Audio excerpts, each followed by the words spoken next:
ಆಗಲ್ಲ. ಅಂತ ಎಷ್ಟು ಅಗಣಿತ ನೀರದೆ ಇಲ್ಲಿ ಸಂಪತ್ತು. ಇಷ್ಟೆಲ್ಲಾ ಕೊಟ್ರು ಇದು ಬದುಕದ್ ಬರಲ್ಲ ಅಂದ್ರೆ ಈಗ ನಮ್ಮನ್ನೇನ್ ಹೇಳ್ಬೇಕು, ಏನಂತ ಕರಿಬೇಕಪ್ಪ ಇವಾಗ? ಸಂತೆ ಮಾಡಕ್ ಬರೋದು ಅಂತದ ಬರಲ್ಲ ಅನ್ನೋರು ಅನ್ಬೇಕು ಇವ್ರನ್ನ. ಬರಲ್ಲ ಸಾಲದಕ್ಕೆ ಬೈಯೋದು ಪರಮಾತ್ಮನ, ಏನಂತ ಎಂತ ಬದುಕು ಕೊಟ್ಬಿಟ್ಟಪ್ಪ ನನಗೆ ಅಂತ. ಹೌದಾ?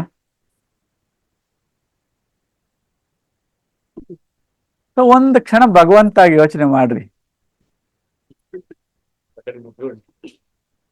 ನೀವೇ ಭಗವಂತಾಗಿ ಇಷ್ಟೆಲ್ಲ ಮಾಡಿ ನಿಮ್ಮ ಸೃಷ್ಟಿ ಹಿಂಗ್ ಮಾತಾಡಿದ್ರೆ ಎಷ್ಟು ಬೇಜಾರಾಗ್ಬೇಡ. ಅಲ್ಲ, ಎಲ್ಲಾ ಕೊಟ್ಟು ತಿಳುವಳಿಕೆ ಕೊಡ್ಬೇಕಾಗಿತ್ತು ಮೊದ್ಲು ಇವನಿಗೆ. ಎಲ್ಲ ಕೊಟ್ಟು ಏನ್ ಮಾಡಿದೆ ಈಗ ಅವನಿಗೆ? ತಿಳುವಳಿಕೆನೆ ಕೊಡ್ದಿರ ಬಹಳ ತಪ್ಪು ಮಾಡ್ಬಿಟ್ಟೆ. ಹಂಗಾಗಿ ಈಗ ಮೊದ್ಲು ತಿಳ್ಕೊಳ್ಳೋದ್ರಿಂದ ಪ್ರಾರಂಭ ಆಗ್ಬೇಕು. ಏನಪ್ಪ ಗಾಡಿ ಇದ್ರಾಗ ಏನು ಆಕ್ಸಿಲೇಟರ್ ಅಂದ್ರೆ ಏನು, ಬ್ರೇಕ್ ಅಂದ್ರೆ ಏನು, ಏನಪ್ಪ ಸ್ಟೇರಿಂಗ್ ಅಂದ್ರೆ ಏನು, ಕ್ಲಚ್ ಅಂದ್ರೆ ಏನು ತಿಳ್ಕೊಂಡ್ರೆ ಪ್ರಯಾಣ ಹೆಂಗಿರ್ತದ ಅವಾಗ. ಹಂಗೆ ಈ ಜೀವನದ ಒಂದು ಯೂಸರ್ ಮ್ಯಾನ್ಯಲ್ ಅಂತ ಏನ್ ಕರಿತೀವಿ, ಅದನ್ನ ಹೆಂಗ್ ಬಳಸೋದು ಅಂತ ಇದನ್ನ ಸ್ವಲ್ಪ ತಿಳ್ಕೊಳ್ಳೋದು. ಸಂತೆ ಅಂದ್ರೆ ಇದನ್ನ ತಿಳ್ಕೊಳ್ಳೋಂಥದ್ದು. ಇದನ್ನ ಪ್ರಾರಂಭ ಮಾಡ್ಬೇಕು, ಇಲ್ಲಿಂದ ಪ್ರಾರಂಭ ಆಗ್ಬೇಕು.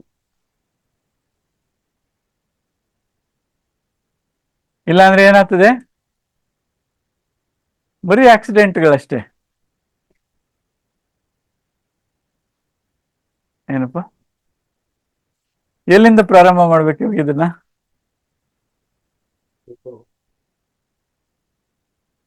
ಯಾರನ್ನ ಒಂದಷ್ಟು ಕೆಲಸ ಮಾಡಿರ್ತಾರಲ್ಲ, ಅವ್ರ ಕಡೆಯಿಂದ ಸ್ವಲ್ಪ ಶುರು ಮಾಡಿದ್ರೆ ಏನ್ ಅನುಕೂಲ? ಈಗ ಇಲ್ಲೊಂದ್ ತೆಂಗಿನ ಮರ ಇದೆ ಅಂತ ಅನ್ಕೊಳ್ಳೋಣ, ಅದು ಬೆಳೆಯಕ್ಕೆ ಎಷ್ಟು ವರ್ಷ ಬೇಕಪ್ಪ? ಒಂದ್ 4-5 ವರ್ಷ. ಒಳ್ಳೆ ಫಲ ಬರ್ಬೇಕು ಅಂದ್ರೆ 10 ವರ್ಷ ಅಂತ ಅನ್ಕೊಳ್ಳೋಣ. ನಮ್ಮಲ್ಲಿರೋ ಸಮಸ್ಯೆ ಏನಪ್ಪಾ ಅಂದ್ರೆ, ಏನೇ ಮಾಡ್ಬೇಕು ಅಂತಂದ್ರು ಏನಪ್ಪಾ, ತಕ್ಷಣಕ್ಕೆ ರಿಸಲ್ಟ್ ಬರ್ಬೇಕು, ಇನ್ಸ್ಟೆಂಟ್ ಆಗಿ ಬರ್ಬೇಕು, ಮತ್ತೆ ನಾನೇ ಮಾಡ್ಬೇಕು. ಇದೆರಡು. ಈಗ ನಾನ್ ಮಾಡ್ಕೊಂಡ್ ಕುತ್ಕೊಂಡ್ರೆ 10 ವರ್ಷ ಆಗ್ತದೆ. ಇದಕ್ ಪರ್ಯಾಯ ಏನ್ ಇವಾಗ? ಯಾರು ಬೆಳೆದಿರ್ತಾರ ಅವ್ರ ಹತ್ರ ಸ್ವಲ್ಪ ಕೇಳ್ಕೊಂಡ್ರೆ ಆಯ್ತಲ್ಲಪ್ಪ. ಎಷ್ಟು ಬೇಕೋ ಅಷ್ಟು ಕೇಳ್ಕೊಂಡ್ರೆ ನಮ್ಮ ಅಗತ್ಯಕ್ಕೆ ತಕ್ಕಷ್ಟು ಬರ್ತದೆ. ಈಗ ಹಸು ಶುರುವಾಗಿದೆ ಅಂದ್ರೆ ಸ್ವಲ್ಪ ತಡೀರಪ್ಪ, ನಿನಗೆ ವ್ಯವಸಾಯ ಮಾಡೋದು ಹೆಂಗೆ ಅಂತ ಹೇಳ್ಕೊಡ್ತೀನಿ. ಹೊಲ ರೆಡಿ ಮಾಡ್ಕೊಳೋದು ಹೇಳ್ಕೊಡ್ತೀನಿ, ಅಕ್ಕಿ ಬೆಳೆದು ಹೇಳ್ಕೊಡ್ತೀನಿ. ಇದೆಲ್ಲ ಆದ್ಮೇಲೆ ನೀನ್ ಆರಾಮಾಗಿ ಊಟ ಮಾಡ್ಬೋದು ನೋಡು ಅಂದ್ರೆ ಏನಾಗ್ಬೇಕು ಅವನ್ ಗತಿ? ಅದಕ್ಕೆ ಯಾರು ಆಲ್ರೆಡಿ ಅದನ್ನು ಬೆಳೆದಿದಾರೋ ಅಂತವ್ರನ್ನ ಆಶ್ರಯಿಸುವಂಥದ್ದು ಮೊದಲನೇ ಕೆಲಸ ಮಾಡ್ಬೇಕು. ಈಗ ಎರಡು ಜಗತ್ತಿನಲ್ಲಿ ಸಮಸ್ಯೆ. ಹೇಳ್ಕೊಡೋರು ಯಾರು ಅಂತ ತಿಳ್ಕೊಂಡವ್ರ ಸಮಸ್ಯೆ, ಯಾರಿಗೆ ಹೇಳ್ಕೊಡೋದು ಅಂತ ತಿಳಿದವ್ರ ಸಮಸ್ಯೆ. ಇವರಿಬ್ರು ಎಲ್ಲ ಸೇರ್ಬೇಕಾ? ಏನಪ್ಪ, ಇಂಥ ವೇದಿಕೆಗಳಲ್ಲಿ ತಿಳಿಸ್ಕೊಡೋ ಅಂಥವ್ರು ಮತ್ತೆ ತಿಳಿಯೋಂಥವ್ರು ಸೇರೋಂಥ ಅವಕಾಶಗಳು, ಸನ್ನಿವೇಶಗಳನ್ನ ಸೃಷ್ಟಿ ಮಾಡಿಕೊಡ್ತದೆ. ಇದಾಯ್ತು ಅಂದ್ರೆ ಆ ಸಾರ್ಥಕವಾಗಿರೋ ಸಂತೆ ಮಾಡೋದಕ್ಕೆ ಅನುಕೂಲ ಆಗ್ತದೆ ಇದೆಲ್ಲ. ಇಲ್ಲ ಅಂದ್ರೆ ಏನ್ ತಗೊಬೇಕು ಅಂತ ಗೊತ್ತಾಗ್ದಿರಾ ಏನ್ ಮಾಡ್ತೀವಿ? ಎಲ್ಲ ದುಃಖ ಕಂಡ್ಕೊಂಡು ಮನೆಗೆ ಹೋಗಿ ಅಳೋದು, ಸಂತೋಷ ಬರ್ತಾ ಇಲ್ಲ, ಸಂತೋಷ ಬರ್ತಾ ಇಲ್ಲ ಅಂತ. ಅದು ಏನು ಅಂತಾನೆ ಗೊತ್ತಿಲ್ಲ. ಫಸ್ಟ್ ಸಿಕ್ಕಿದ್ದೆಲ್ಲ ತಗೊಂಡಾಗ ಏನ್ ಮಾಡ್ಬಿಟ್ವಿ, ಆಮೇಲೆ ಮನೆಗೆ ಹೋಗಿ ಅಳೋದು. ಇಂಥದ್ ಕೊಟ್ಬಿಟ್ವಿ, ಇಂಥದ್ ತಗೊಂಬಂದ್ಬಿಟ್ವಿ ಅಂತಾನೂ ಇಲ್ಲ. ಹಾ, ಕೊಟ್ಬಿಟ್ರು ಅಂತ ಎಲ್ಲ ಅವ್ರ ಮೇಲೆ ದೂಷಣೆ ಮಾಡೋದು. ಹಿಂಗೆ ಯಾರನ ಒಬ್ರನ ಜವಾಬ್ದಾರಿ ತಗೊಂಡಿರೋದು, ಏನಮ್ಮ ನಮ್ಮ ಅಪ್ಪನೇ ಅಂತವ್ರಿಗೆ ಕೊಟ್ಬಿಟ್ನಪ್ಪ, ನಮ್ಮಪ್ಪ ಅಂತವ್ರಿಗೆ ಕಟ್ಬಿಟ್ನಪ್ಪ.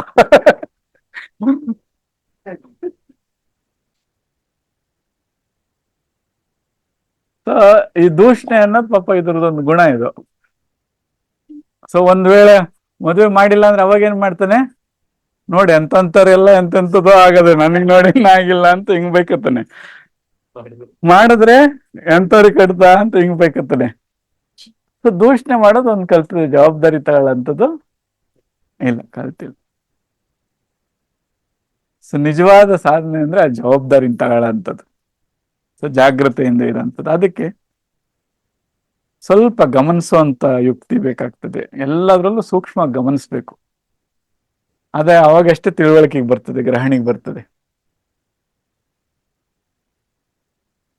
ಇದರಿಂದ ಸ್ವಲ್ಪ ವಿವೇಕ ಅನ್ನೋದು ಜಾಗೃತ ಆಗ್ತದೆ, ಅಂದ್ರೆ ಮುಂದೆ ಏನ್ ಘಟಿಸ್ತದೆ ಅನ್ನೋದನ್ನ ಬಿಂಬಿಸ್ತದೆ. ಸೊ ಅದ್ರ ಕಡೆ ಸ್ವಲ್ಪ ಜಾಗೃತ ಆಗೋದಕ್ಕೆ ಯಾವುದೋ ಒಂದು ದಿನನ್ನ ಇಟ್ಕೊಂಡು ಆಚರಣೆಗೆ ತರ್ಬೇಕಲ್ವಾ.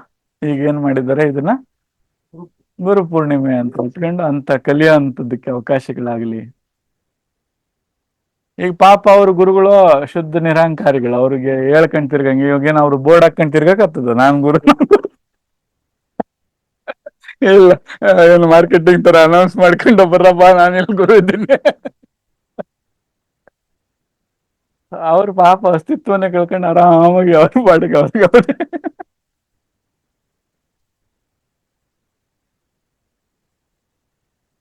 ಏನೋ ಆ ಸಣ್ಣ ಮಟ್ಟದ ಕಾರುಣ್ಯ ಪ್ರೇಮದಿಂದ ಅಯ್ಯೋ ತಿಳ್ಕೊಳ್ಳೋಂಥವ್ರು ಇದ್ರೆ ತಿಳ್ಕೊಂಡ್ಲಪ್ಪ ಅನ್ನೋಂಥದ್ದು. ಸೊ ವೇದಿಕೆಗಳು ಸೃಷ್ಟಿಯಾಗಿದ್ದಾವೆ ಇವೆಲ್ಲ ಅಂತ ಒಂದು ದಿನ ಆಯ್ಕೆ ಮಾಡ್ಕೊಂಡು ಯಾರೋ ಮಹಾತ್ಮರು ಮಾಡಿದ್ದಾರೆ ಅದನ್ನು. ಸೊ ಅಂತ ವೇದಿಕೆಗಳು ಜೀವನನ್ನ ಸುಲಭ ಮಾಡ್ಕೊಳ್ಳೋ ಕಡೆ, ಸುಗಮ ಮಾಡ್ಕೊಳ್ಳೋ ಕಡೆಗೆ ಒಂದು ಚಾಲನೆ ಕೊಡಬೇಕು. ಸೊ ಅಂತ ಚಾಲನೆಯನ್ನ ಕರೋನಾ ಶುರುವಾದಾಗ ಬೆಳಗಿನ ಧ್ಯಾನಪೂರ್ವ ಸಿದ್ಧತೆ ಅಂತ ಬೆಳಗ್ಗೆ ಆ ಒಂದು ಗಮನವನ್ನ, ಗ್ರಹಣೆಯನ್ನ ಅಭಿವೃದ್ಧಿ ಮಾಡುವಂತ ಧ್ಯಾನದ ಕಾರ್ಯಕ್ರಮ ಶುರುವಾಯಿತು. ನಿರಂತರವಾಗಿ ಈಗ 3 ವರ್ಷಗಳಿಂದ ಬೆಳಗಿನ ಜಾವ ನಡ್ಕೊಂಡು ಬರ್ತಾ ಇದೆ, ನಿಲ್ಲದೆ ಪ್ರತಿನಿತ್ಯ ಬೆಳಗ್ಗೆ 4:15ಗೆ. ಮತ್ತೆ ಜೀವನದಲ್ಲಿ ಬರುವಂತ ಎಷ್ಟೋ ಪ್ರಶ್ನೆಗಳು ಎಲ್ಲರೂ ಸಾಮಾನ್ಯರೆಲ್ಲ ಪ್ರಶ್ನೆ ಕೇಳಿದ್ರು, ಅವೆಲ್ಲ ಸತ್ಸಂಗಗಳಾಗಿ ರೆಕಾರ್ಡ್ ಆಗಿದ್ದಾವೆ. ಸೊ ಅವೆಲ್ಲ ಯೂಸರ್ ಮ್ಯಾನ್ಯಲ್ ಇದ್ದಂಗೆ, ಸ್ವಲ್ಪ ಓದ್ಕೋಬೇಕು. ಏನಪ್ಪಾ, ಸೊ ಓದ್ಕೊಂಡ್ರೆ ಆಕ್ಸಿಡೆಂಟ್ಗಳು ಕಡಿಮೆ ಆಗ್ತವೆ. ಸೊ ಇಲ್ಲ ಅಂದ್ರೆ ಎಲ್ಲೋದ್ರು ಬರೀ ಆಕ್ಸಿಡೆಂಟ್ಗಳೇ. ಇವೆರಡನ್ನ ಈಗ ಆಲ್ರೆಡಿ ಚಾಲನೆ ಆಗಿದ್ದಾವೆ, ಅದನ್ನ ಮಾಡ್ಕೊಂಡು ಹೋಗುವಂಥದ್ದು. ಮತ್ತೆ ಸಾಕಷ್ಟು ವಾಸ್ತವದ ಹತ್ತಿರಕ್ಕೆ ಬದುಕುವಂತ ಪೂರಕವಾಗಿರುವಂತ ಒಂದು ಮಾರ್ಗಗಳನ್ನ ಅನುಸರಿಸ್ಕೊಳ್ಳೋದು, ಅಳವಡಿಸ್ಕೊಳ್ಳುವಂತ ಕೆಲಸ ಮಾಡ್ಬೇಕು. ವಾಸ್ತವಕ್ಕೆ ಹತ್ರ ಅಂದ್ರೆ ಈಗ ಯಾರೋ ಹುಡುಗರು ಕೇಳ್ತಾರೆ, ಗುರುಜಿ ಮಾರ್ಕ್ಸ್ ಜಾಸ್ತಿ ಬರ್ಬೇಕು ಅಂದ್ರೆ ಏನ್ ಮಾಡ್ಬೇಕು ಅಂದ್ರೆ ಏನ್ ಹೇಳ್ಬೇಕು? ಈಗ ನೋಡು ಎಷ್ಟು ಜನ ಇದ್ದಾನೆ. ಸೊ ಇಷ್ಟು ವಾಸ್ತವಕ್ಕಿದ್ರೆ ಸಾಕು. ಸೊ ನಮಗೆ ಪಾಪ ಬಹಳ ಒಳ್ಳೆ ಸ್ಟೂಡೆಂಟ್ ಸಿಕ್ಬಿಟ್ಟಿದ್ರು. ಗುರುಜಿ ಮಾರ್ಕ್ಸ್ ಜಾಸ್ತಿ ಬರ್ಬೇಕು ಅಂದ್ರೆ ಎಷ್ಟೊತ್ತು ಧ್ಯಾನ ಮಾಡ್ಬೇಕು ಅಂತ. ಧ್ಯಾನ ಮಾಡಿದಷ್ಟು ಒಂದ್ ಮಾರ್ಕ್ಸ್ ಕಡಿಮೆ ಆಗ್ಬೋದು, ಓದಿದ್ರು ಒಂದಷ್ಟು ಜಾಸ್ತಿ ಆಗ್ಬೋದು. ಚೆನ್ನಾಗಿ ಓದ್ಬೇಕು, ಓದೋ ವಿಧಾನ ಬೇಕಾದ್ರೆ ಹೇಳ್ಕೊಡ್ತೀವಪ್ಪ. ಹಂಗೆ ನಾವು ಏನೇನೋ ಅಂದ್ಕೊಂಡ್ಬಿಡ್ಬಾರ್ದು. ಏನಪ್ಪ, ನಾವು ಏನಂತಿರೋದು ಅಸಂಪ್ಷನ್ಸ್ಗೆ, ಪರಿಕಲ್ಪನೆಗಳು. ನಾವು ಸುಮ್ನೆ ಏನೇನೋ ಪರಿಕಲ್ಪಿಸ್ಕೊಂಡ್ರೆ ಅದಕ್ಕೆ ಅರ್ಥ ಇಲ್ಲ. ವಾಸ್ತವದ ಹತ್ತಿರಕ್ಕೆ ಬದುಕಬೇಕು, ಅಂತದನ್ನ ಅಳವಡಿಸ್ಕೋಬೇಕು. ಏನಪ್ಪ, ಸೊ ಅಂತ ವಾಸ್ತವಕ್ಕೆ ಹತ್ತಿರವಾಗಿ ಬದುಕುವಂತ ಕೆಲವು ಮಾರ್ಗಗಳನ್ನ ಅನುಸರಿಸ್ಕೊಂಡು ಜೀವನನ್ನ ಸುಲಭ ಮಾಡ್ಕೊಳ್ಳೋ ಕಡೆಗೆ ಪ್ರಯತ್ನ ಮಾಡೋಣ. ಸೊ ಹಂಗೆ ವಾಸ್ತವಕ್ಕೆ ಹತ್ರ ಬದುಕುವಂತ ಕೆಲವು ಯುಕ್ತಿಗಳೇನಿದಾವೆ ಅವನ್ನೆಲ್ಲ ಪಾಪ ಬೆಳೆದಂಗೆ ಪೂರ್ವಜರು ಎಷ್ಟೋ ಜನ ಬೆಳ್ಕೊಟ್ಟು ಹೋಗಿದ್ದಾರೆ. ಸೊ ಅವನ್ನೆಲ್ಲ ಸ್ವಲ್ಪ ನಾವು ಬಳಸ್ಕೊಳ್ಳೋಂತ ಕೆಲಸ ಮಾಡೋಣ. ಮುಂದಿನ ದಿನಗಳಲ್ಲಿ ಈಗ ಹೆಂಗೆ ಅದು ಧ್ಯಾನಪೂರ್ವ ಕಾರ್ಯಕ್ರಮ ಆನ್ಲೈನ್ ಅಲ್ಲಿ ನಡೀತು, ಈ ನಿತ್ಯ ಜೀವನಕ್ಕೆ ಅಳವಡಿಸ್ಕೊಳ್ಳೋಂತ ಈ ಕೆಲವು ಮಾರ್ಗಗಳು ಅಥವಾ ಯುಕ್ತಿಗಳು, ಸಾಧನೆ ಅಂತ ಏನ್ ಕರಿತೀವೋ, ಇವನ್ನ ಅಳವಡಿಸ್ಕೊಳ್ಳುವಂತ ಪ್ರಯತ್ನ ಮಾಡೋಣ. ಸಂಕಲ್ಪ ಒಳ್ಳೇದಾಗಿದ್ರೆ ಅದು ಸಾಕಾರ ಆಗೇ ಆಗುತ್ತೆ.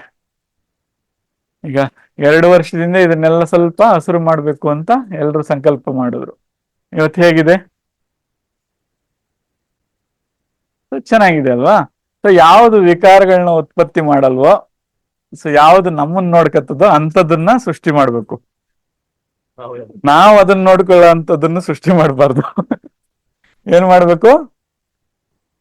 ಸೊ ನಮ್ಮನ್ನ ಯಾವ್ದು ಚೆನ್ನಾಗಿ ನೋಡ್ಕತ್ತದೋ, ಸೊ ನಮ್ಮ ಭಾರನ್ನ ಕಡಿಮೆ ಮಾಡ್ತದೋ, ನಮ್ಮನ್ನ ಆನಂದವಾಗಿರ್ತದೋ ಅಂಥದ್ರ ಕಡೆಗೆ ಸೊ ಒತ್ತು ಗಮನ ಕೊಡ್ಬೇಕು. ಸೊ ಇದು ನಾವು ನೋಡ್ಕೊಳ್ಳೋ ಪರಿಸ್ಥಿತಿ ಯಾವಾಗ ಬರ್ತದೆ? ಪ್ರಮಾಣ ಮೀರಿದ್ರೆ ಸೊ ಎಲ್ಲದನ್ನು ಅದು ನಮ್ಮನ್ನ ನೋಡ್ಕೊಳ್ಳೋ ಬದಲು ಏನಾಗ್ತದೆ? ಅರ್ಥ ಆಗ್ತದ? ಒಂದು ಮನೆ ಇದ್ರೆ ನಮ್ಮನ್ನ ನೋಡ್ಕತ್ತದ, ಅದೆಲ್ಲಾರು ಇರಪ್ಪ ಮನೆಗಿರ್ರಿ, ಚೆನ್ನಾಗಿರ್ರಿ ಅಂತ ಎಲ್ಲರಿಗೂ ಆಶ್ರಯ ಕೊಡ್ತದೆ. 10 ಮನೆ ಆದ್ರೆ ದಿನ ಕಸ ಗುಡಿಸಿ ನೋಡ್ಕೊಳ್ಳೋದಾಗ ಸಾಕಾಗೋಗ್ತೀವಿ ಅದನ್ನ. ಒಂದ್ ಕಾರ್ ಇದ್ರೆ ಚೆನ್ನಾಗಿ ಎಲ್ ಬೇಕಾದ್ರೂ ಓಡಾಡ್ಬೋದು. 10 ಆದ್ರೆ ನೀವು ನೋಡ್ಕೊಳ್ಳೋದ್ರೆ ಬದುಕೊಳ್ತದ ಅವನ್ನ.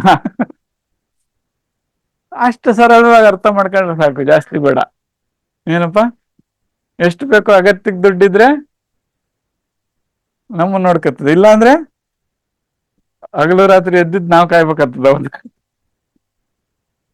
ಸೊ ಎಲ್ಲ ನನ್ನ ಅಗತ್ಯಕ್ಕೆ ಎಷ್ಟೆಷ್ಟು ಬೇಕೋ ಅಷ್ಟಷ್ಟು ಪ್ರಮಾಣ ಪರಿಣಾಮಗಳು ಅರ್ಥಕೊಂಡು, ಸೊ ಇವುಗಳನ್ನ ನಿಜವಾದ ಅನುಷ್ಠಾನ ಮಾರ್ಗಗಳು ಅಂತ ಕರಿತೀವಿ, ಅನುಷ್ಠಾನ ಮಾಡ್ಕೊಳ್ಳುವಂತ ಮಾರ್ಗಗಳು. ಇಲ್ಲ ನಾವು ಎಷ್ಟು ಇಟ್ಕೊಂಡ್ರೆ ಏನಾಗ್ತದೆ? ಕತ್ತೆ ಮೇಲೆ ಈಗ 1000 kg ಬಂಗಾರ ಇಟ್ರೆ ಏನಾಯ್ತು? ಈಗ ಅದಕ್ಕೆ ತೂಕ ಆಗ್ತದಲ್ಲಪ್ಪ. ಕತ್ತೆ ಏನೋ ಹೆಮ್ಮೆಯಿಂದ 1 kg ಸಂಪಾದಿಸಿದೆ ಅಂದ್ರೆ ಈಗ ನಗ್ಬೇಕು, ಅಳ್ಬೇಕು ಅದಕ್ಕೆ. ಯಾವಾಗ ಅದ್ರ ಜೀವನ ಸಾರ್ಥಕ? ಇಳಿಸ್ದಾಗಲ್ಲ, 1 ಗ್ರಾಮ್ ಆದ್ರೂ ಖರ್ಚು ಮಾಡ್ಬೇಕು. ಸರಿಯಾದ ರೀತಿಯಲ್ಲಿ ಖರ್ಚು ಮಾಡ್ಕೋಬೇಕು. ಅದನ್ನ ಖರ್ಚು ಮಾಡಕ್ ಶುರು ಮಾಡಿದ್ರೆ ನಿಜವಾದ ಸಾರ್ಥಕತೆ. ಏನಪ್ಪಾ, ಹಂಗೆ ನಾವ್ ಏನೆಲ್ಲ ಕಲ್ತ್ರು ಯಾವಾಗ ಅದ್ರ ಸಾರ್ಥಕತೆ? ನಿತ್ಯ ಜೀವನಕ್ಕೆ ಅದನ್ನ ಅಳವಡಿಸ್ಕೊಂಡು ಅದನ್ನ ಅನುಭವಿಸ್ದಾಗ ತಾನೆ ಅಲ್ಲಿ ಶುರು ಮಾಡ್ಬೇಕದು. ಸೊ ನಾಳೆ ಖರ್ಚು ಮಾಡೋಣ ಅನ್ಕೊಂಡು ಆಮೇಲೆ ಭಾರ ಜಾಸ್ತಿ ಹೊತ್ಕೊಂಡು ಬೆನ್ ಮುರ್ಕೋಬೇಡ್ರಿ. ಒಂದಿಷ್ಟನ ಖರ್ಚು ಮಾಡ್ರಿ ಸ್ವಲ್ಪ. ಏನಪ್ಪಾ, ಪುಣ್ಯಾತ್ಮರು ಅಂದ್ರೆ ಅದಕ್ಕೆ ನಾವ್ ಹೇಳ್ತೀವಿ, ಮಹಾತ್ಮರು ಅಂದ್ರೆ ಗೃಹಸ್ಥರು ಅಂತ. 2 ಆಪ್ಷನ್, ಕೊಟ್ಟೋಗ್ಬೇಕು ಇಲ್ಲ ಬಿಟ್ಟೋಗ್ಬೇಕು.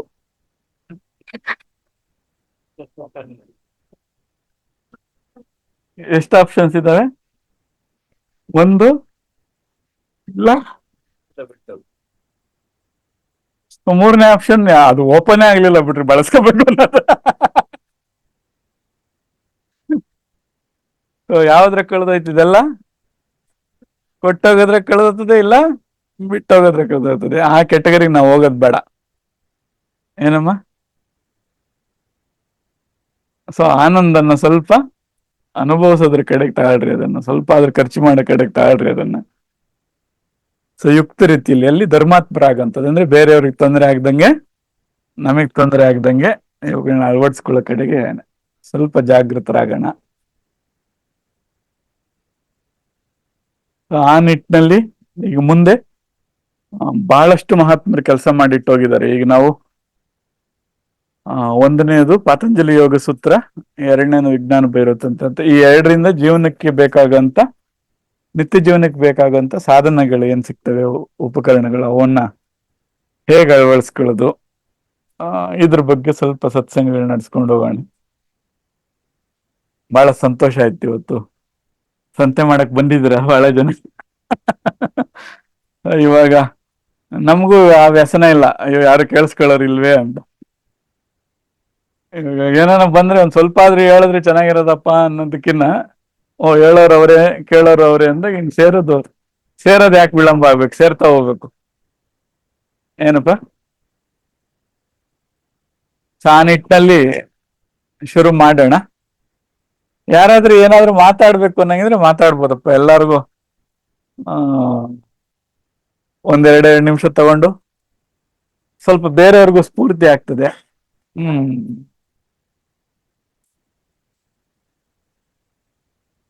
ಸ್ವಲ್ಪ ನಿಮ್ಮ ಅನುಭವಗಳನ್ನ ಹಂಚಿಕೊಂಡು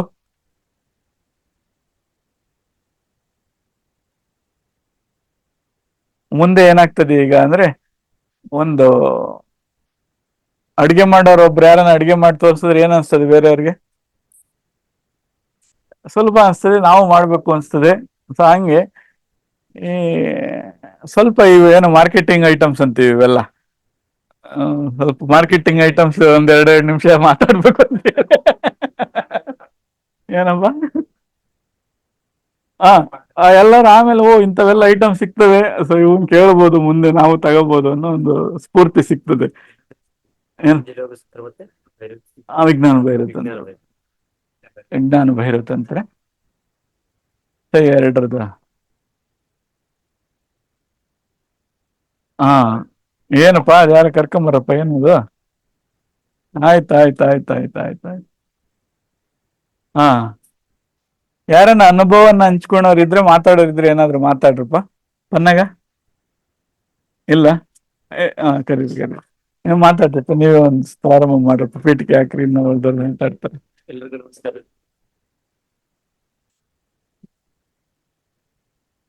ಆ ಮಗನ್ ಸ್ವಲ್ಪ ಆಚೆ ಕರ್ಕೊಂಡು ಹೋಗ್ಬರಮ್ಮ, ಓಡಾಡ್ಸ್ಕೊಂಬರಿ. ಹಾ, ಅದೊಂದು ತಂತ್ರ. ಈಗ ಅಟೆನ್ಷನ್ ಡ್ರಾ ಮಾಡೋದು ಅದೊಂದು ತಂತ್ರ. ಆಯ್ತು, ಕರ್ಕೊಂಡು ಹೋಗ್ಬರಮ್ಮ. ಸುಮ್ನೆ ಹಂಗೆ ಸುತ್ತಾಡ್ಸ್ಕೊಂಬರಿ. ಹಾ, ಆಯ್ತಮ್ಮ, ಟಾಟಾ. Full full happy. ಬಂದ್ರು. ಏನಂತ ತಾಂಬರಿ, ಸಂತೆ ಮಾಡ್ಕೊಂಬರಿ, ನಾವು ಸ್ವಲ್ಪ ತಗತ್ತೀವಿ. ಹಾ, ಏನಂತ ತಾಂಬರ್ತಾರಪ್ಪ. ಎಲ್ರಿಗೂ ನಮಸ್ಕಾರ. ನಿನ್ನೆ ರಾತ್ರಿ ಗುರುಗಳು ಮಲಗಿದಾಗ 2:30, ಒಂದು 4 ಜನ 5 ಜನ ಇದ್ವಿ ಅನ್ಕೊಂಡು. 5 ಜನರಿಗೆ ನಮ್ಮ ಇನ್ನಿ ಜೀವನಕ್ಕೇನು ಮತ್ತೆ ಏನಿಲ್ಲ ಅನ್ನೋಷ್ಟು ತುಂಬಿಬಿಟ್ಟಿದ್ವಿ. ಅದೊಂದು ಸ್ವಲ್ಪ ಜನ, 4-5 ಜನ ಮಾತ್ರ ಇದ್ವಿ. ಅದು ಮತ್ತೆ ಬಹಳ ಗಂಭೀರವಾದ ವಿಷಯಗಳನ್ನ ಗಂಭೀರವಾಗಿ ಮಾತಾಡ್ತಾ ಇಲ್ಲ, ನಕ್ಕತ್ತ ಒಬ್ಬೊಬ್ರಿಗಂತೂ ಅವ್ರ ನಗದಕ್ಕೆ ಮುಟ್ಟು ಸಿಗ್ತಾ ಇತ್ತು, ಅಷ್ಟು ಜೋರ್ ನಕ್ಕತ್ತ. ಬಹಳ ದೊಡ್ಡ ಸೂತ್ರನ ನಿನ್ನೆ ತೆಗೆದಿತ್ತು, ಬಹಳ ನನಗಂತೂ ಅದ್ಭುತವಾದ ಸೂತ್ರ, ಮತ್ತೆ ಎಲ್ರಿಗೂ ಅವಶ್ಯಕತೆ ಇರೋಂತ ಒಂದು ಸೂತ್ರವನ್ನ ತೆಗೆದಿತ್ತು. ಅದನ್ನ ಇವತ್ತು ಬೆಳಿಗ್ಗೆ ಸ್ವಲ್ಪ ಇಂಟ್ರೊಡಕ್ಷನ್ ಅಲ್ಲಿ ಸ್ವಲ್ಪ ಹೀಗೆ ಪತಂಜಲಿ ಏನ್ ಹೇಳಿದಪ್ಪ, ಏನ್ ಹೇಳಿದ್ರೆ ನಿನಗೆ ಮೊದ್ಲು ಏನ್ ಅನ್ಸ್ತದ ಅದನ್ನ ಮೊದ್ಲು ಮಾಡಬೇಡ, ನೀವು ಫಸ್ಟ್ ಅದು ಅಂತ ಸಾಧ್ಯತೆ ನಿಂಗೆ ಇದೆಯಾ? ಏನ್ ಅನ್ಸುತ್ತೋ ಒಂದ್ ಸ್ವಲ್ಪ ತಡ್ಕೋ, ಅದನ್ನ ಮಾಡಕ್ ಆಗ್ತದ, ಮುಂದೆ ಹಾಕು, ಪೋಸ್ಟ್ಪೋನ್ ಮಾಡಿ. ಅದನ್ನ ಮಾಡದೇ ಇರಕ್ ಆಗ್ತದ ಅನ್ನೋದೇ ಒಂದು ದೊಡ್ಡ ಸಾಧನೆ. ಮೊದ್ಲು ಬಾಯಾರಿಕೆ ಆಯ್ತು, ನೀರ್ ಕುಡ್ದೆ, ಹಸಿವಾಯ್ತು, ಊಟ ಮಾಡಿದೆ, ನಿದ್ದೆ ಬಂತು, ಮಲಗಿದೆ, ಮೂತ್ರ ಬಂತು, ಹೋಗ್ಬಂದೆ, ಗೊತ್ತಾಗಲ್ಲ. ಅವ್ ಹೋಗ್ದಂಗಿದ್ರೆ, ಕುಡಿದಂಗಿದ್ರೆ, ತಿಂದಂಗಿದ್ರೆ ನೋಡೋದ್ ಆಗ್ತದ ಅಂತ. ಸೊ ಇಂಥ ಸಣ್ಣ ಸಂಗತಿಗಳನ್ನ ಹಿಡ್ಕೊಂಡು ನಿನ್ನೆ ಒಬ್ರು ಪ್ರಶ್ನೆ ಕೇಳಿದ್ರು, ಬಹಳ ಅಂದ್ರೆ ನಾನೇನ್ ಆಗ್ತೀನಿ ಮುಂದೆ ಜನ್ಮ ಇದೆಯಾ ನನಗೆ, ಹಂಗೆ ನಾನು ಬಿಡಿಸಿದ್ದು ಮತ್ತೆ ಜೀವದ ಅಸ್ತಿತ್ವ ಏನು, ಕೊನೆಗೆ ಏನು ಮಾತು ಬರ್ಲಿಲ್ಲ. ಈ ಎಲೆ ಗಿಡ ಮರಗಳು ಏನು ಅದೆಲ್ಲ ಏನೇನಿದೆಯೋ ಇದು ಒಂಥರ ಅದೇ ಅಂತ. ಸೊ ಅಲ್ಲಿಂದ ಈಗೀಗ ಸ್ವಲ್ಪ ಹೊರಗೆ ಬಂದ ಕಾಣಿಸ್ಬಿಡ್ತೀವಿ ನಾವು 4-5 ಜನ ಯಾರಿಲ್ಲಿದ್ದು, ಎಲ್ರು ಸುಮ್ಮನೆ ಯಾವ್ದೋ ಒಂದು ಭಾವದಲ್ಲಿ. ಇಂಥದ್ದೊಂದು ನಮಗೆ ಅರ್ಥ ಆಯ್ತು ಅಂತ ತಿಳ್ಕೊಂಡ್ರೆ ದೊಡ್ಡ ಮೂರ್ಖತರ, ಅದು ಇಲ್ಲಿದ್ವಿ ಅಂತ ಅದಂಗ ಆಗ್ತದೆ. ಮೃತ್ಯುಂಜಯ ಹೇಳ್ತಾ ಇದ್ರು, ಇಲ್ಲಿ ಬಂದ್ ಕೂಡಲೇ ಎಲ್ಲ ಪ್ರಶ್ನೆಗಳು ಮಾಯ ಆಗ್ಬಿಡ್ತಾವ್ರೆ, ಏನು ಮಾತಾಡಕ್ಕೆ ಬರಲ್ಲ ಅಂತ. ಸಾಕಷ್ಟು ಜನರ ಅನುಭವನೇ ಇರ್ಬೋದು. ಬಹಳ ಆಸಕ್ತಿಯಿಂದ ಬೆಳಿಗ್ಗೆ ಗುರುಗಳು ಹೇಳ್ದಂಗೆ ಜೀವನ ನಡೆಸೋದ್ ಹೆಂಗ ಅಂತ ಮೊದ್ಲು ಕಲ್ತ್ಕೊಂಡು ಆಮೇಲೆ ಆಧ್ಯಾತ್ಮ ವಿಚಾರ. ಸೊ ಅದಕ್ಕೆ ಪತಂಜಲಿ ಸೂತ್ರ ಮತ್ತು ವಿಜ್ಞಾನ ಭೈರವ ಇದು ಇವತ್ತಿನಿಂದ ಪ್ರಾರಂಭ ಆಗ್ತಾ ಇರೋದು ಅನ್ನೋದೇ ನಮ್ಮ ಸುತ್ತ ಇತ್ತು. ಬೆಳಿಗ್ಗೆ ಒಂದು ಮಗುನ ಉದ್ದೇಶ ಇಟ್ಕೊಂಡು ಎಷ್ಟು ಜನರಿಗೆ ಉಪಯೋಗ ಆಯ್ತದ. ಒಂದು ಮಗು ನನ್ ಮಾತು ಕೇಳ್ತಿಲ್ಲ ಅಂತ ತಾಯಿ ಹೇಳಿದ್ 2 ವಿಷಯ, ಎಷ್ಟು ಉಪಯೋಗ ತಂದ್ರದು. ಎಲ್ರು ಇದ್ರೆ ಬಹಳಷ್ಟು ಜನ ಇದ್ರೆ ಅಂತ. ಸೊ ಇಂಥ ಸಣ್ಣ ತಂತ್ರಗಳನ್ನ ನಾವು ಜೀವನಕ್ಕೆ ಅಳವಡಿಸ್ಕೊಂಡು ಸುಖವಾಗಿರೋದು. ಆನಂದವಾಗಿ ಇರೋದು, ಆನಂದ ಹಂಚೋದು ಅಂತ ಒಂದು ಇಂಥದಕ್ಕೆ ಗುರು ನಮಗೆಲ್ಲ ನಾಂದಿಯನ್ನು ಇವತ್ತು ಹಾಡಿದ್ದಾರೆ ಅಂತ ಒಂದು ದೊಡ್ಡ ಸುಕೃತದಲ್ಲಿ ನಾವೆಲ್ಲ ಪಾಲ್ಗೊಂಡಿದ್ದೀವಿ. ನಾವೆಲ್ಲರೂ ಇದಕ್ಕೆ ಭಾಗಿಯಾಗಿರ್ತೀವಿ. ಧನ್ಯವಾದಗಳನ್ನು.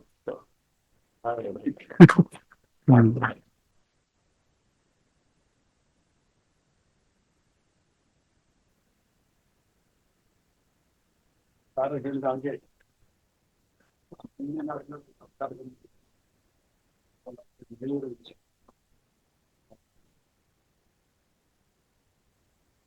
ಅಂದ್ರೆ ಅವ್ರು ಹೇಳಿದ್ದು ಅವ್ರಿಗೆ ಗೊತ್ತಾಗ್ತಿಲ್ಲ ನನಗೆ ಅಂತ ಎಕ್ಸ್ಪೀರಿಯನ್ಸ್ ಆಗಿತ್ತು. ಮಲ್ಲಿ ಕೂಡ ನಮಗೆ ಕೈಲಿಕ್ಕೆ ಮತ್ತೆ ಗುರುಜಿಯವರು ಎದ್ದಿರೋದ ಅನ್ಸ್ಬಿಟ್ಟಾಯ್ತು. ಡೌಟ್ಸ್ಗಳು ಇದ್ವು. ಅದೆಲ್ಲಕ್ಕಿಂತ ಮುಖ್ಯ ಪಾಯಿಂಟ್ ಅಂದ್ರೆ ಹೇಳಿದ್ರೆ ಬಹಳಷ್ಟು ದಿನಗಳಿಂದ ನಾನು ಗುರುಜಿಯವರು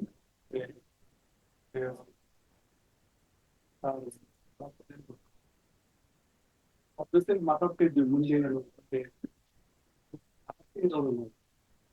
ನಮ್ಮ ಜೆನೆಟಿಕ್ ಥಿಯರಿ ಬಗ್ಗೆ ಹೇಳಿದ್ರು ಗುರುಜಿಯವರು. ನಾವು ಯಾವ ರೇಸ್ ನಿಂದ ಬಂದಿದ್ದೀವಿ, ಯಾಕೆ ಹಿಂಗೆ ಬಿಹೇವ್ ಮಾಡ್ತೀವಿ ಅಂತ. ನಾವು ಹೋಮೋಸೆಕ್ಷುವಲ್ ರೇಸ್ ನಿಂದ ಬಂದಿರ್ತೀವಿ. ನಮ್ ಕ್ಯಾರೆಕ್ಟರ್ ಹಂಗಿರ್ತೀವಿ, ಈ ಜೀವ ಜಗತ್ತಿನ ಕ್ಯಾರೆಕ್ಟರ್ ಹಿಂಗೆ ಇರ್ತಕ್ಕಂಥ.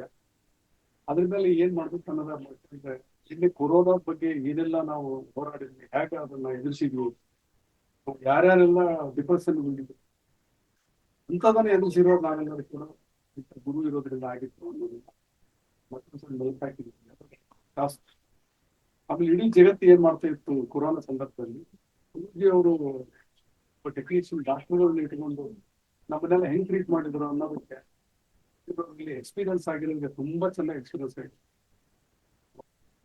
ಹೇಳಿದ್ರು ಇವತ್ತು ಅವರು ನನಗೆ ಬಾಯ್ದು ಏನ್ ಹೇಳಿದ್ರು ಅಂದ್ರೆ 25 ಸಾರಿ ಗುರುಜಿ ಅವರಿಗೆ ಕೊರೋನಾ ಇನ್ಫೆಕ್ಷನ್. 25 ಸಾರಿ. 2 ತಿಂಗಳು ಅವರು ಅರ್ಧ ಚಮಚ ಅನ್ನ ಕೂಡ ತಿನ್ನಂಗಿದ್ದಾರೆ. ಯಾಕೆ ಅಂತ ಕೇಳಿದ್ರೆ ನಮಗೆ ಬಹಳ ಗೊತ್ತಾಯ್ತು. ಯಾಕೆ ಅಂದ್ರೆ ಯಾರಿಗೆ ಕೊರೋನಾ ಆಗಿದೆ ಅವನಿಗೆ ನಮ್ಮ ಗುರುಜಿಯವರ ಸಂಪರ್ಕದಲ್ಲಿ ಗುರುಮತ್ತ ಮನೆಗೆ ಅಲ್ಲಿ ಹೋಗಿ ಅವ್ರನ್ನ ರಕ್ಷಣೆ ಮಾಡಕ್ ಹೋಗಿ ಅವ್ರಿಗೆ 25 ಸಾರಿ ಇನ್ಫೆಕ್ಷನ್ ಆಯ್ತು ಅಂದ್ರೆ ನಮಗೆ ಏನ್ ಕೊಡ್ಲಿಕ್ಕೆ ಗುರು ತನ್ನನ್ನ ತಾನೇ ಬಲಿ ಕೊಟ್ಟರು. ಅದ ನಂತರ ನಾವೇನು ಪ್ರತಿನಿತ್ಯ 4-5 ಗಂಟೆಗೆ ಎದ್ಬಿಟ್ಟು ಧ್ಯಾನ ಪೂರ್ವ ಕಾರ್ಯಕ್ರಮದಲ್ಲಿ 127 ಎಪಿಸೋಡ್ಗಳಾಗಿದೆ. ಪ್ರತ್ಯೇಕವಾಗಿ 240 ತಾಸಿನ ಹೆಚ್ಚಿದೆ. ಇಲ್ಲಿರ್ತಕ್ಕಂಥವ್ರು ಎಲ್ಲಕ್ಕೂ ಬಹಳ ಜನರಿಗೆ ಅದನ್ನ ಬರವಣಿಗೆ ಅವರನ್ನು ಅನ್ಕೊಂಡಾಗ ಎಷ್ಟು ಕಷ್ಟ ಆಗ್ತಾ ಇದೆ ಅನ್ನೋದು ನಮ್ಗೆಲ್ಲ ಗೊತ್ತಾಗಿದೆ. ಆಮೇಲೆ ಎಷ್ಟು ಖುಷಿ ಆಗುತ್ತೆ ಅನ್ನೋದು ಬಹಳ ನನ್ನ ಹತ್ರ ಒಬ್ಬ 140 ವರ್ಷ ಪಾಠ ಮಾಡಿ ಏನೆಲ್ಲ ಸಾಧನೆ ಮಾಡಿರೋರು ಕೂಡ ಅದು ಒಂದು ಹೊಸ ರುಚಿಯನ್ನು ಕೊಡ್ತಾ ಇತ್ತು. ಆಮೇಲೆ ಏನು ಅನ್ನೋದು ನಮಗೆ ತುಂಬಾ ಕುತೂಹಲ ಇತ್ತು. ಕಳೆದ ಸರಿ ಮೃತ್ಯುಂಜಯ ಸರ್ ನಾವೆಲ್ಲರೂ ಸೇರಿ ಹಿಮಾಲಯ ಹೋದ್ವಿ. ಗುರೂಜಿಯವರು ಅಲ್ಲಿದ್ದರು. ಅಲ್ಲಿ ಹೋದಾಗ ತುಂಬಾ ನಮಗೆ ಬಹಳ ದೊಡ್ಡ ಎಕ್ಸ್ಪೀರಿಯನ್ಸ್ ಆಯಿತು. ಮೃತ್ಯುಂಜಯ ಸರ್ ಮೊನ್ನೆ ಮಾತಾಡೋದು ಹೇಳ್ತಾ ಇದ್ದೀನಿ ಸರ್. ಅಲ್ಲಿ ಎಲ್ಲ ಫೋಟೋಸ್ ಎಲ್ಲ ಕಂಡ್ರೆ ಸ್ವಲ್ಪ ನಮ್ಮ ಅಣ್ಣ ನಮ್ಮ ಅತ್ತಿಯವರು ಆಮೇಲೆ ನಮ್ಮ ತಮ್ಮ ನಾವು ಹೋಗ್ಬೇಕನ್ನ ಅಂತ ಅನ್ಕೊಂಡಾಗ ಏನೇನು ಜೋಡಿಸ್ಕೊಳ್ಬೇಕು ಅಂದಾಗ ಅಲ್ಲಿ ಹೋಗ್ಲಿಕ್ಕೆ ಇಬ್ಬರಿಗೆ ಒಂದು 70,000 1 ಲಕ್ಷ ಅದ್ರಾಗ ನಾನು 2.5 ಲಕ್ಷ ಕೊಟ್ಟು ಕ್ಯಾಮ್ರಾ ತಗೊಂಡೆ. ತಾಕತ್ತೈತಿ ಅಂತ ಅಲ್ಲ, ಗುರೂಜಿ ಅವ್ರನ್ನ ಅಲ್ಲಿ ಕಾಣಬೇಕಲ್ಲ ಅನ್ಕೊಂಡು ಅಲ್ಲಿಂದ ಬಂದ ಮೇಲೆ ಕೂಡ ನಾನು ನಮ್ಗೆ ಅಲ್ಲಿ ಕನಸುಗಳೇ ಬೀಳ್ತಾ ಇದ್ದಾವೆ. ಅದು ಎಲ್ಲಿ ಹೆಂಗಿತ್ತು ಅಂದ್ರೆ ನಲ್ಲಿ ನಮ್ಮ ಶ್ರೀದೇವಿ ನನ್ನ ಮನೆಯವರು ಇದ್ದಾರೆ. ಒಂದು ಪೀಕ್ ಪಾಯಿಂಟಿಗೆ ನಮ್ಮನ್ನು ಒಂದು ದಿವಸ ಮುಂಜಾನೆ ಗುರುಜಿ ಕರ್ಕೊಂಡು ಹೋಗ್ತಾರೆ. ಅದು ಎಷ್ಟು ಪೀಕ್ ಇತ್ತಂದ್ರೆ ನನಗೆ ಹೈಟ್ ಫೋಬಿ ಇದೆ. ಸ್ವಲ್ಪ ಎತ್ತರದಿಂದ ನೋಡಿದ್ರೆ ನಾನು ತಲೆ ಸ್ವಲ್ಪ ಬರ್ತೀನಲ್ಲ, ಯಾವ ಡಾಕ್ಟರ್ ಲೋ ಬಿ ಪಿ ಆಗುತ್ತೆ. ಗುರುಜಿ ಅವರು ನಮ್ಮನ್ನು ಮೇಲೆ ಹಚ್ಕೊಂಡು ಕರ್ಕೊಂಡು ಹೋದ್ಮೇಲೆ ಒಂದು ಚಿಕ್ಕ ಹಿಂಗಿದೆ, ಇಷ್ಟಿದೆ. ಇದು ಹಿಂದೆ ಹಿಮಾಲಯ, ಅದು ಸಾವಿರಾರು ಬೆಟ್ಟಗಳು, ಬಿಳಿ ಬೆಟ್ಟಗಳು. ಗುರೂಜಿ ಅವ್ರನ್ನ ಅಲ್ಲಿ ಕುಂತು ಈ ಕ್ಯಾಮ್ರಾದಿಂದ ನಾನು ಫೋಟೋ ತೆಗೆದು ಕರ್ಕೊಂಡು ಹೋಗ್ತಿದ್ದೆ. ಗುರೂಜಿ ನಾವೆಲ್ಲ ಇಲ್ಲಿ ಹೋದಾಗ ನಾನು ಇದು ಸ್ಪ್ರೆಡ್ ಇದೆ, ಒಂದು 10 ಎಕರೆ ಇದೆ ಅಂದ್ಕೊಂಡಿದ್ವಿ. ಹೋಗಿ ಬಂದು ಇಲ್ಲಿ ಇಬ್ಬರೇ ನಿಂತಿರೋ ಜಾಗ 15,000 ಅಡಿ ಇದೆ ಕೆಳಗಡೆಗೆ. ಅಷ್ಟು ಹೈಟ್ನಲ್ಲಿ ನಿಂತು ನಾನು ನನ್ನ ಜೀವನದಲ್ಲಿ ಎಲ್ಲಿ ನೋಡಿದ್ರು. ಲೈಟ್ನಲ್ಲಿ ನೋಡ್ಬಿಟ್ರೆ ಇಲ್ಲಿಂದ ಇಲ್ಲಿ ಜುಮ್ ಜುಮ್ ಬಂದು ಅದು ಏನಾಗ್ತೈತೋ ಗೊತ್ತಾಗಲ್ಲ. ಗುರುಜಿ ಅವರು ಡಾಕ್ಟರ್ ಕಲ್ಲು ಸ್ಲಿಪ್ ಆದ್ರೆ ನಮ್ಮ ಹೆಣ ತರಕ್ಕೆ ಯಾರು ಬರಕ್ಕೆ ಅಲ್ಲಿ ಕರ್ಕೊಂಡು ಹೋದ್ಮೇಲೆ ಇದು ಹಿಮಾಲಯದ ಅಡಿ ಭಾಗದ 1000 ಪಾಲಲ್ಲಿ ಒಂದು ಅಂಶಕ್ಕೆ ಬಂದಿರಿ, ಮುಂದೆ ಹೋಗೋಣ ಏನಾದ್ರು ನನಗೆ ಕನ್ಸುತ್ತಂದ್ರೆ ನಮ್ಮ ಕನ್ನಡಿಗರಿಗೆ ಚೆನ್ನಾಗಿ ಗೊತ್ತಿದೆ. ಇದು ಹೆಲಿಕಾಪ್ಟರ್ನಲ್ಲಿ ಹಾರಾಡ್ತಾ ಕೆಳಗಡೆ ಹಿಮಾಲಯವನ್ನು ಪ್ಯಾರಾಗ್ಲೈಡರ್ ಮೇಲೆ ಹೋಗೋಣ ಅಂದ್ರೆ ನಾನು ಪ್ಯಾರಾಗ್ಲೈಡರ್ ಹೆಲಿಕಾಪ್ಟರ್ ಗುರುಜಿ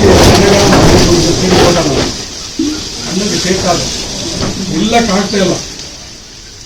ಅಲ್ಲಿ ಒಬ್ಬೊಬ್ಬರನ್ನ ನಿಲ್ಲಿಸಿದ ನಮ್ಮನ್ನ ಇದೆ ಒಂದ್ಸರಿ ಒಬ್ಬೊಬ್ಬರಿಂದ ತೆಗೆದೆ ಬಂದ್ರೆ ಆ ತೆಗೆಯೋದು ಅಷ್ಟೇ ನಮಗೆ ಹೆಂಗಿದೆ ತೋರಿಸ್ತೀವಿ ಏನೆಲ್ಲ. ಮೊನ್ನೆ ಒಂದು ಫೋಟೋ ಹಾಕಿದ್ದೆ ನಾನು ಫೇಸ್ಬುಕ್ ಗುರುಜಿ ಅಪ್ಪಳಿತ್ತಂದ್ರೆ ಹಾಕೊಳ್ಳೋದು ಇದನ್ನ ಯಾಕೆ ಹೇಳಿದೆ ನಾನು ಅಂದ್ರೆ ಏನು ಕೊಡ್ತಾರೆ ನಿಮ್ಗೆ ಅಲ್ಲಿಗೆ ಹೋಗಿ ಕೇಳಿದಾಗ ಅವರು ಆಯ್ತು ನೀವು ಬಂದಿರಲ್ಲ ಇದು ಮುಗಿಸ್ಕೊಂಡು ಹೋಗಿ ಅಂತ ಹೇಳ್ಬಿಟ್ಟು ಒಂದು ದಿವಸ ನಮ್ಮ ತಲೆಬಿಟ್ಟು ನೆಕ್ಸ್ಟ್ ನಮ್ಗೆ ಕೇಳ್ತಾರೆ. ಅಲ್ಲಿ ನಮಗೆ ಯಾಕೆ ಹೋಗಕ್ಕಾಯ್ತು ಅಂತ ಹೇಳಿದ್ರೆ ಅದು ದೈವ ಭೂಮಿ. ಅಲ್ಲಿ ಗುರುಜಿ ನಂತರ ಏನು ಗುರುಜಿ ಅವ್ರು ಏನೋ ನಮ್ಗೆ ಹೇಳ್ತಾರೆ ಅಲ್ಲಿ ಹೋಗ್ತೀವಿ ನಮಗೆ ಯಾರೇ ನಿಮ್ಗೆಲ್ಲ ಬಿಟ್ಟು ಹೋಗಿದ್ವಲ್ಲ ನಾವು ನಡ್ರೆ ನಡ್ರೆ ನಡ್ರೆ ನಡ್ರೆ ಗುರುಜಿ ಮತ್ತೆ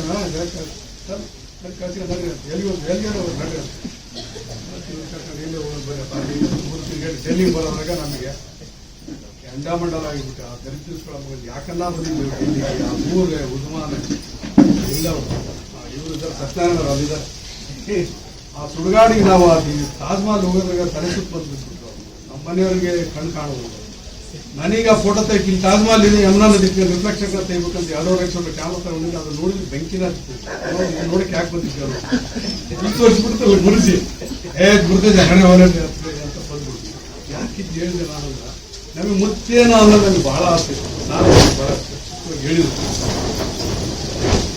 ಗುರುಜಿ ಒಂದ್ಸರಿ ಮತ್ತೆ ನನಗೆ ಹೇಳಿದ್ರು ಜ್ಞಾನಪೂರ್ವ ಸಿದ್ಧತೆ ಮುಂದುವರೆದ ಭಾಗ ಏನು ಅಂತ ಹೇಳಿ ನನಗೆ ಒಂಥರ ಮೈ ದುಮ್ಮಂದು ಮುಂದೆ ಏನ್ ಮಾಡ್ತಾರೆ ಈಗ ಪತಂಜಲಿ ಯೋಗ ಸೂತ್ರದ ಆಧಾರವನ್ನು ಇಟ್ಕೊಂಡು ವಿಜ್ಞಾನ ವೈದ್ಯ ತಂತ್ರ ಮತ್ತು ಇತ್ತೀಚಿನ ಮಹತ್ವ ಏನು ಸಾಧನೆಯಲ್ಲಿ ಅಳವಡಿಸ್ತಿದ್ರು ಅದನ್ನೆಲ್ಲ ಅವ್ರಿರ್ತಾರೆ. ಆ ಕಡೆ ಸ್ವಲ್ಪ ಒಳಗ್ ಬರ್ರಿ, ಇವ್ ಸ್ವಲ್ಪ ಮುಂದಕ್ಕೆ ಹೇಳಪ್ಪ ನೀನ್ ಹೇಳಿ ಬರ್ತಾರೆ. ನಮಗೆ ಎಷ್ಟು ಚೆನ್ನಾಗಿ ಆಗಿದೆ ಅಂತ ಹೇಳಿದ್ರೆ ಕೊಡ್ತಾ ಇದ್ದಾರೆ ಅಂತಂದ್ರೆ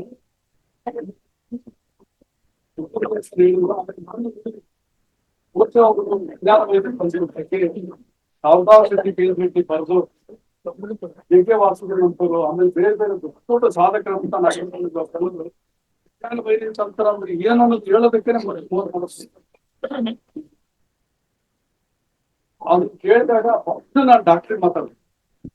ತಮ್ಮ ಮಾತಾಡ್ತೀನಿ ಯಾರ್ಯಾರು ಮಾತಾಡ್ತಾರೆ ಗುರುಜಿ ಕೇಳಿದೆ ಗುರುಜಿ ಇದನ್ನ ನೆಕ್ಸ್ಟ್ ಗುರುಪೂರ್ಣಿಮೆ ಆದ್ಮೇಲೆ ನಿಮಗೆ ಹಂತ ಹಂತವಾಗಿ ನಾನು ಸಂಸ್ಕಾರ ಕೊಡ್ಲಿಕ್ಕೆ ಅದನ್ನಲ್ಲ ಬೇರೆದಾರು. ಅದಕ್ಕೆ ನಮ್ಗೇನಾಯ್ತು ಅಂದ್ರೆ ಇವೆಲ್ಲರಿಗೂ ಹೇಳೋದಕ್ಕೆ ಎಲ್ಲರೂ ಖುಷಿ ಕೊಡ್ತೀವಿ. ನಿಮ್ಗೂ ಕೂಡ ಅದು ವಾಟ್ಸಪ್ ನಲ್ಲಿ ಹಾಕಿದ್ವಿ ಮೆಸೇಜ್ ಗುರುಜಿ ಅವರಿಗೆ ಪರ್ಮಿಷನ್ ತಗೊಂಡು ಅವ್ರಿಗೆ ಕ್ರಿಯೇಟ್ ಮಾಡೋದು ಹಾಗೆ ನಾವೇನ್ ಮಾಡ್ಬೇಕಾಗಿದೆ ಗುರುಜಿ ಹೇಳೋದನ್ನ ತಪ್ಪದೆ ಅದು ನಾವು ಫಾಲೋ ಮಾಡಬೇಕು. ಪ್ರಶ್ನೆಗಳು ಆಮೇಲೆ ಏನ್ ಕೊಡ್ತೀವಿ ಏನಾಗುತ್ತೆ ಏನ್ ಬರುತ್ತೆ ಪ್ರಶ್ನೆಗಳು ಆಮೇಲೆ ಅದಕ್ಕೆ ನಾವು ನನ್ನಂತ ಕೂಡ ನಾನು ಬಹಳಷ್ಟು ಉತ್ತಂಡವಾಗಿದೆ, ಬಹಳ ದೊಡ್ಡ ಉತ್ತಂಡವಾಗಿದೆ. ನಾನು ಎಲ್ಲಾದ್ರೂ ನ್ಯಾಷನಲ್ ಸೆಮಿನಾರ್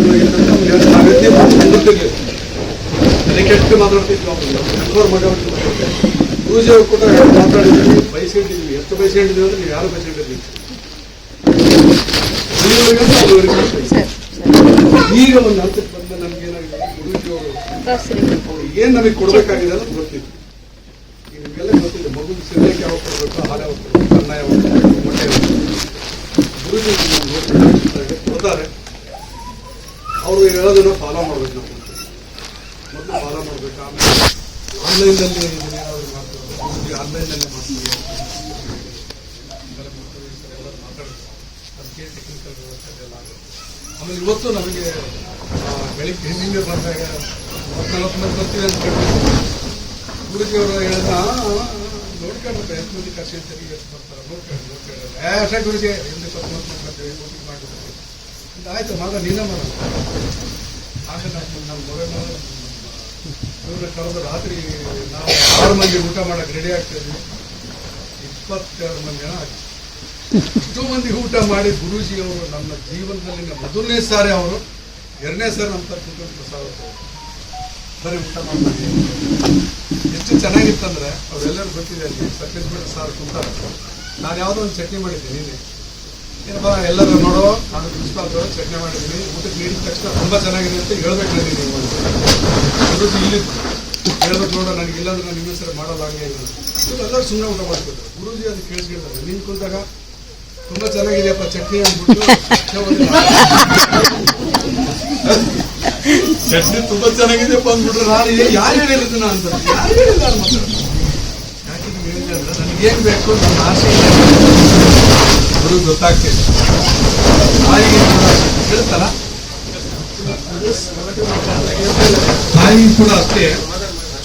ಮಗುವಿಗೆ ಯಾವಾಗ ಹಸಿವಾಗಿದೆ ಅಂತ ತಾಯಿಗೆ ಗೊತ್ತಾಗುತ್ತೆ. ತಾಯಿ ಆದಳಿಗೆ ಮಾತ್ರ ಗೊತ್ತಾಗುತ್ತೆ, ತಂದೆ ಆದಳಿಗೆ ನಮ್ಮಂತರಿಗೆ ಏನು ಗೊತ್ತಾಗುತ್ತೆ. ಮಗುವಿಗೆ ಹಸಿವಾಗಿದೆ ಅನ್ನೋದು ತಾಯಿಗೆ, ಕರುವಿಗೆ ಹಾಲು ಕೊಡಬೇಕು ಅನ್ನೋ ಹಸುವಿಗೆ, ತಾಯಿಗೆ ಮತ್ತು ಹಸುವಿಗೆ ಹೆಂಗ್ ಗೊತ್ತಾಗುತ್ತೆ ಅಂದ್ರೆ ಅದು ಒಂದು ಅನಾಟಮಿಕ್ ಚೇಂಜಸ್ ಆಗುತ್ತೆ. ಹಾಗಾಗಿ ಆ ಗುರುವಿಗೆ ಗೊತ್ತಾಗಿದೆ ನಮಗೆ. ನಿನ್ನೆ 22 ಮಂದಿ ಆದ್ಮೇಲೆ ಬೆಳಗ್ಗೆ ಎದ್ದು ನಾವೆಲ್ಲರೂ ಸೇರಿ ತಿಂಡಿ ಮಾಡೋಣ ಅಂತಂದೇಳಿ ಏನು ಸೌರ್ಸೋದ್ರಾಗ 1 ತಾಸು ಆಯ್ತು. ಏನೋ ಲೆಮನ್ ಟೀ ಮಾಡ್ಬೇಕಂತ ಇಲ್ಲಿರೋ ಗುರುಜಿ ಹಾಕಿರೋ ತಪ್ಪಲ ಎಲ್ಲ ಕಿತ್ಕೊಂಡು ಬಂದು ನೀರಾಗ ಹಾಕಿ ಚಾ ಅದನ್ನ ಬಿಸಿ ಮಾಡಿ ಟೀ ಮಾಡಿದ್ರು. ಇರೋರು ಅವಾಗ ಏನು ಹಾಕಿರೋದು ಗೊತ್ತಿಲ್ಲ. ಅಲ್ಲಿ ಇಲ್ಲೇನಂತ ಕೆಲವೊಂದು ಹಾಕಿರೋ ಬೆಳಿಗ್ಗೆ ಉಪ್ಪಿಟ್ಟಿನ ಚಟ್ನಿ ಮಾಡಿದ್ದು ಅದೇ. ಇಲ್ಲೇನೋ ಗುರುಜಿ ಯಾವ ಕಾಯಕರು ಕಿತ್ಕೊಂಡು ಬಂದು ಹಾಕಿ ಮಾಡಿದ್ದು. ಮತ್ತೊಂದ್ಸರಿ ಕೇಳಿದ್ರೆ ನಾನೇನು ಯೂಟ್ಯೂಬ್ ಹೇಳಲ್ಲ. ಹಂಗೆ ಗುರೂಜಿ ಅವರಿಗೆ ಕೊಡ್ಲಿಕ್ಕೆ ಸಿದ್ಧರಾದಂತಹ ನಾವು ನಮ್ಮನ್ನು ಸೇರಿಕೊಂಡು ನಮ್ಮ ಅಪ್ಪನ್ನು ಸೇರಿಕೊಂಡು ಅವ್ರು ಹೇಳಿದ್ದನ್ನ ಫಾಲೋ ಮಾಡಬೇಕು.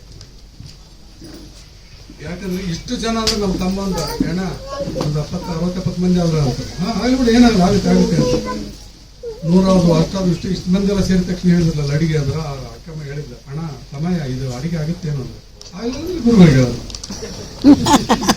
ಗುರುಗಳು ಹೇಳೋದು ಅಷ್ಟ ಅಂತಂದು ಇಲ್ಲಪ್ಪ ಇನ್ನೊಂದು ಇಷ್ಟೆಲ್ಲ ತರಿಸ್ಬೇಕು.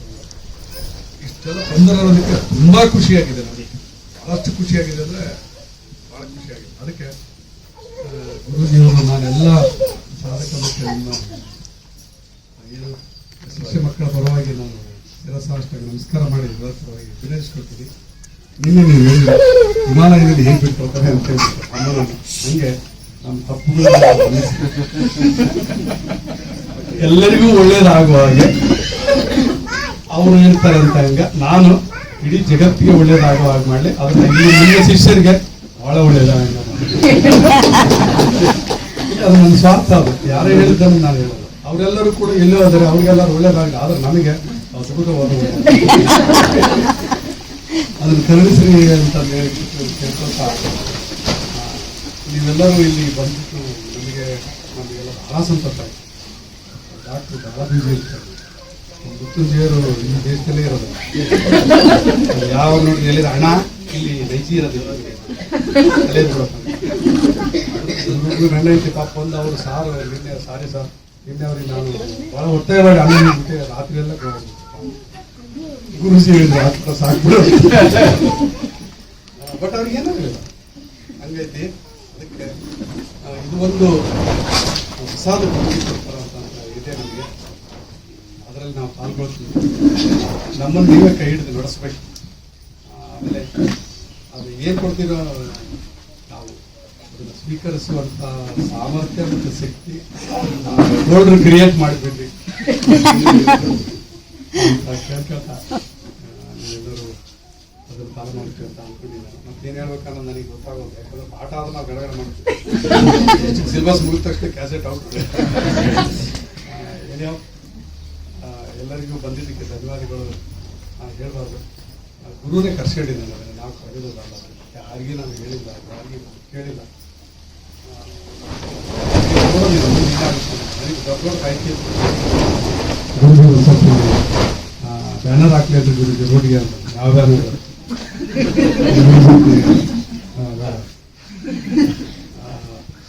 ಹಂಗೆ ನಾವು ಹಿಂದಿದ್ದಾಗೆಲ್ಲ ಬೇರೆ ಬೇರೆ ಸ್ವಾಮಿಗಳ ಹತ್ರ ಇದ್ದೇವೆ ಬ್ಯಾನರ್ ಹಾಕ್ಬಾರ್ದ್ರೆ ಹಾಕ್ತೀವಿ ನಾವು ಇಲ್ಲಿ ಹಿಂಗಿಲ್ಲ ನನಗೇನು ಕೊಡ್ಬೇಕು ಕೊಡ್ತಾರೆ.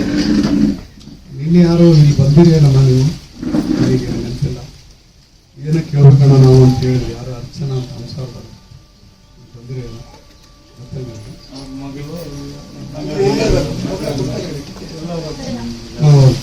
ತಂಗಿ ನನಗೆ ಕೇಳಿದ್ರೆ ಅಣ್ಣ ನಾನು ಏನೋ ಮಾಡ್ಬೇಕಣ್ಣ ನೀವು ಎಲ್ಲಿ ಹೋಗ್ತೀರಿ ಅಂತ ಹೇಳ್ತಾರೆ.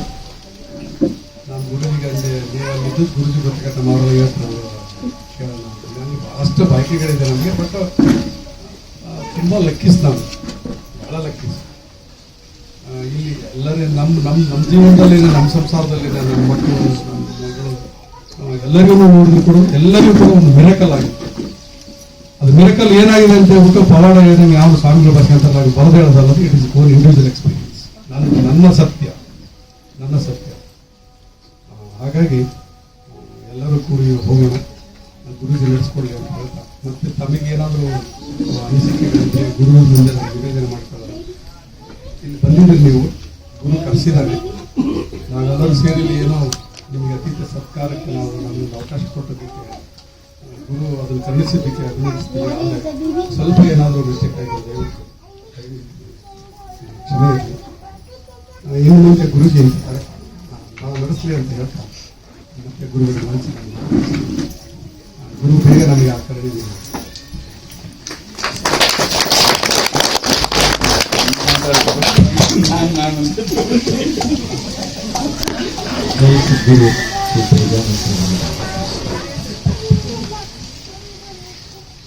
ನಾನು ಎರಡು ಪಾತ್ರಗಳನ್ನ ಹಂಚ್ಕೊಳ್ಳೋಕೆ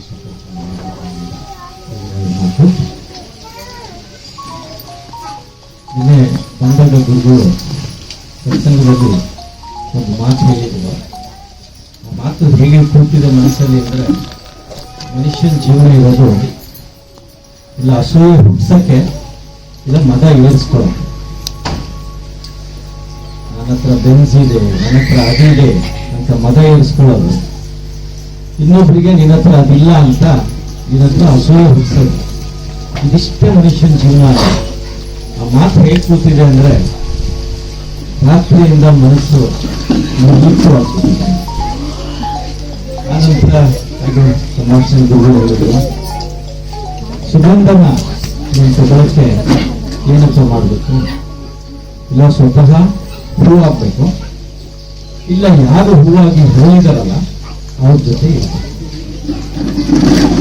ಆ ಮಾತು ಗುರುಗಳು ಹೇಳಿದ್ರು.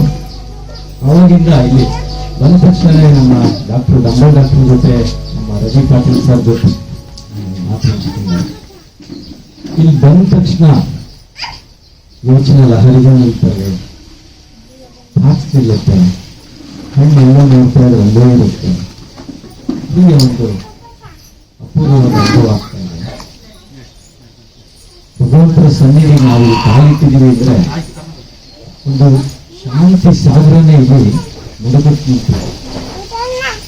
ಹೇಗೆ ನಮಗೆ ತಾನೇ ನಡ್ಕೊಂಡು ಹೋಗ್ತಾ ಇದೆ. ವಿಶ್ವನಾಥ ತಾನಾಗೆ ಆಗ್ತಾ ಇದೆ. ರಾತ್ರಿ 2:30 ಮಲಗಿದ್ದೀವಿ, ನಿದ್ದೆ ಬಂದಿಲ್ಲ, ಬೇಗ ಎದ್ವಿ.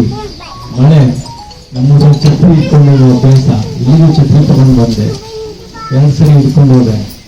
ಆಮೇಲೆ ಛತ್ರಿ ಬಿಟ್ಟು ಹಂಗೆ ಓಡಾಡಕ್ಕೆ ಶುರು ಮಾಡಿದೆ.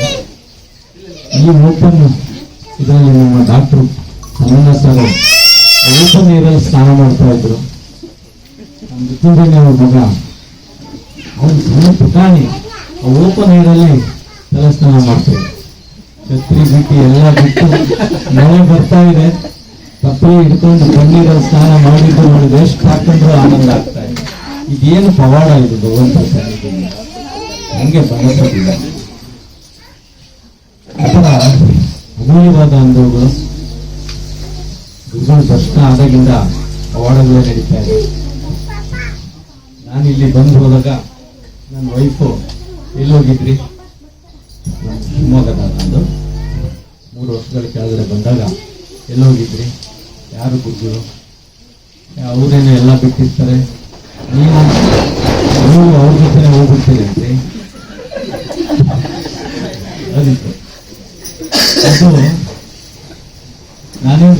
ಹೇಳಿಲ್ಲ. ಗುರುಗಳಿಗೆ ಗೊತ್ತಾಯ್ತು, ಗುರುಗಳಿಗೆ ಗೊತ್ತಾಯ್ತು, ನಾನೇನು ಹೇಳಿಲ್ಲ ಗುರುಗಳಿಗೆ. ನಮ್ಮ ಮನೆಗೆ ಬಂದಿದ್ರು, ಪ್ರಸಾದ ಸ್ಪರ್ಶ ಮಾಡಿದ್ರು ಮನೆಯಲ್ಲಿ. ಅದು ಹೇಳಿಲ್ಲ. ಗುರು ಅಂದ್ರೆ ಸಂಸಾರದಲ್ಲಿ ನೆಮ್ಮದಿ, ಶಾಂತಿ, ನಿಮಗೆ ಆರೋಗ್ಯ, ನೀವು ಯಾವ ಉದ್ಯೋಗ ವ್ಯವಹಾರ ಅಥವಾ ಏನ್ ಮಾಡ್ತಿರ್ತೀರಿ ಅದರಲ್ಲಿ ಹೇಳಿದೆ. ಇದು ಮೂರು ಆಗದೆ ಇದ್ರೆ ಅವ್ರ ಗುರುನೇ ಅಲ್ಲ, ನೀವು ಅವ್ರ ಹತ್ರ ಹೋಗ್ಬೇಡಿ ಅಂತ ಹೇಳಿದ್ರು. ಆ ಮಾತು ನನ್ನ ಜೀವನದಲ್ಲಿ ಎಷ್ಟು ಸತ್ಯ ಆಗ್ತಾ ಇದೆ ಅಂದ್ರೆ, ನಾನು ಟ್ರಾವೆಲ್ ಏಜೆಂಟ್, ಪ್ರವಾಸಗಳು ಆಯೋಜನೆ ಮಾಡ್ತೀನಿ. ಕರೋನಾ ಕಾಲದಲ್ಲಿ ಅಪಾರ ನಷ್ಟ ಹೊಂದಿ ಒಂದು ನಯಾ ಪೈಸೆ ಸಂಪಾದನೆ ಇಲ್ಲ ಕೂತ್ಕೊಂಡೆ. ತಿಂಗಳಿಗೆ ಲಕ್ಷಗಟ್ಟಲೆ, ಸೀಸನ್ ಕೋಟಿಗಟ್ಟಲೆ ಓಡಾಡುವಂಥ ಕೈಯಲ್ಲಿ ಒಂದು ನಯಾ ಪೈಸೆ ಓಡಾಡ್ತಾ ಇಲ್ಲ. ಇಂಥ ಸನ್ನಿವೇಶ ಇಲ್ಲಿ ಕೂತ್ಕೊಂಡಾಗ ಗುರುಗಳು ದರ್ಶನ ಆಯಿತು, ಗುರುಗಳು ಪಾದಸ್ಪರ್ಶ ಮಾಡಿದ್ವಿ, ಮಾತುಕತೆ ಮಾಡಿದ್ವಿ. ಅದು ತಂತಾನಿಗೆ ಶುರುವಾಯಿತು. ಕೊರೋನಾ ಮುಂಚೆ ಏನು ಪ್ರಯತ್ನ ಮಾಡ್ತಾ ಇದ್ದೀವಿ, ಏನು ಎಫರ್ಟ್ ಆಗ್ತಿದ್ದ, ಎಫರ್ಟೇ ಇಲ್ಲ. ಇವಾಗ ಎಫರ್ಟೇ ಇಲ್ಲ, ಎಲ್ಲ ನಡ್ಕೊಂಡು ಹೋಗ್ತಾ ಇದೆ. ಆರೋಗ್ಯ ಸೂಪರ್ ಆಗಿದೆ. ಅದ್ಭುತವಾದ ಡಾಕ್ಟ್ರದ್ದು ಪರಿಚಯ ಆಯಿತು ನಮಗೆ, ಡಬಲ್ ಡಾಕ್ಟ್ರದ್ದು. ಅವರ ಔಷಧಿಯಿಂದ, ಅವ್ರ ಟ್ರೀಟ್ಮೆಂಟಿಂದ, ಗುರುಗಳ ಮಾರ್ಗದರ್ಶನದಿಂದ ಆರೋಗ್ಯ ಚೆನ್ನಾಗಿದೆ. ಮನೆಯಲ್ಲಿ ಸಂಪೂರ್ಣ ನೆಮ್ಮದಿ, ಶಾಂತಿ ಇದೆ. ವ್ಯವಹಾರ ತುಂಬ ಚೆನ್ನಾಗಿ ನಡೀತಾ ಇದೆ. ಹೀಗೆ ಗುರುಗಳು ಹೇಳ್ತಾರೆ, ಶಿಷ್ಯರನ್ನು ಗುರುಗಳೇ ಹುಡುಕೊಂಡು ಬರ್ತಾರೆ ಅಂತ ಹೇಳ್ತಾರೆ. ಅಂತ ಒಂದು ಭಾಗ್ಯ ಸಿಕ್ಕಿದೆ. ಆ ಗುರುವಿನ ಕಾರುಣ್ಯ, ಆ ಗುರುವಿನ ಆಶೀರ್ವಾದ ಸದಾ ನಮ್ಮೆಲ್ಲರ ಮೇಲೆ ಹೀಗೆ ಇರಲಿ ಅಂತ ಭಗವಂತ ಪ್ರಾರ್ಥನೆ ಮಾಡ್ತಾ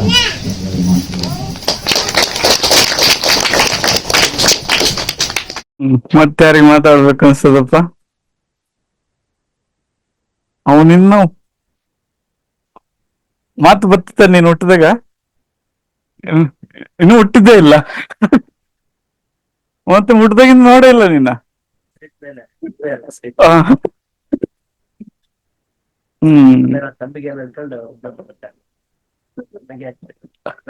ಪ್ಲಾಸ್ಟಿಕ್ ಇದು ಕುಟುಂಬದ ಬಗ್ಗೆ ಸ್ವಲ್ಪ ಹೇಳ್ಬೇಕು.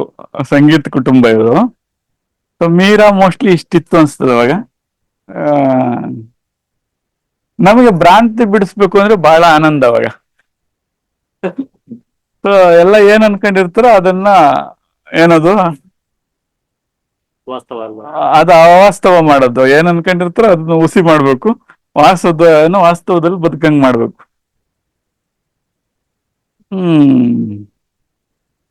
ಶುದ್ಧ ಸಸ್ಯಾಹಾರಿಗಳು.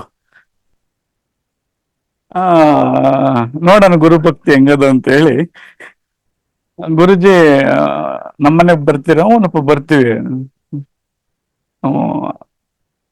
ಸರಿ, ಪ್ರಸಾದ ಸ್ವೀಕರಿಸ್ತೀರಾ? ನಾನು ಹೇಳಿದ್ ಮಾಡೋದಾದ್ರೆ ಬರ್ತೀನಿ.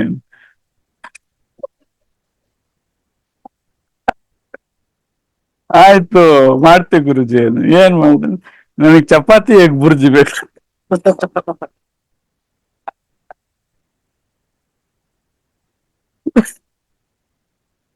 ಪಾಪ ತಾಯಿ ಅದ ಹೆಂಗ್ ಸಹಿಸ್ಕೊಂಡ್ ಮಾಡಿದ್ರ ಅಂತ ಸಿದ್ಧ ಮಾಡಿ ಇಟ್ಟಿದ್ರು. ಅವತ್ತೊಂದು ಮಹಾ ಅದ್ಭುತ ನಡೀತು. ವಾಸನೆ ಕಾಣ್ರೆ ವಾಂತಿ ಮಾಡ್ಕೊಳ್ಳೋ ಮಗ ನನಗೂ ಅದೇ ಬೇಕು.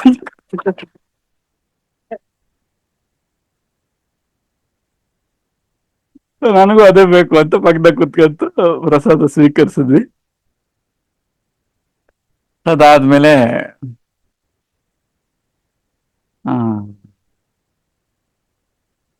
ಸಂಗೀತದಲ್ಲಿ ಒಳ್ಳೆ ಆಸಕ್ತಿ ಎಲ್ರಿಗೂ.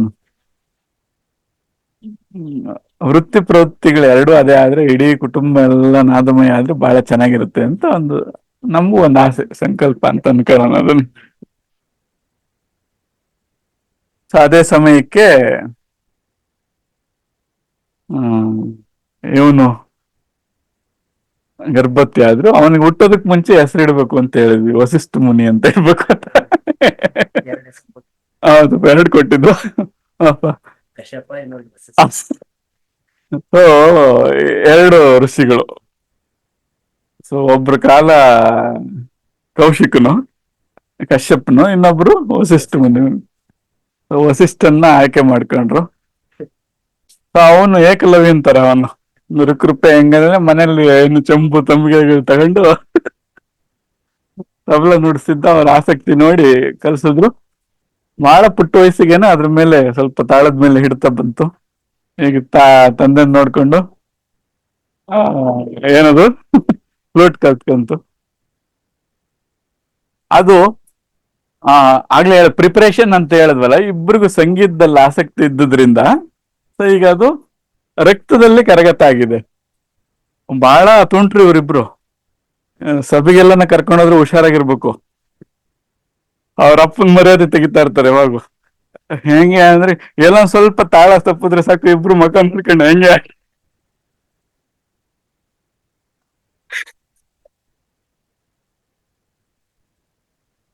ಪಾಪ.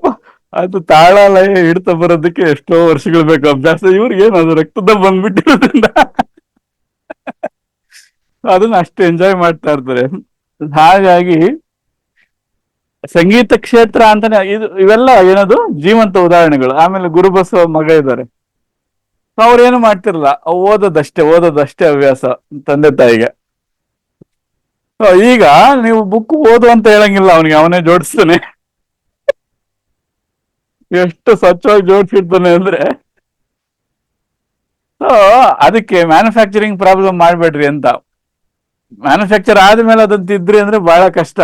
ಮ್ಯಾನುಫ್ಯಾಕ್ಚರ್ ಆಗುವಾಗೆ ಮಾಡ್ಬಿಟ್ರೆ ಈಗ ಆ ಮಗು ಓದ್ಕೊಳ್ರು ಅಂತ ಹೇಳಂಗಿಲ್ಲ, ಇವಾಗ ಸಂಗೀತ ಕಲೀರು ಅಂತ ಹೇಳಂಗಿಲ್ಲ. ಇವಾಗ ಜೀವಂತ ಬಂದ್ಬಿಡ್ತದೆ. ಇಂಥ ಎಲ್ಲ ಸಾಧ್ಯತೆಗಳಿದಾವೆ. ಈಗ ಡಾಕ್ಟರ್ ಅದನ್ನ ಮಾಡ್ತಾ ಇದಾರೆ. ಚೈತನ್ಯ ಗರ್ಭ ಸಂಸ್ಕಾರ ಅಂತ ಅಂದ್ರೆ ಅದು ಒಂದು ಜೀವ ಆಗಿ ಬರ್ಬೇಕಾದ್ರೆ ಎಷ್ಟೋ ವಿಷಯಗಳು ಅದ್ರ ಮೇಲೆ ಪರಿಣಾಮ ಅಂದ್ಬಿಡ್ತವೆ. ಅಂತ ಅಂಶಗಳನ್ನ ಮೊದಲೇ ಅದಕ್ಕೆ ಅವಾಗ್ಲೇನು ಹೇಳಿದ್ರಿ, ತರಕಾರಿ ಎಲ್ಲ ಸಿದ್ಧ ಮಾಡ್ಕೊಂಡು ಹೆಂಗ ಆಹಾರ ಮಾಡ್ತೀವೋ ಒಂದು ಮಗು ಬರುವಿಕೆನ ಆತರ ಸಿದ್ಧ ಮಾಡಿದ್ರೆ ಇನ್ನು ಜೀವನ ಪೂರ್ತಿ ಅದಕ್ಕಾಗಿ ಪ್ರಯತ್ನ ಹಾಕುವಂತ ನೆಸಿಟಿ ಇಲ್ಲ. ಈಗ ಅವ್ರ ಪಾಡಿಗೆ ಅವ್ರು ಬೆಳ್ಕೊಂಡು ಹೋಗ್ತಾರೆ. ಹಂಗ ಇಲ್ಲಾಂದ್ರೆ ಏನು ದಿನ ಕೋಲ್ ಹಿಡ್ಕೊಂಡು ಅಭ್ಯಾಸ ಮಾಡು, ರಿಯಾಜ್ ಮಾಡು ಅಂದ್ರೆ ಇವ್ರು ಬೇಡ ಬಿಡೋ ಅಂದ್ರು. ಅದೇ ತರ ರುದ್ರೇಶ್ ಮಗಳು ಒಬ್ಳಿದಾಳೆ ಮೈಸೂರಲ್ಲಿ. ಅವ್ರ ತಾಯಿಗೆ ದುಃಖ ಪಡಬಾರ್ದು ಅಂತ ಅಷ್ಟೇ ಹೇಳ್ಕೊಟ್ಟಿದ್ವಿ. ಯಾವುದೇ ಕಾರಣಕ್ಕೂ ಗರ್ಭಿಣಿ ಟೈಮಲ್ಲಿ ಆ ಮಗಿಗೆ ಅಳದೇ ಬರಲ್ಲ. ಇವತ್ತು ಅಳುಗೆ ಡೆಫಿನೇಷನ್ ಗೊತ್ತಿಲ್ಲ ಅದಕ್ಕೆ. ಯಾವಾಗೂ ನಗ್ತಾ ಇರ್ತದೆ. ತನ್ನ ಆನಂದದಾಗ ತಾನಿರ್ತದೆ. ಮಳೆ ಬಂದ್ರು ಕುಣಿದಾಡ್ತದೆ. ಏನಾದ್ರೂ ಆನಂದವಾಗದೆ. ಸೊ ಇಂಥ ಸಾಧ್ಯತೆಗಳು ಅಲ್ಲಿ ಸೌಜನ್ಯ ಇದ್ದಾಳೆ. ಏನು ಸ್ವಲ್ಪ ಸಮಸ್ಯೆ ಇತ್ತು. ಡಾಕ್ಟರ್ ಕುಳಿತ್ಕೊಂಡ್ರೆ ನಿಮಗೆ ಏನದು ಗರ್ಭಪಾತ ಆಗೋ ಸಾಧ್ಯತೆ ಇರ್ತದೆ, ಕುತ್ಕೋಬಾರ್ದು ಅಂತ. ಅದೇನಾಗ್ತದೆ ನೋಡೋಣ ಅಂತ ಅಚಲವಾದ ನಂಬಿಕೆ. ಗರ್ಭ ಇದ್ದ ಅಷ್ಟು ದಿನ ಕುತ್ಕೊಂಡೆ ಮಗು ಅಲ್ಲೇ ಇದೆ ಇವಾಗ. ಅದು ಹಾಗೆ ನಮ್ಮ ಭಾವನೆಗಳೇನಿದಾವೋ ಗರ್ಭಾವಸ್ಥೆಯಲ್ಲಿ ಅಪ್ರಯತ್ನವಾಗಿ ಅವು ವ್ಯಕ್ತಿತ್ವಗಳಾಗಿ ರೂಪ್ಕೊಂಡ್ಬಿಡ್ತವೆ. ನಾವು ಆಮೇಲೆ ಅದನ್ನು ಮಾಡ್ಬೇಕು ಅಂದ್ರೆ ಬಹಳ ಕಷ್ಟ. ಏನಪ್ಪ, ಹಾಗಾಗಿ ಇಂಥ ಎಷ್ಟೋ ಒಂದು ಅವಕಾಶಗಳಿವೆ ನಮ್ಮ ಮುಂದೆ. ಸೊ ಇಂಥ ಅವಕಾಶಗಳ ಸದುಪಯೋಗ ಆಗ್ಬೇಕು. ಹಂಗೆ ಪ್ರತಿಯೊಬ್ಬರ ಜೀವನದಲ್ಲೂ ಏನಾದ್ರೂ ಒಂದೊಂದು ಬಹಳ ವಿಶೇಷವಾದ ಘಟನೆಗಳಿರ್ತವೆ. ಅಂದ್ರೆ ಏನು ಅನ್ಫರ್ಗೆಟಬಲ್ ಮೂಮೆಂಟ್ಸ್ ಅಂತ ಕರಿತೀವಿ ಅವನ್ನ. ಶಿಕೇಶ್ವ ಅವಾಗ ಹೇಳೋರು ನಮ್ಗೆ, ಗುರುಜಿ ನಮಗೂ ಒಂದಂತ ಅವಸ್ಥೆ ಬೇಕು. ಏನದು ಎಲ್ಲ ಮರ್ತೋಗಿ ನುಡ್ಸೋಂತ ಒಂದು ಅವಸ್ಥೆ ನಮ್ಗೆ ಯಾವಾಗ ಬರ್ತದೆ ಅಂತ. ಆಕ್ಚುಲಿ ನಮ್ಗೆ ಕೇಳೋರ್ಗೆಲ್ಲ ಬಹಳ ಚೆನ್ನಾಗಿ ನುಡ್ಸಿದ್ರಿ ಅಂತ ಅನ್ಸದ್ ನಮ್ಗೆ. ಅದ್ ಗಾಳಿ ಸ್ವಲ್ಪ ಯಾಕೆ ಅಷ್ಟು ಪ್ರೆಷರ್ ಆಗಿ ಊದ್ತಿ ಅದನ್ನ ಸಹಜ ಇವತ್ತು ಕೇಳ್ತೀನಿ. ಇಲ್ಲ ಬಹಳ ಸಹಜವಾಗದೆ. ಅಂದ್ರೆ ಅದ್ರ ಪಾಡ್ಗದು ಗಟ್ಟಿಸ್ಲಿ, ಅದನ್ನ ಬಲಂತ ಮಾಡಿ ಗಟ್ಸಕ್ ಹೋಗ್ಬೇಡ ಅಂತ, ಶಕ್ತಿ ಪ್ರಯೋಗ ಮಾಡ್ಬೇಡ, ಅದು ಸುರಿಲಿ ಅಂತ ಗುರುಬಸವನ ಹಾಗೆ ಹೇಳ್ತಾ ಇದ್ರು. ನಮ್ಗೆ ಮ್ಯೂಸಿಷಿಯನ್ಸ್ಗೆ ಒಂದು ವಿಶೇಷವಾದ ಜಗತ್ತದು. ಈಗ ಹೆಂಗೆ ಅಂದ್ರೆ ಅವರೆಲ್ಲ ಸಂಗಾತಿಗಳಿದ್ದಂಗೆ ನಮಗೆ.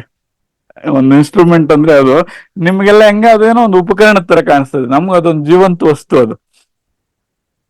ಸೊ ಅದು ವಿಶೇಷವಾದ ಘಟನೆಗಳನ್ನ ತೆರೆದಿಡ್ತದೆ ಆಚೆಗೆ. ಸೊ ನೀವ್ ಒಂದ್ ಕಡೆ ಬಹಳ ಚೆನ್ನಾಗಿ ನುಡ್ಸಿದ್ರು, ನಮಗ್ ಗೊತ್ತು ನಾವು ನುಡ್ಸಲ್ಲ ಅಂತ. ಸೊ ಅದು ನುಡ್ಸಿಸ್ತದ ನಮಗೆ. ಯಾವಾಗ ನಾವು ನಿಜವಾಗ್ಲೂ ನಮ್ಮ ಅಸ್ತಿತ್ವವನ್ನು ಮರೆತು ನುಡಿಸ್ತೀವೋ ಅಲ್ಲಿ ವಿಶೇಷವಾಗಿರುವಂತದ್ದು ಅರಳುತ್ತದೆ. ಹಂಗೆ ಎಲ್ಲರಲ್ಲೂ ಏನೇನೋ ವೃತ್ತಿಗಳ ಆಯ್ಕೆ ಮಾಡ್ಕೋತೀವಿ, ಹವ್ಯಾಸಗಳ ಆಯ್ಕೆ ಮಾಡ್ಕೋತೀವಿ. ಇದು ಸಂಗೀತ ಅನ್ನೋದು ಅದ್ರ ಪಕ್ಕದ ಮನೆ. ಈ ಆಧ್ಯಾತ್ಮ ಇದು ಬಿಟ್ರೆ ಇದು ಇನ್ನು ಪಕ್ಕದ್ದೇ, ಅದು ಅಷ್ಟು ಹತ್ರ. ಸೊ ಹಿಂಗೆ ಸ್ವಲ್ಪ ಪಕ್ಕದ ಮನೆಯವ್ರನ್ನ ಜೊತೆ ಮನೆಯವ್ರನ್ನ ಇಟ್ಕೊಂಡ್ರೆ ಪೂರಕವಾಗಿರ್ತವೆ ಎಲ್ಲಾನು. ಆಮೇಲೆ ನಮ್ಮಲ್ಲಿ ಯಾವುದಕ್ಕೂ ಹೇರಿಕೆ ಇಲ್ಲ. ಇದೊಂದು ಬಹಳ ವಿಶೇಷವಾಗಿ ಸಂಗೀತ ಒಂದ್ಸಲಿ ಬಂದಿತ್ತು, ಮನೆಯವ್ರು ಹಾಡ್ತಾರೆ, ಆಕೆ ಬೈಕಿ ಗುರುಜಿ ನೀವು ಕಣ್ಣು ಮುಚ್ಕೊಂಡು ಹಾರ್ಮೋನಿಯಂ ನುಡಿಸ್ತಿರಲ್ಲ ಹಂಗ್ ನುಡಿಸ್ಬೇಕು. ನಾವು ನುಡಿಸ್ಬೇಕಾದ್ರೆ ಅದು ರೀಡ್ಸ್ ಕಡೆ ನೋಡೋದೇ ಇಲ್ಲ ಅದನ್ನ. ನಮ್ಗೆ ಯಾವಾಗ ಹಂಗ್ ಗಟ್ಟಿಸ್ತದೆ. ನೋಡಮ್ಮ ಅದೆಲ್ಲನೂ ನಮ್ಮನ್ನ ನಾವು ಮರೆತುಕೊಂಡು ತೆರ್ಕೊಳ್ಳೋ ಅಂತ ಬದುಕದೆಲ್ಲನೂ. ಅಂತ ಸಾಧನೆಗೆ ಏನಾದ್ರು ನಿನಗಿಷ್ಟ ಇದ್ರೆ ಬೇಕಾದ್ರೆ ಅದನ್ನ ನಾನು ತಿಳಿಸ್ಕೊಡ್ಬಲ್ಲೆ ಅಂತ ಕೇಳಿದ್ರೆ ಅದೆಷ್ಟು ಮುಗ್ಧ ಮನಸ್ಸು ಅಂದ್ರೆ ನನಗೆ ಅದ್ಯಾವ್ದು ಬೇಡ ಗುರುಜಿ, ಆನಂದವಾಗಿದ್ದೀನಿ. ಆಯ್ತಮ್ಮ ಹಂಗೆ ಆನಂದವಾಗಿರ್ತ. ಎಲ್ಲರ ಉದ್ದೇಶ ಆನಂದವಾಗಿರೋಂಥದ್ದು. ಸೊ ಆನಂದವಾಗಿದೆ, ಅದನ್ನ ಆನಂದ ಅಲ್ಲ ಇದು ಮಾಡ್ತಂದ್ರೆ ಇಲ್ಲೆಲ್ಲ ಬಹಳ ಜನರಿಗೆ ಗೊತ್ತು, ಹೊಸ್ದಾಗ ಏನು ಶುರು ಮಾಡ್ಬೇಡ್ರಪ್ಪ, ಈಗ ಏನ್ ಮಾಡ್ತಾ ಇದ್ದೀರೋ ಅದನ್ನೇ ಸಾಧನೆ ಮಾಡ್ಕೊಳ್ರಿ ಅಂತ. ಸೊ ಈಗ ಸಂಗೀತನೇ ಸಾಧನೆ, ಏನ್ ಮಾಡ್ತಾ ಇದ್ದೀರೋ ಅದೇ ಸಾಧನೆ ಆಗ್ತದೆ. ಏನಪ್ಪಾ ಅಲ್ಲಿ ಸ್ವಲ್ಪ ಗಮನ ಗ್ರಹಣೆಗಳು ವಿಕಾಸ ಮಾಡ್ಕೊಳ್ಳೋದಷ್ಟೇ. ಅದ್ರಲ್ಲಿ ಎಷ್ಟು ಚೆನ್ನಾಗಿರುತ್ತೆ ಇಂಥವ್ರ ಜೊತೆಲೆಲ್ಲ ಒಡನಾಟ, ಇಂಥವ್ರ ಜೊತೆಲೆಲ್ಲ ಇದ್ದಾಗ. ಸೊ ಎಲ್ಲ ಬೇರೆ ಬೇರೆ ರಂಗಗಳಿಂದ ಎಲ್ಲ ಒಟ್ಟಿಗೆ ಇದ್ದಾಗ ಈ ನಿಜವಾದಂತ ಏನಂತೀವಿ ಇದನ್ನ ಸಂಬಂಧಿಗಳು. ಸೊ ಏಕರೀತಿಯಾಗಿಲ್ಲಲ್ಲ, ಎಷ್ಟು ವಿವಿಧತೆ, ಇವೆಲ್ಲ ನಿಜವಾದ ಸಂಬಂಧಿಗಳು, ಗುರುಮಕ್ಕಳನ್ನವರು ನಿಜವಾದ ಸಂಬಂಧಿಗಳು. ಹಾಗಾಗಿ ಅಂತ ಎಲ್ಲ ಅವಕಾಶಗಳಿದಾವೆ. ಸೊ ಇಲ್ಲಿರೋರ್ಗೆ ಎಲ್ಲಾರ್ಗು ಗೊತ್ತು ಗುರುಜಿ ಯಾವತ್ತು ಬದುಕು ಕೆಡ್ಸಲ್ಲ ಅಂತ. ಸೊ ಅದಕ್ಕೆ ಗುರುಜಿ ಹತ್ರ ಹೋಗ್ತೀವಿ ಅಂದ್ರೆ ಮೊದ್ಲು ಹೋಗ್ರಿ ಅಂತಾರೆ, ಸಾಧ್ಯವಾದ್ರೆ ನಾವು ಬರ್ತೀವಿ ಅಂತಾರೆ. ಸೊ ಪ್ರಾರಂಭದಲ್ಲಿ ಆತರ ಪ್ರಶ್ನೆಗಳಿರ್ತವೆ. ಈಗ ಮೃತ್ಯುಂಜಯ ಅವ್ರ ಮನೆಯವರು ಅದೊಂದು ದೇವಸ್ಥಾನವಾಗಿದೆ ಈಗ ಮನೆ. ಅವ್ರ ತಾಯಿ 86 ವರ್ಷ ಆರಾಮ ಶಾಂತ ಈಗ್ಲೂ ಧ್ಯಾನ ಮಾಡ್ತಾರೆ. ಅವರು ಏನು ಅವತರಿಸಿದ ದೇವರಿದ್ದಂಗೆ ಇರ್ತಾರೆ ಅವರು, ಅಷ್ಟು ಆನಂದವಾಗಿ. ಹಾ, ಸೊ ಹಾಗೆ ಇಡೀ ಮನೆನೇ ಪರಿಸರ ಬದಲಾಗುತ್ತೆ, ಇಡೀ ಕುಟುಂಬದ ಪರಿಸರ. ಹಾಗೆ ಯಾರು ಒಬ್ಬೊಬ್ರು ತಪ್ಪಿಸ್ಕೊಂಡು ಬಂದು ಇಲ್ಲಿ ಗುರುಜಿ ಹತ್ರ ಅಟೆಂಡ್ ಮಾಡೋದಲ್ಲ, ಎಲ್ರು ಕುಟುಂಬ ಸಮೇತರಾಗಿ ಬರ್ಬೇಕು. ಸೊ ತಾನು ಬದಲಾಗ್ತಾ ಇಡೀ ಕುಟುಂಬ ಬದಲಾಗ್ತದೆ. ಹಾಗೆ ಅಲ್ಲಿ ಸೃಷ್ಟಿ ಏನದೆ ಅಂದ್ರೆ ಈಗ ಮಕ್ಕಳಾದಿಯಾಗಿ ನಮ್ ಜಗತ್ತೇನಿದೆ ಇದು ಕೂಡ ಅನಾಯಾಸವಾಗಿ ಅವು ಪಾಡಿಗೆ ಅವು ನಡ್ಕೊಂಡು ಹೋಗ್ತವೆ. ಅದ್ರ ಕಡೆ ಸ್ವಲ್ಪ ಎಲ್ಲಾರು ಆದ್ಯತೆಗಳನ್ನ ಬದಲಾಯಿಸ್ಕೊಂಡು ಅದನ್ನ ಅಳವಡಿಸ್ಕೋಬೇಕು ಅಂತ ಕೇಳ್ಕೊತೀವಿ. ಮತ್ತೆ ಯಾರಾದ್ರೂ ಮಾತಾಡ್ತೀರಪ್ಪ? ಅಮಿತ ಮಾತಾಡ್ತದಂತಪ್ಪ. ಅಲ್ಲೇ ಐತಪ್ಪ ಮೈಕು. ಕೊಡಪ್ಪ. ಎಷ್ಟು ಸಮಯ ಉಳಿದದಪ್ಪ ನಮಗೆ?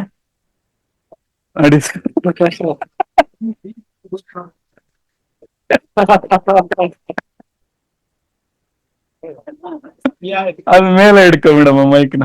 ಅಲ್ಲಿ ಹಿಡ್ಕೊಂಡ್ರೆ ಏನಪ್ಪ ಇವತ್ತು ಲಿಮಿಟ್ ಇಲ್ಲ, ಅನ್ಲಿಮಿಟೆಡ್ ಆಗೋದು. ಆಗ್ಲಿ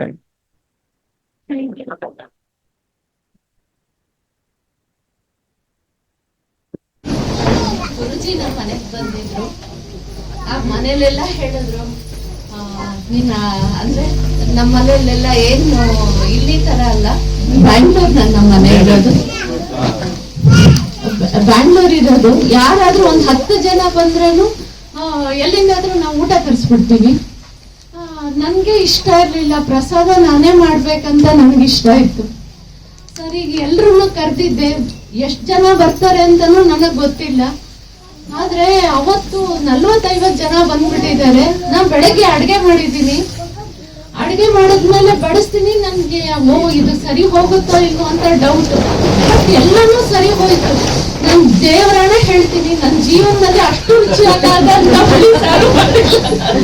ಅಷ್ಟು ರುಚಿಯಾಗಿ ಬಂದಿತ್ತು. ಎಲ್ಲರೂ ಹೇಳಿದ್ರು, ನೀನ್ ಹೇಗ್ ಮಾಡಿದೆ, ರೆಸಿಪಿ ಕೊಡು, ತುಂಬಾ ಚೆನ್ನಾಗಿ ಮಾಡಿದ್ಯಾ.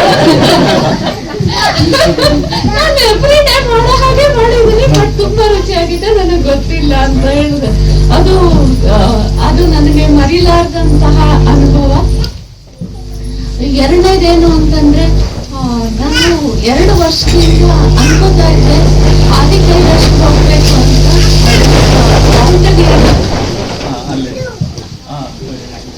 Uttarakhand mountain area. ಗುರುಜಿ ಕೇಳಿದ್ದೆ, ನಾನು ಹೋಗ್ಬೇಕಾದ್ರೆ ಹೇಳ್ದೆ, ನಾನು ಹಿಂಗ್ ಉತ್ತರಾಖಂಡ್ ಹೋಗ್ತಾ ಇದ್ದೀನಿ, ನನ್ನ ಫ್ರೆಂಡ್ಸ್ ಜೊತೆಗೆ ಹೋಗ್ತಾ ಇದ್ದೀನಿ, ಮನೆಯವ್ರು ಬರಲ್ಲ ಅಂತ ಹೇಳಿದ್ರು. ಸರಿ ಆಯ್ತು, ಎಲ್ಲರೂ ಹೋದ್ವಿ. ತುಂಬಾ ಮೌಂಟನ್ ಏರಿಯಾ, ಜರ್ನಿ ಜಾಸ್ತಿ. ಕೊನೆಗೆ ಮೌಂಟನ್ ಕೆಳಗಿರೋ ಏರಿಯಾ ಬಂದ್ಬಿಟ್ಟು ಡಾರ್ಚುಲಾ ಅಂತ ಅಂದ್ಬಿಟ್ಟು ನೇಪಾಳ ಇಂಡಿಯಾ ಬಾರ್ಡರ್. ಅದು ಅದೇನು ಹೈ ಪೀಕ್ ಅಲ್ಲ ಅದು. ಅಲ್ಲಿಗೆ ನನಗೆ ಉಸಿರು ಆಡಕ್ಕೆ ಆಗ್ಲಿಲ್ಲ. ನನಗೆ ಮೇಲ್ ಉಸಿರು ಬಂದ್ಬಿಡ್ತು.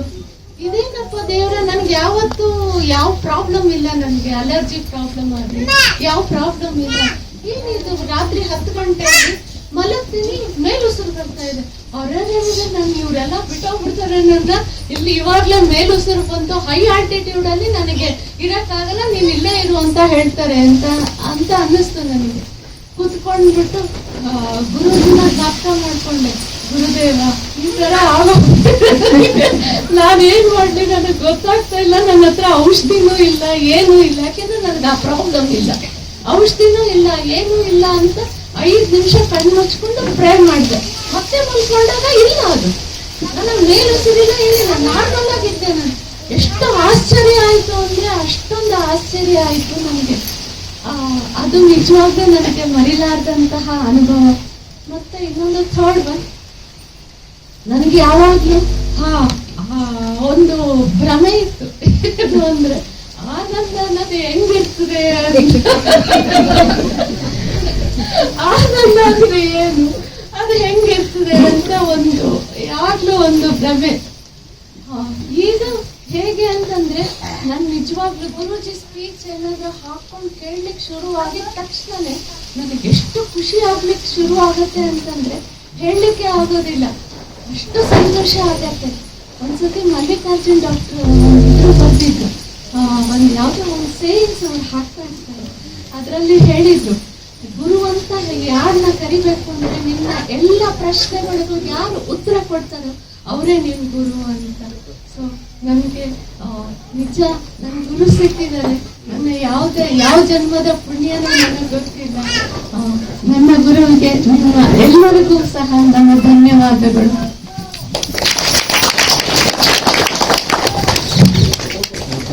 ಉತ್ತರ ಕೊಡೋದಲ್ಲ, ಯಾರು ಎದುರಿ ನಿಂತ ನಿನ್ ಪ್ರಶ್ನೆಗಳೇ ಇಲ್ಲ ಆಗ್ತವೋ ಅವ್ರು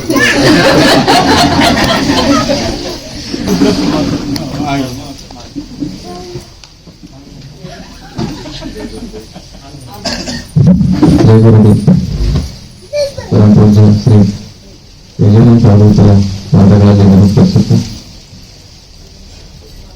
ನಾನು ರವಿ ಪಾಟೀಲ್ ಅಂತ, ಮೃತ್ಯುಂಜಯ ಸರ್ ಅವರ ಕೃಪೆಯಿಂದ ನನಗೆ ಗುರುಗಳ ದರ್ಶನ ಆಗಿದೆ. ನಾನು ಶಿವಮೊಗ್ಗದಲ್ಲಿ ಕೆಲಸ ಮಾಡ್ತೀನಿ. ಒಂದು ಮೂಲ ಬೆಂಗಳೂರಲ್ಲಿ ಸೆಟ್ಲ್ ಆಗಿದ್ದೇನೆ. ನಾನು ಬೆಂಗಳೂರಿನಲ್ಲೂ ಗುರುಗಳ ಬಗ್ಗೆ ಬಹಳ ಒಂದು ಹಂಬಲ, ಅವರ ಡಿಸ್ಕೋರ್ಸ್ ಹೇಳ್ತಾ ಇದ್ದೆ. ರವಿಶಂಕರ್ ಗುರುಜಿ ಫಾಲೋ ಮಾಡಿದ್ದೀನಿ. ಎಲ್ಲರೂ ಅದೇ ಬೇಸ್ತಿತ್ತು, ಹಂಗೆ ಡೈರೆಕ್ಟ್ ಗುರುಜಿ ಬೇಕು ಅಂತ. ನನಗೆ ರವಿಶಂಕರ್ ಗುರುಜಿ ಡಿಸ್ಕೋರ್ಸ್ ಕೆಲವೊಂದು ನನ್ನಲ್ಲಿ ಹುಟ್ಟೋ ಡೌಟ್ಗಳನ್ನ ಕ್ಲಿಯರ್ ಮಾಡಕ್ ಆಗ್ತಾ ಇಲ್ಲ. ವರ್ಷೋಜಿಗೆ ಅವ್ರಿಗೆ ಭಗವಂತಿಗೆ ಏನಾದ್ರು ಪ್ರಶ್ನೆ ಯಾರಾದ್ರೂ ಕೇಳಿದ್ರೆ ಅವರು 100% ಸ್ಯಾಟಿಸ್ಫ್ಯಾಕ್ಷನ್ ಆಗಿ ಉತ್ತರ ಕೊಡ್ತಾರೆ. ಇದು ನಾನೇ ಡೌಟ್ ಕೇಳಬೇಕಂದ್ರೆ ಬಹುಶಃ ಇಲ್ಲ. ಮತ್ತೆ ಏನ್ ಮಾಡ್ಬೇಕು ಅಂತ. ನನಗೆ ಜಗತ್ತ ಗುರು ಬೇಕು ಅಂತ ಭಯಂಕರ ಹಂಗ ರಾತ್ರಿ ಎಲ್ಲ ಒದ್ದಾಡ್ತಿದ್ದೆ. ಸ್ವಲ್ಪ ಅಳ್ತಾ ಇದ್ದೆ ನಾನು ನನಗೆ ಮುಸ್ಲಿಂ ಟ್ರಾನ್ಸ್ಫರ್ ಆಯ್ತು ಬೆಂಗಳೂರಿಂದ. ಬೆಂಗಳೂರಲ್ಲಿ ಇರುವಾಗ ಇದು ಇನ್ನು ಅದೇ ತರ ಒಂದಕ್ಕೆ ಹೋಗುತ್ತೆ. ಒಂದಿನ ಅಚಾನಕ್ ಸ್ಟೇಷನ್ಗೆ ಪ್ರಕಾಶ್ ಅಂತ ಬಂದಿದ್ರು. ಅವ್ರು ಕೆಲಸ ಮಾಡ್ಕೊಂಡು ಹೋಗ್ತಾ ಇದ್ರು. ಹಾಗೆ ನಿಮ್ ಬೇಕಾಗಿ ಹೊರಗೆ ಸರ್ ಅಂತಂದ್ರು. ಆಯ್ತು ಬನ್ನಿ. ಏನಿಲ್ಲ ಸರ್, ಆಗಿದೆ ಕೆಲಸ ಎಲ್ಲ, ನೀವು ಅಸಿಸ್ಟೆಂಟ್ ಮಾಡಿದ್ದಾರೆ, ಸುಮ್ಮನೆ ಹೋಗ್ತೀನಿ ಸರ್. ಆಯ್ತು ಹೋಗ್ತಾರೆ ದೇವರು ಅಂದ್ರೆ ಬನ್ನಿ ವಾಪಸ್ ಯಾರು ಗುರುಗಳು ಅಂತ. ಆಮೇಲೆ ಹೇಳಿದ್ರು ಏನ್ ಫಾಲೋ ಮಾಡ್ತೀರಿ, ಯಾಕಂದ್ರೆ ಬನ್ನಿ ಬ್ರಾಂಚಸ್ ಇದ್ದಾರೆ, ನಾನು ಸ್ವಲ್ಪ ಎಲ್ಲ ಸರಿ ಮಾಡ್ತಾ ಇರ್ತೀನಿ, ನೋಡ್ತಾ ಇರ್ತೀನಿ. ನಿಮ್ ಗುರುಗಳು ಏನು ಅಂತ ಆಮೇಲೆ ಫೋಟೋ ತೋರಿಸಿದ್ರು. ಆ ಫೋಟೋ ನೋಡಿದಾಗ ಅವ್ರದ್ದು ಒಂದು ಆ ನಗು ಬೆಂಗಿ ಇದೆಯಲ್ಲ, ಎಲ್ಲ ಮತ್ತು ನಗ್ತಾ ಇರ್ತಾರೆ. ಏನದು ಇಡೀ ವಿಶ್ವದ ಸಂತೋಷನೇ ಅವರ ಮೊಬೈಲ್ ಇರ್ತದೆ. ಆಮೇಲೆ ಬಂದೇ ಹೇಳಿ ಅಂತಂದ್ರೆ ಹೋಗೊಂದೆರಡು ತಿಂಗಳಾದ್ಮೇಲೆ ಮತ್ತೆ ಹೇಳಿದ್ರು ಬರ್ತಾ ಇದ್ದಾರೆ ಇವತ್ತು ಅಂತ. ಅವತ್ತು ಹೋಗಿ ಭೇಟಿ ಆದ್ರೆ ಅವತ್ತೇ ನಂಗೆ ಗೊತ್ತಾಯ್ತು ನಮ್ಮ ಫೈನಲ್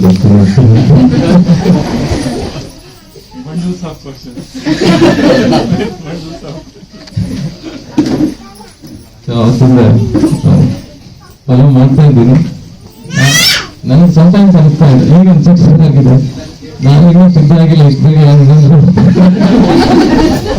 ಇನ್ನು ನಮ್ಮಲ್ಲಿ ಮಲ್ಲಿನಂತ ಇದೆ, ಈ ಸಮಾಜದ ಕಡೆ ಇದೆ. ಅಂದ್ರೆ ನನ್ನ ಮನಸ್ಸು ಹೋಗ್ಬೇಕದು. ಈಗ ಬರೀ ಪ್ರೀತಿಯನ್ನು ತೋರಿಸ್ತಾ ಇದ್ದಾರೆ, ಇನ್ನು ತಂದೆಯ ಎಷ್ಟು ಗೊತ್ತೆ ತೋರಿಸಿ ಅದನ್ನು ಹೊರ ತೋರಿಸ್ಬೇಕು ಅವರೇ ನಮಗೆ. ಆ ಒಂದು ಡಿಸಿಪ್ಲಿನ್ ಕೊಡ್ಬೇಕು ನಮ್ಗೆ. ನಮ್ಮ ಯೋಗೇಶ ಚೆನ್ನಾಗಿ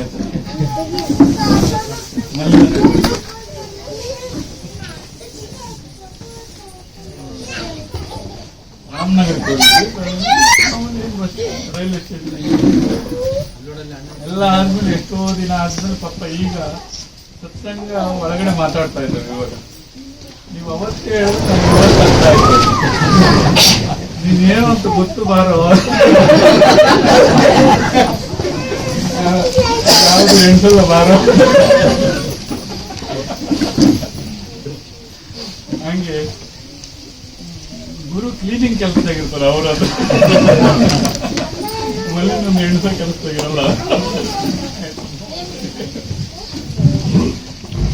ಅವಾಗ ಅದೇ ಹಂಗೆ ಮೊದಲು ಎಷ್ಟು ಒಂದು ಹಂಬಲ ಇತ್ತು, ಈಗ ನಾವೇ ಇನ್ನೂ ಸಿದ್ಧಾಗಿಲ್ಲ ಅಂತ ನಮ್ಮಲ್ಲಿ ಇನ್ನು ಅದೊಂದು ಗಿಲ್ಟ್ ಕಾಡ್ತಾರೆ.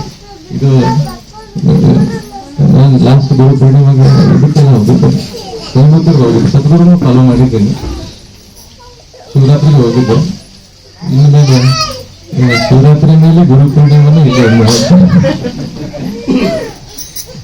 ನನ್ನನ್ನ ಒಂದು ಈ ಮಾರ್ಗಕ್ಕೆ ತಂದು ಬಿಟ್ಟಂತ ಪ್ರಕಾಶ್ ಅವ್ರಿಗೆ, ಮೃತ್ಯುಂಜಯ್ ಸರ್ಗೆ, ಇಷ್ಟೊಂದು ಗುರು ಬಳಗವನ್ನ ಸೃಷ್ಟಿ ಮಾಡಿ ಪೋಷಿಸ್ತಾ ಇರೋಂತ ಪನ್ನೀರ ಸರ್ಗೆ, ಎಲ್ರಿಗೂ ನಾವೆಲ್ಲ ಈಗ ಇಲ್ಲಿ ಯಾವ್ದು ಭೇದ ಇಲ್ಲ. ಈಗ ಅದೇ ಬಹಳ ಚೆನ್ನಾಗಿ ಹೇಳಿದ್ರು, ಯಾವ್ದು ಭೇದ ಇಲ್ಲ, ಜಾತಿ ಇಲ್ಲ, ಏನಿಲ್ಲ, ನಾವೆಲ್ಲ ಅನ್ಕೊಂಡ್ರೆ ಒಂದೇ ಗುರುವಿನ ಮಕ್ಕಳು ನಾವು, ಮಕ್ಕಳಂದ್ರೆ ಅನ್ಕೊಂಡ್ರೆ ಆದಂಗೆ ಆಯ್ತು. ಹಂಗಾಗಿ ಬಹಳ ಸಂತೋಷ ಆಗ್ತಾ ಇದೆ ಇಲ್ಲಿ ಬಂದೋದಕ್ಕೆ. ಹಾಗೆ ನಿರಂತರವಾಗಿ ಬರ್ಲಿಕ್ಕೆ ಇಚ್ಛೆ ಪಡ್ತೀನಿ, ಬರ್ತೀನಿ. ಆ ಅವಕಾಶ ಅವಾಗ ಮಾತಾಡ್ಬೇಕು. ಎಲ್ರಿಗೂ ಮತ್ತೊಮ್ಮೆ ನನ್ನ ಸುತ್ತ ನನ್ನ ಮಾತು ಮುಗಿಸ್ತೇನೆ. ಜೈ ಸದ್ಗುರು.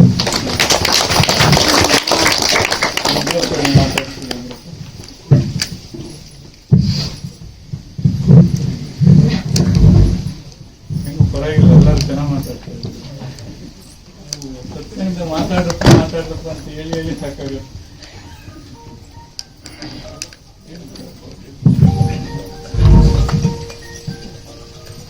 ಜೈ ಗುರುದೇವ್.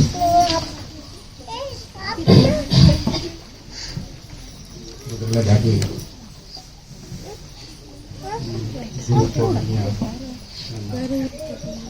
ಆರಾಧ್ಯ ಗುರುಗಳಾದ ವೇದೋನಾಥ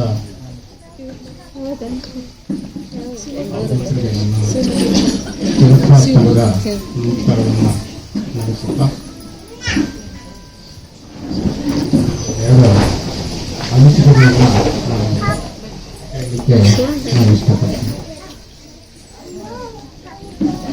ನನ್ನ ಹೆಸರು ರುದ್ರಪ್ಪ ಅಂತೇಳಿ, ನಾನು ನಿವೃತ್ತ ಶಿಕ್ಷಕ.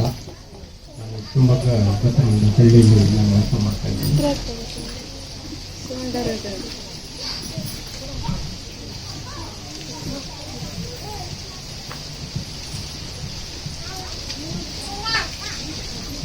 ನನಗೆ ಗುರುಗಳನ್ನ ಪರಿಚಯ ಮಾಡ್ಕೊಂಡ್ರೆ 90 ಡಾಕ್ಟರ್ ಮೊದಲನೇದಾಗಿ ಅವರಿಗೆ ಕೋವಿಡ್ ಟೈಮಲ್ಲಿ ನಾವೆಲ್ಲ ಮನೆಯಲ್ಲಿದ್ವಿ. ಅದು ನನಗನ್ಸುತ್ತೆ ಮೊದಲನೇ ಗುರು ಪೌರ್ಣಿಮೆ ಅಂತ ಅನ್ಸುತ್ತದೆ. ಆನ್ಲೈನಲ್ಲಿ ನನಗೊಂದು ಅವ್ರದ್ದೊಂದು ಆಸ್ಪತ್ರೆಯುತ ಜೀವನ ಅಂತ ಹೇಳ್ಬಿಟ್ಟು ಒಂದು ಗ್ರೂಪನ್ನು ಕ್ರಿಯೇಟ್ ಮಾಡಿದರೆ ಆ ಗ್ರೂಪಲ್ಲಿ ಆ ಒಂದು ಲಿಂಕನ್ನು ಹಾಕಿದ್ರು ಸರ್. ನಾನು ಆ ದಿವಸ ನಮ್ಮ ಮನೆಯಲ್ಲಿ ನನ್ನ ಒಂದು ಗುರು ಪೌರ್ಣಿಮೆ ಆನ್ಲೈನ್ ಇದಕ್ಕೆ ಗುರು ಪೌರ್ಣಿಮೆ ದಿವಸ ನಾನು ನಮ್ಮ ಮನೆಯಲ್ಲಿ ನಾನು ನಮ್ಮ ಮನೆಯವರು ಮಕ್ಕಳು ಎಲ್ಲರೂ ಕೂಡ ನಾವು ಭಾಗವಹಿಸಿದ್ದು. ಅವತ್ತಿಂದ ನಾನು ಗುರುಗಳನ್ನ ದರ್ಶನ ಮಾಡೋದು ಹೇಳಿ ಇಲ್ಲಿಗೆ ನನ್ನ ಮಕ್ಕಳಿಗೆ ಆಗಲೇ ಹೇಳಿದರು, ಮಕ್ಕಳು ಸಮೇತ ನಾನು ಕರ್ಕೊಂಡ್ಬಂದರೆ ಅವರು ಕೂಡ ಒಂದು ಸಂಸ್ಕಾರ ಸಂಸ್ಕೃತಿ ಹೇಗೆ ಅಂತ ಗೊತ್ತಾಗ್ತದೆ ಅಂತ ಹೇಳಿದರು. ನಾನು ಆ ದಿವಸ ದರ್ಶನ ಮಾಡಲಿಕ್ಕೆ ನನ್ನ ಮಕ್ಕಳ ಸಮೇತ ಬಂದೆ. ಆಗ ನನ್ನ ಮಗ ಇಬ್ಬರು ನನಗೆ ಮಕ್ಕಳಿದ್ದಾರೆ. ಈಗ ಇಂಜಿನಿಯರಿಂಗ್ ಮಾಡ್ತಾ ಇದ್ದಾನೆ, ಸೆಕೆಂಡ್ PUC ಎಕ್ಸಾಮ್ ಬರೀತಾ ಇದ್ದಾನೆ. ಇನ್ನೊಬ್ಬ 9ನೇ ತರಗತಿಯಲ್ಲಿ ಓದ್ತಾ ಇದ್ದಾನೆ. ಆ ಗುರುಗಳನ್ನು ನಾನು ಮಕ್ಕಳಿಗೆ ಕೂಡ ಪರಿಚಯ ಮಾಡಿಸ್ತೀನಿ. ಅದಾದ್ಮೇಲೆ ಪರಿಚಯ ಮಾಡ್ತಾ ಆದ್ಮೇಲೆ ಅವನು ಸೆಕೆಂಡ್ PUC ಓದ್ತಾ ಇದ್ದಾಗಲ್ಲಿ ಈ ಒಂದು ಕುಟುಂಬದ ಗೃಹ ಪ್ರವೇಶಕ್ಕೆ ಒಂದು ಲಿಂಕನ್ನು ಮೆಸೇಜನ್ನು ಹಾಕಿದ್ರು. ಆ ಸಮಯದಲ್ಲಿ ನನ್ನ ಮಕ್ಕಳು ನಾನು ದಾವಣಗೆರೆಗೆ ಬಂದಾಗ ಅಲ್ಲಿ ಒಂದು ರೆಸಿಡೆನ್ಸಲ್ಲಿ ಓದ್ತಾ ಇದ್ದಾಗ ನನ್ನ ಮಗನ ಕರ್ಕೊಂಡು ನಾನು ಇಲ್ಲಿ ಬಂದೆ. ಈಗ ಇದೇ ರೀತಿ ಭಾನುವಾರ ಇತ್ತು. ಆಗ ಅವಾಗ ಕೂಡ ಅವನು ಗುರುಜಿಯನ್ನು ಸಂಪರ್ಕ ಮಾಡ್ತಾ ಇದ್ದ ಫೋನಲ್ಲಿ. ನಂತರದಲ್ಲಿ ಅವರಿಗೆ ಸಂಸ್ಕಾರವನ್ನು ಮಕ್ಕಳನ್ನ ಸಂಸ್ಕಾರದ ಕಡೆಗೆ ಕರ್ಕೊಂಡು ಹೋಗ್ಬೇಕು ಅನ್ನೋದು ನಮ್ಮದು ಭಾಳ ಆಸಕ್ತಿ. ಇವತ್ತಿನ ಒಂದು ಇದರಲ್ಲಿ ಅವ್ರಿಗೆ ಸಂಸ್ಕಾರ ಕಲಿಸ್ಲಿಲ್ಲ ಅಂತಂದ್ರೆ ಅವರು ಮಕ್ಕಳು ಬೇರೆ ರೀತಿಯಲ್ಲಿ ಅವರು ಇದೇ ಬದಲಾವಣೆ ಆಗ್ತದೆ. ಹಾಗೆಯೇ ಶಿವಮೊಗ್ಗದಲ್ಲಿ ಒಂದು ಸದ್ಗುರುಗೊಂದು ಶಾಂಭವಿ ಇದಿತ್ತು. ಆಗ ನನ್ನ ದೊಡ್ಡಮಗನ ಅವನು PUC ಮುಗಿದಿತ್ತು. ಅವನ ಜೊತೆಯಲ್ಲೇ ನಾನು ನಮ್ಮ ಮನೆಯವರು ಅವನನ್ನು ಕರ್ಕೊಂಡು ಹೋದೆ. ಅವಾಗ ಅವ್ನಿಗೆ ಏನೋ ಒಂದು ಇದಾಯ್ತು, ಈ ಗುರುಜಿದು ಬೇರೆ ಇದ್ದಿತ್ತು, ಸದ್ಗುರುದು ಒಂದು ಶಾಂಭವಿನ ಮಾಡಲಿಕ್ಕೆ ಶುರು ಮಾಡಿದ್ಮೇಲೆ ಅವನಿಗೆ ಇಂಜಿನಿಯರಿಂಗ್ ಸೀಟ್ ಸಿಕ್ತು. ಈಗ ಗುರುಗಳ ಸಂಪರ್ಕದಲ್ಲೇ ಇದ್ದಾನು. ಅವನಿಗೇನೇ ಡೌಟ್ ಇದ್ರು ಕೂಡ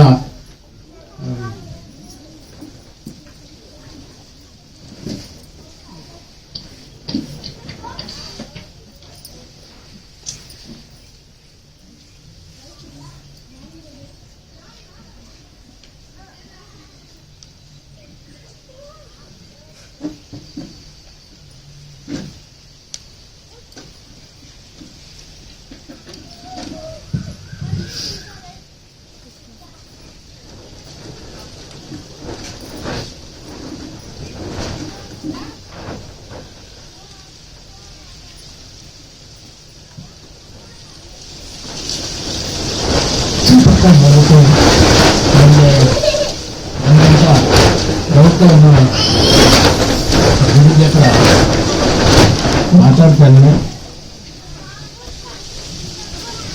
ಯಾಕೆ ಹೇಳ್ತಾ ಇದ್ದೀನಿ ಅಂದರೆ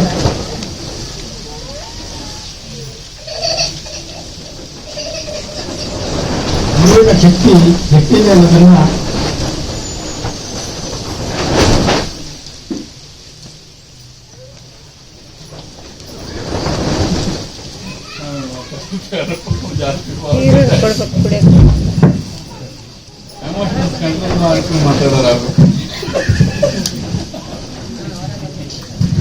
ನಾವು ವಾಕ್ಯ ಕೇಳಬೇಕು, ಎಮೋಷನ್ಸ್ ಬಹಳ ಕಷ್ಟ.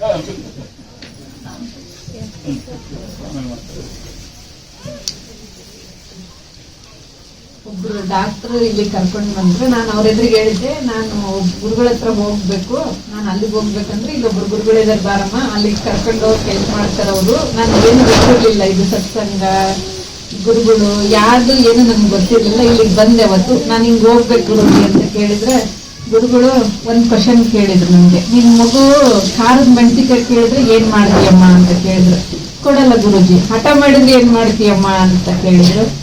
ಬೈತೀನಿ ಗುರುಜಿ. ಬೈದ್ರು ಬಿಡ್ಲಿಲ್ಲ ಅಂದ್ರೆ ಅಡೇಟ್ ಹಾಕ್ತೀನಿ, ಅದಕ್ಕೂ ಬಿಡ್ಲಿಲ್ಲ ಅಂದ್ರೆ ಹಾಳದೊಳ್ಳೆ ತಿನ್ಕಂಡ್ ಸಾಯಿ ಹೋಗಂತ.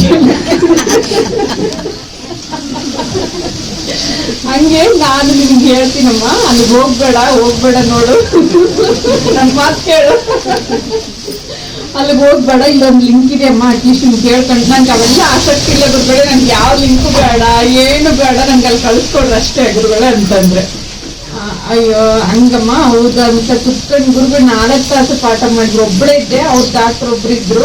ಮತ್ತೆ ನೆಕ್ಸ್ಟ್ ಡೇನು 4 ತಾಸು ಒಬ್ಬಳಿಗೋಸ್ಕರ 8 ತಾಸು ಕುತ್ಕೊಂಡು ಗುರುಗಳು ಅವತ್ತು ಕಿಟ್ಟಿದ್ರು, ಪಾಠ ಮಾಡಿದ್ರು. ಅವತ್ತು ರಾಘವಣ್ಣ ಬಂದಿದ್ದಾನೆ, ಪ್ರಸಾದ ತಂದಿದ್ದಾರೆ. ಪ್ರಸಾದ ಕೂಡ ಹೋಗ್ತಾ ಇಲ್ಲ ಗುರುಜಿ ಅವತ್ತು.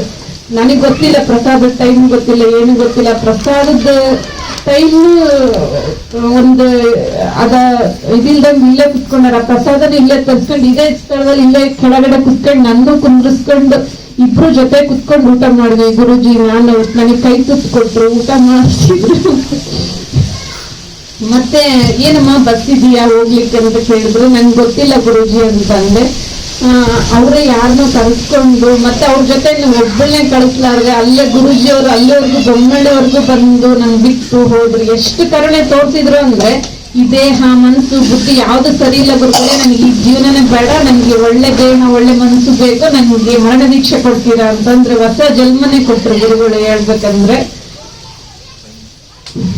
ಆ ಒಂದು 3 ಸತ್ಸಂಗಗಳೇನಿದಾವಲ್ಲ, ಆ ಸತ್ಸಂಗ ಕೇಳಿದಾಗ ಇವಾಗ ಅನ್ಸುತ್ತೆ, ಆ 3 ಸತ್ಸಂಗದಲ್ಲಿ ಬರ್ತಕ್ಕಂಥ ಎಲ್ಲ ಸಾರಾಂಶ ತೆಗೆದು ಆ 8 ತಾಸಲ್ಲಿ ಪಾಠ ಮಾಡಿದ್ರು. ಇದು ಕೇಳ್ತೈತೋ ಇಲ್ಲ ಗೊತ್ತಿಲ್ಲ ಅಂತ ಹೇಳಿ 8 ತಾಸು ಕುತ್ಕೊಂಡು ಅಷ್ಟು 3 ಸತ್ಸಂಗದ ಸಾರಾಂಶನ ಅವತ್ತು ಪಾಠ ಮಾಡಿದ್ರು ಗುರುಗಳು ಕುತ್ಕೊಂಡು.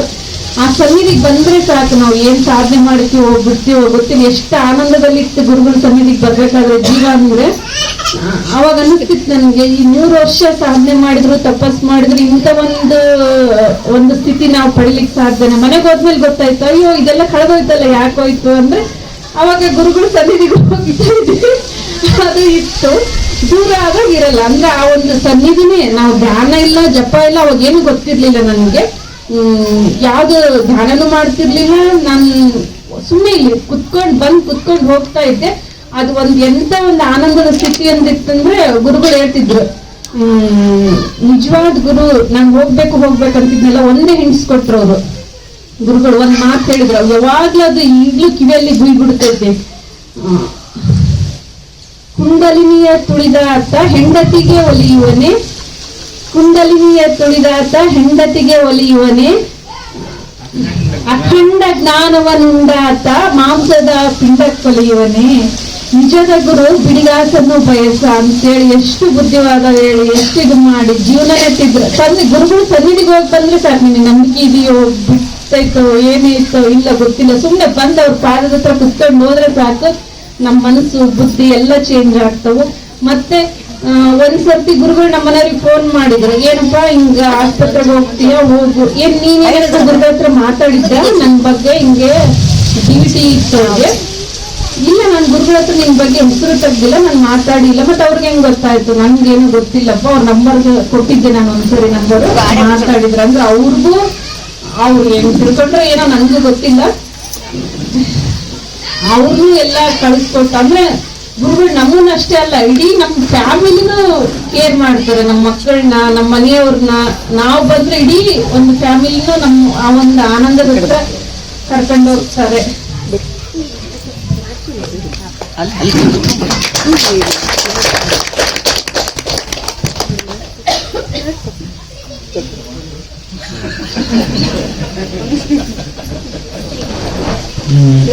ಗುರುಪೌರ್ಣಿಮೆದು ನಾನಿನ್ನೂ ಲಿಂಕ್ ಅನ್ನ ಸ್ವಾಮೀಜಿಂದು ನನಗೆ ಹಾಕಿರಲಿಲ್ಲ. ಆಗಲೇ ನನ್ನ ಮಗ ಮಾತಾಡಿದ, ಇದ್ದಾರೆ ಗುರುಗಳು ಇದೆಯಂತೆ, ನೀವು ಹೋಗ್ರಿ ಅಪ್ಪಾಜಿ ಅಂತ. ಇಲ್ಲಪ್ಪ ನಾನು ಹೋಗೋದಿಲ್ಲ. ಯಾಕೆ ಹೋಗಲ್ಲ? ಹೋಗ್ಬರ್ರಿ ನೀವು. ನೋಡ್ತೀನಪ್ಪ, ಆದರೆ ಹೋಗ್ತೀನಿ ಅಂತೇಳಿ ಹೇಳಿದೆ. ಅಂದರೆ ಮಕ್ಕಳು ಮಗ ಅಷ್ಟು ಅವನಿಗೆ ಇದಾಗಿದೆ ಅನ್ನೋದನ್ನು ನಾನು ಒಂದು ಉದಾಹರಣೆ ಕೊಟ್ಟಿರ್ತೇನೆ. ಈಗ ನಾನು ಈ ಗುರು ಪೂರ್ಣಿಮೆ ಬಂದಿದ್ದೀನಿ. ನಿಜವನ್ನು ನನಗೆ ಗುರುಗಳ ಆಶೀರ್ವಾದ ಆಗಿದೆ. ನನಗೇನಿಲ್ಲ, ಎಲ್ಲ ಅವನಿಗೆ, ಅವನು ನಡ್ಸ್ಕೊಂಡೆ ನಾವು ನಡೆಯೋದು ಅಂತ ಹೇಳ್ತಾ ನನ್ನ ಎರಡು ಮಾತನ್ನ ಮುಗಿಸ್ತೀನಿ.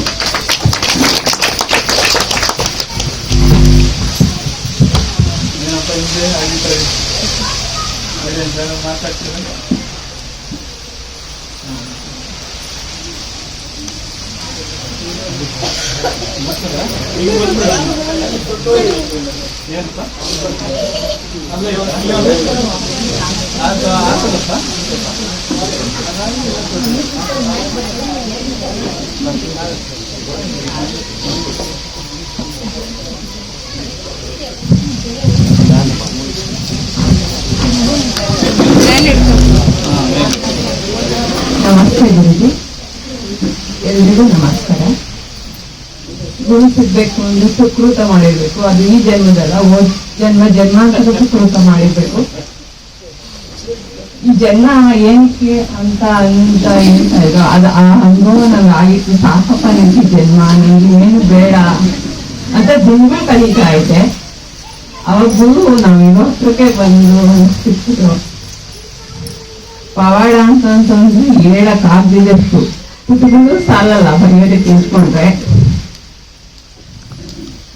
ಅಂತ ಅನ್ಕೊಂಡು ಇವತ್ತು ಎಷ್ಟು ಖುಷಿಯಾಗಿದ್ದೀನಿ ಅಂತಂದ್ರೆ ಹೇಳಕ್ಕೂ ಸಾಧ್ಯ ಆಗಲ್ಲ. ಏನು ವಸ್ತುಗಳು ವಿಷಯಗಳು ಎಂದೂ ನಮ್ ತೃಪ್ತಿಗೊಳಿಸಲ್ಲ. ನಮ್ಮೊಳಗೆ ಇದೆ, ಅದನ್ನು ನಾವು ಸದಾ ಕಣ್ಕೊಳ್ಬೇಕಷ್ಟೇ. ಬೆಳಗ್ಗೆ ಸೂರ್ಯ ಹುಟ್ಟಕ್ ಮುಂಚೆಗೆ ಧ್ಯಾನ ಮಾಡಿ. 3 ವರ್ಷದಿಂದ ನಾನು ಒಂದು 10ನೇ ದಿನ ಧ್ಯಾನ ಕ್ಲಾಸ್ ಅಟೆಂಡ್ ಮಾಡಿದೆ. ಇನ್ನೇನು ಸೂರ್ಯ ಹುಟ್ಟಕ್ ಮುಂಚೆ ಧ್ಯಾನ ನಾವು ಹೋಗ್ಬೇಕಾದ್ರೆ ಅದೇ ನಮ್ಮನ್ನು ಕರ್ಕೊಂಡು ಹೋಗ್ತೈತೆ. ಸೂರ್ಯ ಹುಟ್ಟಿದ್ಮೇಲೆ ಆದ್ರೆ ನಾವು ಅದನ್ನ ಹಿಡ್ಕೊಂಡು ಹೋಗ್ಬೇಕು. ಅದಕ್ಕೆಲ್ಲರಿಗೂ ಹೇಳ್ಕೊಂತೀನಿ ನಾನು, ಸೂರ್ಯ ಹುಟ್ಟಕ್ ಮುಂಚೆಗೆ ಧ್ಯಾನ ಮುಗಿಸ್ಕೊಳ್ಳಿ. ಮಗ SLC 1.5 ತಿಂಗಳು ಸ್ಕೂಲ್ಗೆ ಹೋಗಿರ್ಲಿಲ್ಲ, ಇವತ್ತು ಕಾಲೇಜಿಗೆ ಟಾಪರ್ ಆಗಿದ್ದಾರೆ. ಯಜಮಾನ್ರಿಗೆ ಆಕ್ಸಿಡೆಂಟ್ ಆಗಿತ್ತು, RML ಅಡ್ಮಿಟ್ ಮಾಡಿದ್ರು. 11 ದಿನ ಕೋಮಾದಲ್ಲಿ ಹೋಗಿತ್ತು. ಡಾಕ್ಟ್ರು ನಡೆದಾಡಲ್ಲಮ್ಮ ನಿಮ್ಮ ಯಜಮಾನ್ರು, ಆಪರೇಷನ್ ಮಾಡಿಸ್ಬೇಕು ಬೆಂಗಳೂರು ಅಂತ ಅಂದ್ರು. ಇಲ್ಲ ನನ್ನ ಕಳ್ಸ್ಕೊಡಿ ಅಂತ. ಏನಮ್ಮ ನೀವು ಜೀವನ ಪೂರ ನಿಮ್ಮ ಯಜಮಾನ್ರು ಸೇವೆ ಮಾಡ್ತೀಯ ಅಂತಂದ್ರು. ನಾನು ಸೇವೆನ ಮಾಡ್ಕೊತೀನಿ, ಏನೇನು ಮಾಡ್ಕೊತೀನಿ, ಹಾಸ್ಪಿಟ್ಲ್ ಕಳ್ಸ್ಕೊಡ್ರಿ ಅಂತಂದ್ರು. ಕೇವಲ 11 ದಿನದಲ್ಲಿ ಓಡಾಡಿದ್ದಾರೆ ಯಜಮಾನ್ರು. ನಮ್ಗೆ ಹೇಳಕ್ಕಾಗದೇ ಇರೋಷ್ಟು, ಪುಟಗಳು ಸಾಕಾಗದೇ ಇರೋಷ್ಟು ಗುರುಕರುಣೆ. ಅಂತ ಗುರುಕರುಣೆ ಸಿಕ್ಕಿದೆ ಜನ್ಮ ಪುಣ್ಯ. ಮತ್ತೆ ಗುರು ಮಕ್ಕಳೇ ಅಷ್ಟೆಲ್ಲ, ಗುರು ಮಕ್ಕಳಿರೋ ಫ್ಯಾಮಿಲಿ ಫುಲ್ಲು ಸುಕೃತ ಮಾಡಿರ್ತೈತೆ ಅಂತ ಅದನ್ನ ಕಾಣಿಸ್ಕೊಟ್ಟಿರೋ ಗುರುಗೆ ನಮಸ್ಕಾರ. ರಾತ್ರಿ ಮಾತಾಡ್ತಾ ಇದ್ವಿ, ಎಲ್ರಿಗೂ ಅನ್ವಯಿಸುವಂತ ಸಾಧನೆ ಆಗಬೇಕು ಅಂತ. ಸೊ ಅವ್ರ ಕೆಲಸ ದನ ಕಾಯೋದು, ಸೊ ವೃತ್ತಿ ದನ ಕಾಯೋದು. ಸೊ ನಮ್ಮ ಪ್ರಶ್ನೆ ದನ ಕಾಯ್ತೀವಿ, ಯಾವ ಪಟ್ಟ ಮಾಡ್ತೀವಿ? ಈ ಪಂಡಿತರಿಗೆ ಅವರಿಗೆಲ್ಲ ಹೇಳ್ಕೊಡ್ತೀರಿ. ಅವ್ರಿಗೆ ಬ್ರಹ್ಮ ಅಂದ್ರೆ ಕನಿಷ್ಠ ಬ್ರಹ್ಮ ಅಂತ ಉಚ್ಚಾರ ಮಾಡ್ತಾರೆ. ನಮಗೆ ಬ್ರಹ್ಮ ಅಂತಾನೆ ಹೇಳಕ್ ಬರ್ತಿದ್ದವ್ರಿಗೆ ಹೆಂಗ್ ಪಟ್ಟ ಮಾಡ್ತೀರಾ?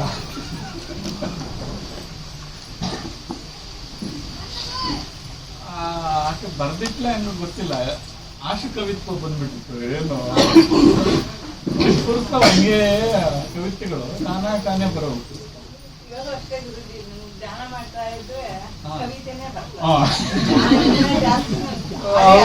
ಯಾರ ನೋಡ್ದೆ ಇಲ್ಲ, ಬಹಳ ಓದ್ಕೊಂಡಿರ್ಬೇಕು.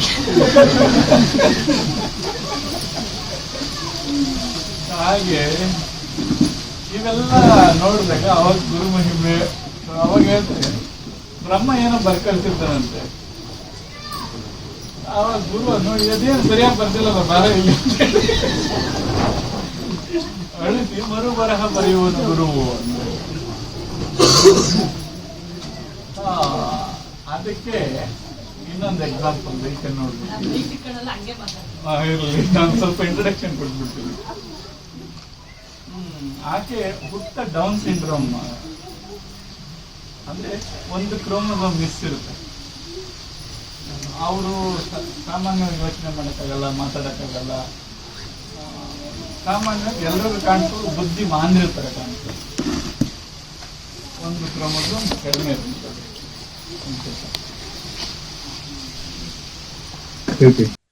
ಸಹಜವಾದಂತ ಹುಟ್ಟನ್ನು ನಾವು ಪಡಿತೀವಿ. ಆದ್ರೆ ಅಸಾಮಾನ್ಯವಾದದ್ದು ಸಂಭವಿಸೋದು ಗುರುವಿಂದ. ಸೊ ಅಂದ್ರೆ ಗುರು is more respectable than parents ಅಂತ ಹೇಳ್ಬೋದು. ಸೊ ಅದಕ್ಕೆ ನಮ್ಮ ದ್ವಿಜ ಅಂತ ಹೇಳ್ತೀವಿ. ಯಾರು ಎರಡನೇ ಹುಟ್ಟನ್ನ ಪಡಿತಾರೆ ಜೀವನದಲ್ಲಿ, ಅವ್ರ ಜನ್ಮ ಸಾರ್ಥಕ ಅಂತ. ಆ ದ್ವಿಜ, ಆ ಮರು ಹುಟ್ಟನ್ನ ಅಥವಾ ಹೊಸದೊಂದು ಹುಟ್ಟನ್ನ ನಮಗೆ ಅನುಗ್ರಹ ಮಾಡೋದು ಗುರು ಮಾತ್ರ.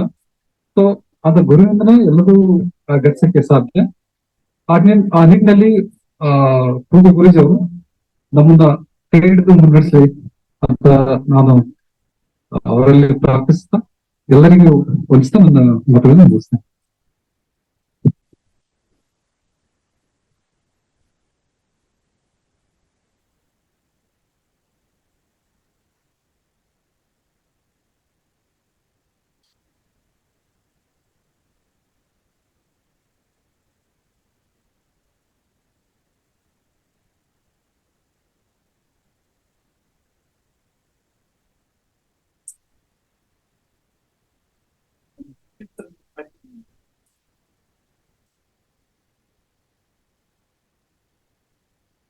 ಬಹಳ ಸಂದೇಹಗಳಿಗೂ ಎಡೆ ಮಾಡ್ತೀವಿ. ಸತ್ಯ ಅಂತ ಏನು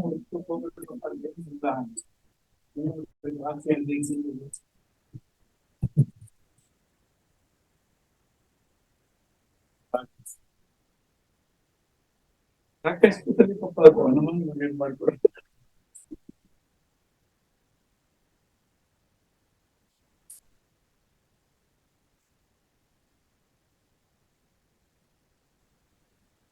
ಬಹಳ ವಿಶೇಷವಾಗಿ ಬೇರೆ ಬೇರೆ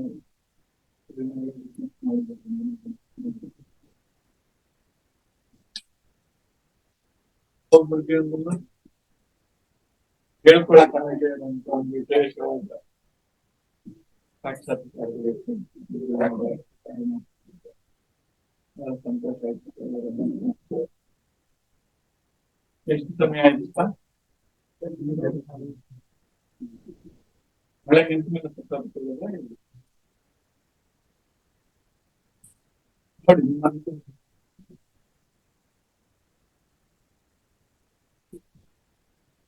ಏನಾಯ್ತು?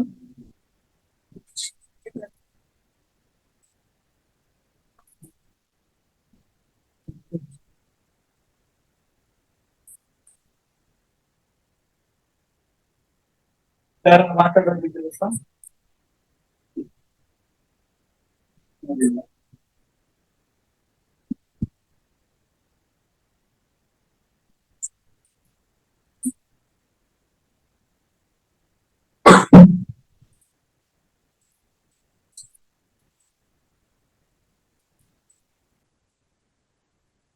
ಗುರುಜಿ ಪಾದಗಳಿಗೆ ನಮಸ್ಕಾರ. ಇಲ್ಲಿದ್ದೇವೆ ಎಲ್ಲರಿಗೆ ನಮಸ್ಕಾರ. ಗುರುಜಿ ನನಗೆ ಗುರುಜಿ ಅನ್ಸೋದಿಲ್ಲ, ಮಗ ಅನ್ಸ್ತದ. ಅವ್ರು ನಾನು ಹೊಟ್ಟೆಗೆ ಯಾವಾಗ ಹುಟ್ಟಾರ ಅನ್ಸ್ತಾರ.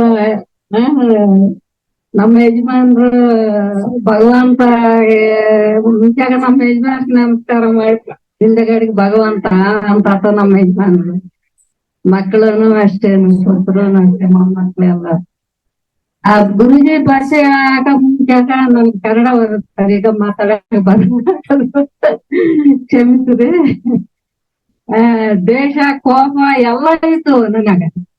ಗುರುಜಿ ಭಾಷೆ ಆದ್ಮೇಲೆ ಈ ಭೂಮಿ ಎಲ್ಲ ಇದ್ದವ್ರೆಲ್ಲರೂ ನಮ್ಗೆ ಮಕ್ಳ ಅನಿಸ್ತದ.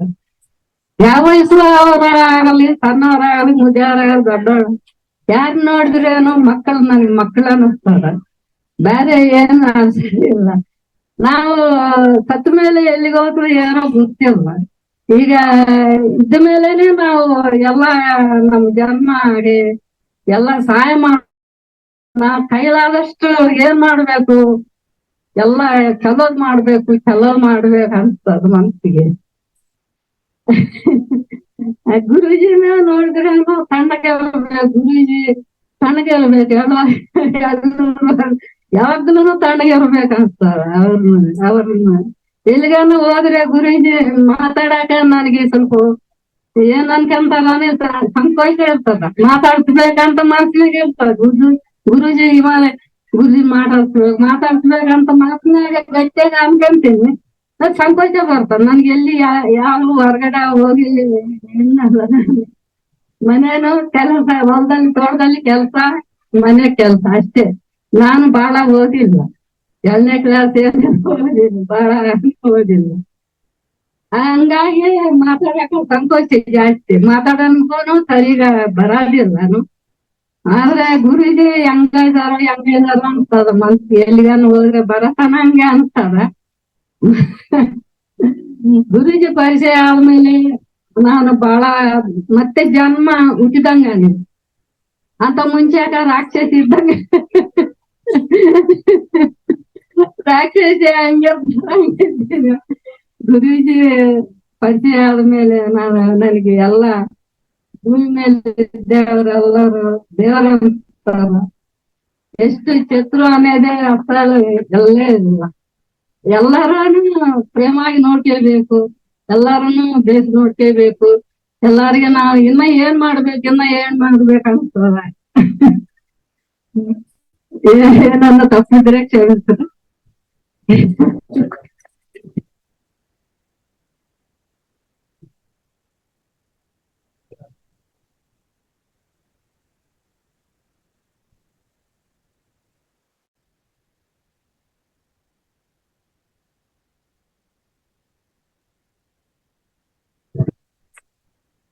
ಬಹಳಷ್ಟು ಜನ ಮಾತಾಡಿದ್ವಿ.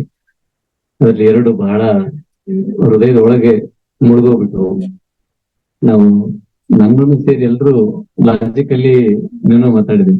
ಆದ್ರೆ ಇಬ್ರು, ಈ ತಾಯಿ ಅಮ್ಮ, ಗುರುಜಿನ ಮಗ ಅಂತ ಕರೆದ ಅಮ್ಮ, ಅಣ್ಣ ಅಂತ ಕರೆದ ತಾಯಿ, ಅದ್ ಎಷ್ಟು ಒಳಗೋಯ್ತು ಅಂದ್ರೆ ಬಹುಶಃ ಎಲ್ರಿಗೂ ಅದು ಅನುಭವ ಆಗಿರ್ತದೆ. ಅವ್ರು ಮಾತಾಡಿದ್ದೇನು ಅಂತ. ಇವರು ದ್ವಿಜ ಅಂತ ಹೇಳಿದ್ರು. ನಮಗೆ ಭಾಷೆ ಇದೆ, ಏನೋ ಮಾತಾಡ್ತೀವಿ, ಅವ್ರಿಗೆ ಅದೇನ್ ಗೊತ್ತಿಲ್ಲ. ದ್ವಿಜದ ಆಚೆ ದಾಟ್ಬಿಟ್ಟು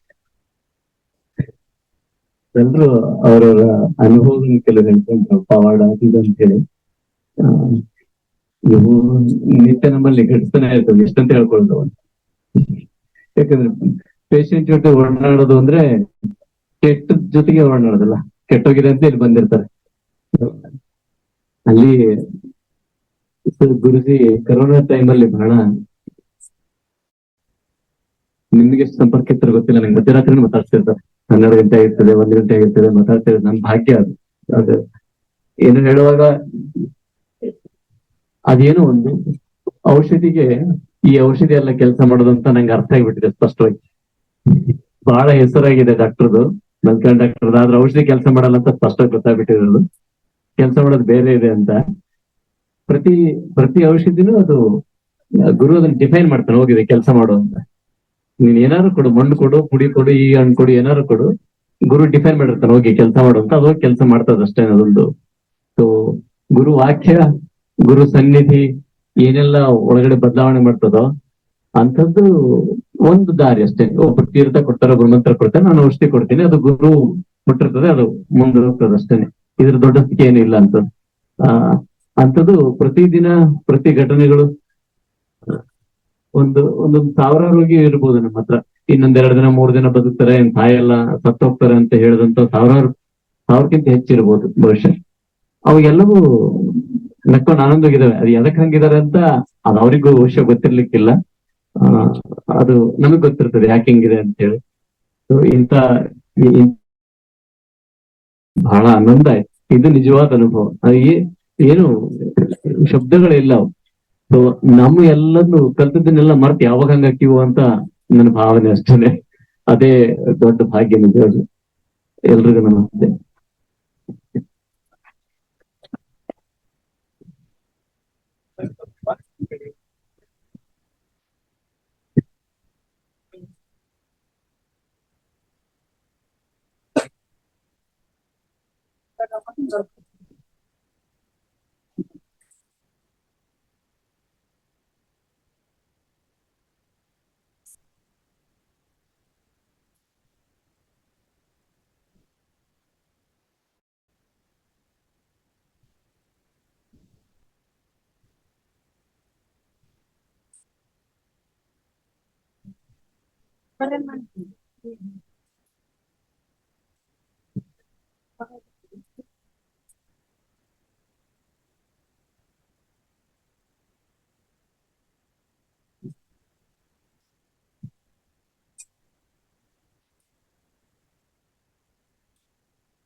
ಏನಿಲ್ಲ.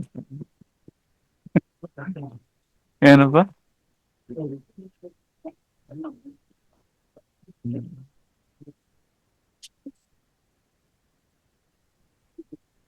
ಏನನ್ನ ಪ್ರಶ್ನೆಗಳಿದ್ಯಾ? ಆ ಪರಿಚಯ ಮಾಡಿ. ಆ ಎರಡು ವಿಷಯ ಯಾವ್ದು? ಪತಂಜಲಿ ಸೂತ್ರ ಮತ್ತೆ ಬೇರೆ ಹಾ, ಏನ್ ಮಾಡ್ತಾರೆ.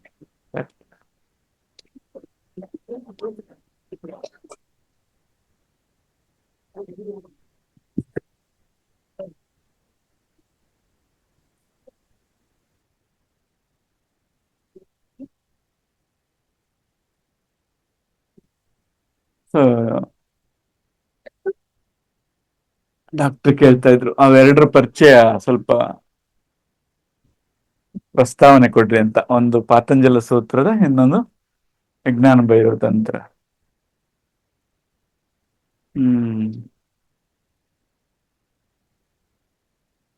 ಬೇರೆ ಬೇರೆ ಹಂತದಲ್ಲಿ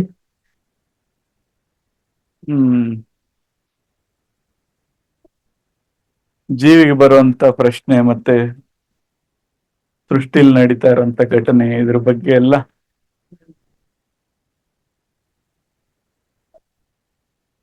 ಇದ್ದಂತ ಎಷ್ಟೋ ಸಂಶಯಗಳನ್ನ, ಅದಕ್ಕೆ ಬೇಕಾದಂತ ಪರಿಹಾರಗಳನ್ನ ಪೂರ್ವಿಕರು ಶುರು ಮಾಡಿರ್ತಾರೆ. ಸೊ ಪಾತಂಜಲ ಮುನಿಗಳು ಬರೋದಕ್ಕಿಂತ ಹಿಂದೆ ಸಾಂಖ್ಯ ದರ್ಶನ ಬಹಳ ಪ್ರಭಾವಿತವಾಗಿ ನಡೀತಾ ಇರ್ತದೆ. ಸೊ ಕಪಿಲ ಮಹಾಮುನಿಗಳು ಆ ಒಂದು ಇದಕ್ಕೆ ಸಾಕಷ್ಟು ಕೊಡುಗೆ ಕೊಟ್ಟು ಅದನ್ನ ಬಹಳ ವಿಸ್ತಾರವಾಗಿ ಅದನ್ನ ಬಿಡಿಸಿ, ಸಾಂಖ್ಯ ದರ್ಶನ ಅಂತ ಅಂದ್ರೆ ಇನ್ನೇನು ಅನುಮಾನ ಇಲ್ದಂಗೆ ಎಲ್ಲ ಬಿಡಿಸಿ ಹೇಳುವಂತ, ದರ್ಶಿಸೋದು ಅಂದ್ರೆ ಇನ್ಯಾವ ರೀತಿಲಿ ಯಾವ ಸಂಶಯಗಳು ಉಳಿಯೋ ಆಗಿಲ್ಲ, ಆ ತರ ಬಿಡಿಸಿ ಹೇಳೋ. ಸೊ ಪ್ರಾಥಮಿಕವಾಗಿ ಹೇಗೆ ಇದು ಸೃಷ್ಟಿ ಆಗಿದೆ, ಹೇಗೆ ಇದೆಲ್ಲ ನಡೀತಾ ಇದೆ,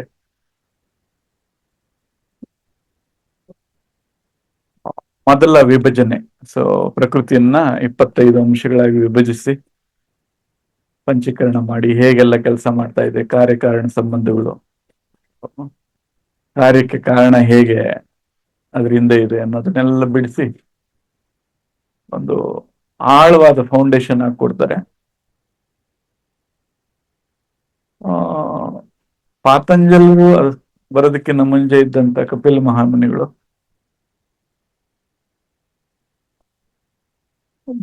ಅವರ ಕಾಲದ ನಂತರ ಅದು ಎಷ್ಟು ವಾಸ್ಟ್ ಅಂದ್ರೆ ಎಷ್ಟು ವಿಶಾಲವಾದ ಸಬ್ಜೆಕ್ಟ್ ಇರ್ತದೆ ಅಂದ್ರೆ ಸೂತ್ರ ರೂಪ ಅಂತ ಕರಿತೀವಿ. ಸೂತ್ರ ಅಂದ್ರೆ ಈ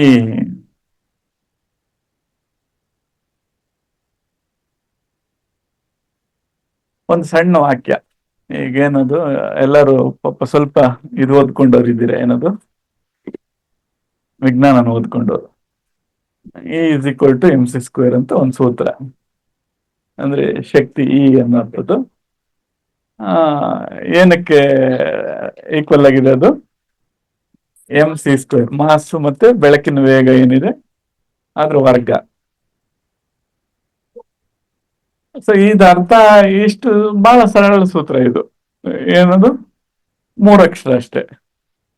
ಒಂದು mc² mc² ಇಷ್ಟೇ. ಇದನ್ನ ಅರ್ಥ ಮಾಡ್ಕೊಳ್ಳೋದಕ್ಕೆ ಮೊದಲು ಸ್ಥೂಲವಾಗಿ ಭೌತಶಾಸ್ತ್ರ ಅರ್ಥ ಆಗ್ಬೇಕು. ಸರಿ, ಭೌತಶಾಸ್ತ್ರನ ಎಷ್ಟು ಆಳಕ್ಕೆ ಹೋಗಿ ನೋಡ್ಬೇಕು ಅಂದ್ರೆ, ಪ್ರತಿ ಒಂದು ಅಣು ಸರಿ ಅದ್ರ ವಿಭಜನೆ ಆದ್ರೆ ಅಲ್ಲಿರೋಂತ ಎಲೆಕ್ಟ್ರಾನ್, ನ್ಯೂಟ್ರಾನ್, ಪ್ರೋಟಾನ್,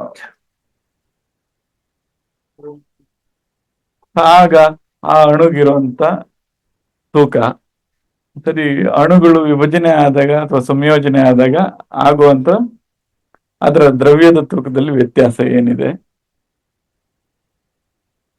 ಸೊ ಆ ತರ ಏನಾದ್ರೂ ಆ ಕಳೆದುಕೊಂಡಂತ ತೂಕ ಏನಿದೆ ಅದು ಶಕ್ತಿಯಾಗಿ ಪರಿವರ್ತನೆ ಆಗ್ತದೆ. ಒಂದು ಇಷ್ಟು ಗಾತ್ರದ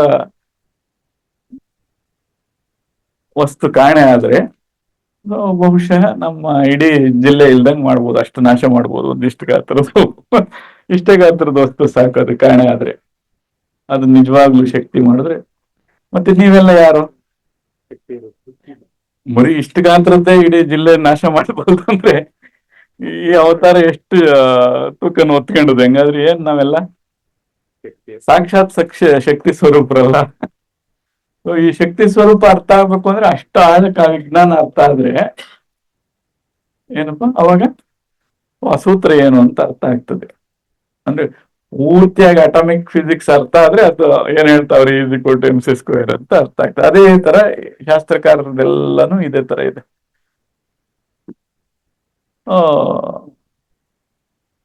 ಒಂದ್ ಸೂತ್ರ ಸುಮ್ನೆ ಬಹಳ ಸರಳವಾಗಿ ಅದನ್ನು ಅಂತ ಹೇಳೋದಾದ್ರೆ, ದುಃಖತ್ರಯ ಅವಿಘಾತ ಜಿಜ್ಞಾಸ ಅಂತ ಶುರು ಮಾಡ್ತಾರೆ.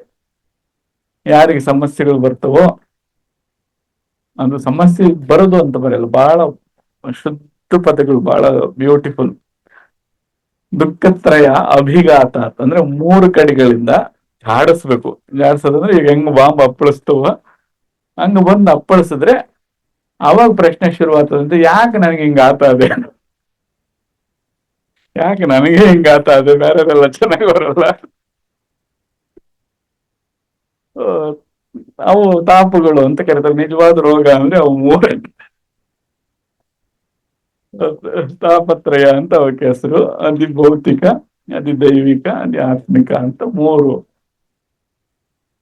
ಅವು ಬಂದು 3 ರೀತಿಯಿಂದ ಜಾಡಿಸಿದಾಗ ಅವಾಗ ಸ್ವಲ್ಪ ಜಿಜ್ಞಾಸತ್ವ ಉಂಟಾಗ್ತದೆ. ಅದು ಬಿಡಿಸಿ ಹೇಳಬೇಕು ಅಂದ್ರೆ ಆ ಒಂದು ಸೂತ್ರ ಸುಮಾರು ಒಂದು 10,000 ಪೇಜಿಂದ ಒಂದು ಶಾಸ್ತ್ರ ಆಗ್ತದೆ. ಬರೀ ಅದೊಂದು ಸೂತ್ರ ಬಿಡಿಸೋದಿಕ್ಕೆ ಎಷ್ಟು ಬಿಡಿಸ್ಬೇಕು ಅದನ್ನ? ಒಂದು 10,000 ಪೇಜ್ ಅಷ್ಟು ಶಾಸ್ತ್ರ ಆಗ್ತದೆ. ಶಾಸ್ತ್ರನೂ ಅಷ್ಟು ಸುಲಭ ಗ್ರಹಣೆಗೆ ಬರಲ್ಲ. ಮತ್ತೆ ಅದನ್ನ ಮತ್ತೆ ಬಿಡಿಸಿ ಹೇಳ್ಬೇಕು. ಹಂಗೆ ಮತ್ತೆ ಅದು ಒಂದೊಂದು ಶಾಸ್ತ್ರದ ಪುಟವನ್ನು ಬಿಡಿಸಿದಾಗ ಅವಾಗ ಅದಕ್ಕೆ ಕಾರಿಕೆಗಳು ಅಂತ ಕರಿತೀವಿ. ಮೊದ್ಲೇನಾಯ್ತು, ಸೂತ್ರದಿಂದ ಶಾಸ್ತ್ರಕ್ಕೆ ಬರ್ಬೇಕಾದ್ರೆ 10,000 ಪೇಜ್ ಆಯ್ತು. ಈಗ ಮತ್ತೆ ಕಾರಿಕೆಗಳಾದ್ರೆ ಒಂದೊಂದು ಪೇಜ್ ಮತ್ತೆ ಇನ್ನೊಂದು 1,000 ಪೇಜ್ ಆದ್ರೆ ಎಷ್ಟಾಯ್ತು? ಈಗ 1,00,000 ಪೇಜ್ ಆಯ್ತು ಒಂದೊಂದು ಏನು ಸೂತ್ರ. ಅಷ್ಟಕ್ಕೆ ಗ್ರಹಣಕ್ಕೆ ಬರಲ್ಲ. ಮತ್ತೆ ಕಾರಿಕೆಗಳು ಎಷ್ಟು ಕಠಿಣವಾಗಿರ್ತವೆ ಅಂದ್ರೆ ಅದಕ್ಕೆ ಭಾಷ್ಯ ಹೇಳ್ಬೇಕು. ಮತ್ತೆ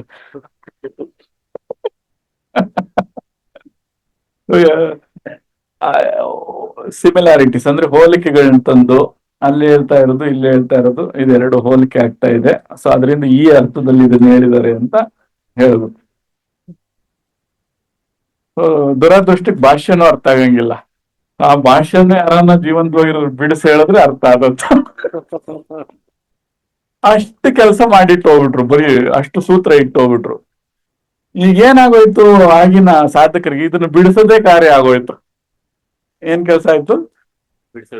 ಇದನ್ನ ಬಿಡಿಸಿ ಅದ್ ಹಂಗಲ್ಲ, ಇದು ಹಿಂಗಲ್ಲ, ಇದು ಹಿಂಗಿರ್ಬೇಕು, ಹಂಗಿರ್ಬೇಕು.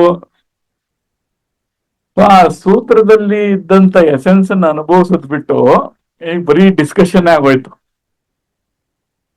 ಎಷ್ಟು ಡಿಸ್ಕಷನ್ ಅಂದ್ರೆ ದಿನ ಬೆಳಗ್ಗೆ ಎದ್ರೆ ಅದನ್ನು ವಿಸ್ತರಣೆ ಮಾಡು, ಇದನ್ನು ವಿಸ್ತರಣೆ ಮಾಡು, ಅದನ್ನು ಬಿಡಿಸು, ಇದು ಬಿಡಿಸು, ಇದೇ ಬದುಕಾಗೋಗಿತ್ತು.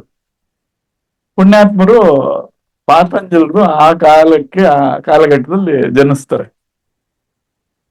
ಏನ್ ಅನ್ಸಿರ್ಬೋದು ಪಾಪ ಅವರಿಗೆ. ಯಾರು ಅನ್ಭವಿಸ್ತಾ ಇರಲ್ಲಪ್ಪ, ಸಕ್ಕರೆ ಬೆಟ್ಟ ಐತಿ ಇಲ್ಲಿ. ಸೊ ಸಕ್ಕರೆ ಬಗ್ಗೆ ಇವಾಗ ಎಷ್ಟು ಪೇಜ್ ಬರೆದವ್ರು ಎಲ್ಲರೂ ಸೇರಿ? ಲಕ್ಷಗಟ್ಟಲೆ ಅದು ಬರೀ ಒಂದೊಂದ್ ಸೂತ್ರದ ಸಕ್ಕರೆ ಸೂತ್ರನೇ 10 ಲಕ್ಷ ಬರೆದು ಕುತ್ಕೊಂಡವ್ರು. ಆದ್ರೆ ಒಬ್ರು ಸಕ್ಕರೆ ತಿಂದವರಿಲ್ಲ. ಪಾತಂಜಲಿ ಬಹಳ ದುಃಖ ಕಾಡ್ತದೆ. ಸೊ ಇವ್ರು ಹಿಂಗೆ ಆದ್ರೆ ಕಳೆದೋಗ್ಬಿಡ್ತಾರೆ ಇವ್ರು. ಅದಕ್ಕೆ ಸ್ವಲ್ಪ ಕಠಿಣ ನಿರ್ಧಾರ ತಗೋತಾರೆ. ಸೊ ಅಲ್ಲಿವರೆಗೂ ಆತೋ ಅಂದ್ರೆ ಆಮೇಲೆ ಇನ್ನೇನ್ರಪ್ಪ ಅಂತ ಹಿಂಗ್ ಕೇಳ್ತಿದ್ವಲ್ಲ, ಇವಾಗೆಲ್ಲ ಆದ್ಮೇಲೆ ಆಮೇಲೆ ಏನು ಅಂತ, ಆಮೇಲೆ ತಿರ್ಗಾ ಏನೋ ಒಂದ್ ಹಿಡ್ಕೊಂಡು ರುಬ್ಬಾಡೋದು ಇದ್ದಾನೆ ಏನೋ. ಸೊ ಪಾತಂಜಲರು ಹಂಗ್ ಶುರು ಮಾಡ್ಲಿಲ್ಲ, ಅತತ್ವದಿಂದ ಶುರು ಮಾಡ್ಲಿಲ್ಲ. ಸೊ ಇತಿ ಯೋಗ ಅನುಶಾಸನ ಮತ್ತೆ ಏನ್ ಹೇಳ್ತೀನಿ ಅದನ್ನ ಮಾಡ್ರಿ. ಏನ್ ಹೇಳ್ತೀನಿ, ನಿಮ್ಗೆ ಏನ್ ಬೇಕಾಗತ್ತೆ? ಸಕ್ಕರೆ ತಿನ್ನೋದು ಬೇಕಾ? ಸೊ ಸಕ್ಕರೆ ಅದ್ರ ಪರಿಣಾಮ ಬೇಕಾಗತ್ತೆ, ನಾನು ಹೇಳ್ದಂಗ್ ಮಾಡ್ರಿ ಇಷ್ಟೇ. ಈಗ ಸೊ ಅವರು ಡಿಸ್ಕಷನ್ಸ್ ಏನಿಲ್ಲ, ಮಾರ್ಗ ಕೊಡ್ತಾ ಹೋಗ್ತಾರೆ, ಡೈರೆಕ್ಟ್ ರೂಟ್ಸ್, ಪರಿಹಾರ ಸೂಚನೆ ಅದು. ಸೊ ಈಗ ಕಾರಣಗಳನ್ನೆಲ್ಲ ತಿಳ್ಕೊಂಡು ಏನಾಗಬೇಕಾಗಿದೆ, ಎಲ್ಲ ಆಯ್ತಪ್ಪ ಆಮೇಲೆ ಏನು ಅಂತ.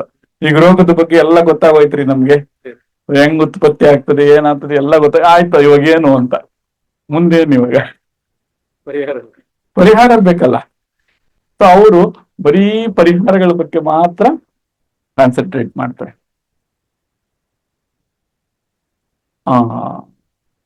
ಪ್ರತಿ ಮತ್ತು ಅಲ್ಲಿ ಸೂತ್ರ ರೂಪಗಳೇ ಎಲ್ಲನೂ. ಇದು ಸೂತ್ರಕಾರರಾಗ್ಲಿಲ್ಲ ಅಂದ್ರೆ ಆ ಭಾವಕ್ಕೊಬ್ಬನು ಹೋಗ್ಲಿಲ್ಲ ಅಂದ್ರೆ ಅದನ್ನ ನಿಜವಾಗ್ಲೂ ಗ್ರಹಣೆ ಮಾಡಕ್ಕಾಗಲ್ಲ. ಅದು ಬಹುಶಃ ನೀವು ಕವಿತೆ ಇವರೆಲ್ಲ ಓದಂತವ್ರು ಈ ಕವಿತೆಯನ್ನು ವಿಮರ್ಶೆ ಮಾಡ್ಬೇಕು ಅಂದ್ರೆ, ನೀವು ಕವಿತಾಕಾರ ಆಗ್ಲಿಲ್ಲ ಅಂದ್ರೆ ಅವ್ರು ಏನು ಹೇಳ್ತಾವ್ರೆ ಅಂತ ಏನು ಅರ್ಥ ಆಗಕ್ ಸಾಧ್ಯ ಇಲ್ಲ. ಈಗ ಓಶೋ ಬರ್ದಿರೋದು ಏನನ್ನ ಓದ್ಬೇಕು ಅಂದ್ರೆ ಕನಿಷ್ಠ ನೀವು ಓಶೋ ಆದ್ರೆ ಅಷ್ಟೇ ಅವ್ರು ಏನು ಹೇಳ್ತಾವ್ರೆ, ಅದು ಕನಿಷ್ಠ. ಈಗ ಓಶೋ ಬರ್ದಿರೋದು ಏನ್ ಬರ್ದವ್ರೆ ಅಂತ ಅರ್ಥ ಆಗ್ಬೇಕು ಅಂದ್ರೆ ಕನಿಷ್ಠ ನೀವು ಓಶೋ ಆಗ್ಬೇಕು, ಅವಾಗಷ್ಟೇ ಅವ್ರು ಏನ್ ಹೇಳ್ತಾವ್ರೆ ಅಂತ ಅರ್ಥ ಆಗೋದು. ಇಲ್ಲ ಅಂದ್ರೆ ಬಹುಶಃ ಹೆಂಗ್ ಅರ್ಥ ಆಗ್ಬಾರ್ದು ಹಂಗ ಅರ್ಥ ಆಗ್ತದೆ ಕರೆಕ್ಟ್ ಆಗಿ. ಹಂಗೆ ಸೂತ್ರಕಾರರಾದ್ರೆ ಮಾತ್ರ ಈಗ ಅದನ್ನ ತಿಳ್ಕೊಳ್ಳೋದಿಕ್ ಸಾಧ್ಯ ಇದೆ.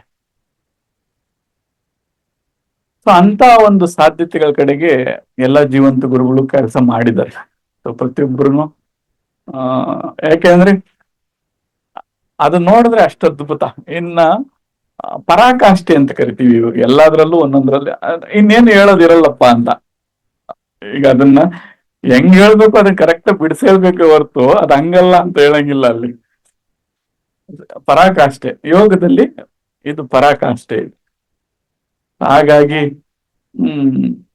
ಇವೆರಡು ವ್ಯತ್ಯಾಸ ಅಂದ್ರೆ ಬಹಳ ಕುತೂಹಲ ಮತ್ತೆ ಆಸಕ್ತಿದಾಯಕವಾಗಿರುವಂತದ್ದು ಏನಪ್ಪಾ ಇವೆರಡರಲ್ಲಿ ಅಂದ್ರೆ, ಇವೆರಡು ಪ್ರಾಕ್ಟಿಕಲ್ ಸೊಲ್ಯೂಷನ್ಸ್ ಬಗ್ಗೆ ಡಿಸ್ಕಸ್ ಮಾಡ್ತವೆ. ಅಂದ್ರೆ ಸೊಲ್ಯೂಷನ್ಸ್ ಕೊಡ್ತವೆ ಇವು, ಏನ್ ಡಿಸ್ಕಷನ್ಸ್ ಇಲ್ಲ. ವಿಜ್ಞಾನ ಬೈವತಂತ್ರ ಆಗ್ಲಿ, ಪಾತಂಜಲಿ ಯೋಗ ಸೂತ್ರಗಳಾಗ್ಲಿ, ಸೊ ನಿತ್ಯ ಜೀವನದಲ್ಲಿರುವಂತ ನಮ್ಮ ಈ ಸಮಸ್ಯೆಗಳು ಅಂತ ಏನ್ ಕರಿತಾ ಇದ್ದೀವಿ, ಅಥವಾ ಜೀವನ ಸಮಸ್ಯೆಗಳೆಲ್ಲ ಆದ್ರೆ ಅದು ನಂಗೆ ಕಾಣ್ತಾ ಇದ್ದೀವಿ. ಸೊ ಅದ್ರ ಜೊತೆಲಿ ಜೀವಿಸೋದು ಹೇಗೆ, ಅದನ್ನ ಪಡೆಯೋದು ಹೇಗೆ ಅನ್ನೋದ್ರ ಬಗ್ಗೆನೆ ಇವೆರಡು ಪೂರ್ತಿಯಾಗಿ ಕೆಲಸ ಮಾಡಿವಿ. ಎರಡನೇದು ವಿಜ್ಞಾನ ಬೈರವತಂತ್ರ ಅಂತ, ಕಾಶ್ಮೀರಿ ಶೈವಿಸಮ್ ಅಂತ ಕರಿತೀವಿ. ಇದು ಅಲ್ಲಿಂದ ಉದಯ ಆಗಿರೋಂಥದ್ದು. ನಮ್ಮ ದಕ್ಷಿಣ ಕ್ಷೇತ್ರಕ್ಕೂ ಉತ್ತರ ಕ್ಷೇತ್ರಕ್ಕೂ ಸ್ವಲ್ಪ ವ್ಯತ್ಯಾಸ ಇದೆ. ಈಗ ಎತ್ತರದ ಕ್ಷೇತ್ರಗಳು ಮರೆತು ಅನುಭವಿಸೋದಕ್ಕೆ ಪೂರಕವಾಗಿದ್ದಾವೆ. ಎಲ್ಲವನ್ನು ಮರೆತು ಅನುಭವಿಸೋದಕ್ಕೆ ಪೂರಕವಾಗಿದೆ. ಉದಾಹರಣೆಗೆ ಈಗ ಹಿಮಾಲಯದ ಒಂದು ಉತ್ತರಾಖಂಡದ ಪ್ರದೇಶಕ್ಕೆ ಹೋದ್ರೆ, ನೀವಲ್ಲಿ ಒಂದ್ ಬೆಲೆ ಬಾಳೋ ವಸ್ತುನಲ್ಲಿ ಇಟ್ಟೋದ್ರೆ 2 ದಿನ ಆದ್ರೂ ಅದಲ್ಲೇ ಇರ್ತದೆ.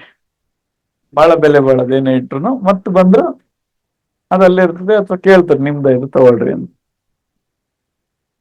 ಸೊ ಇದ್ರ ಅರ್ಥ ಏನು, ಎಲ್ಲದನ್ನು ಮರೆತು ನಿಮ್ ಪಾಡಿಗೆ ನೀವು ಸಾಧನೆಯಲ್ಲಿ ಇರ್ಬೋದು, ಅಥವಾ ಅದಕ್ಕೆ ಪೂರಕವಾದ ಸಾಧನೆ ತೊಡಗಿಸ್ಕೋಬಹುದು.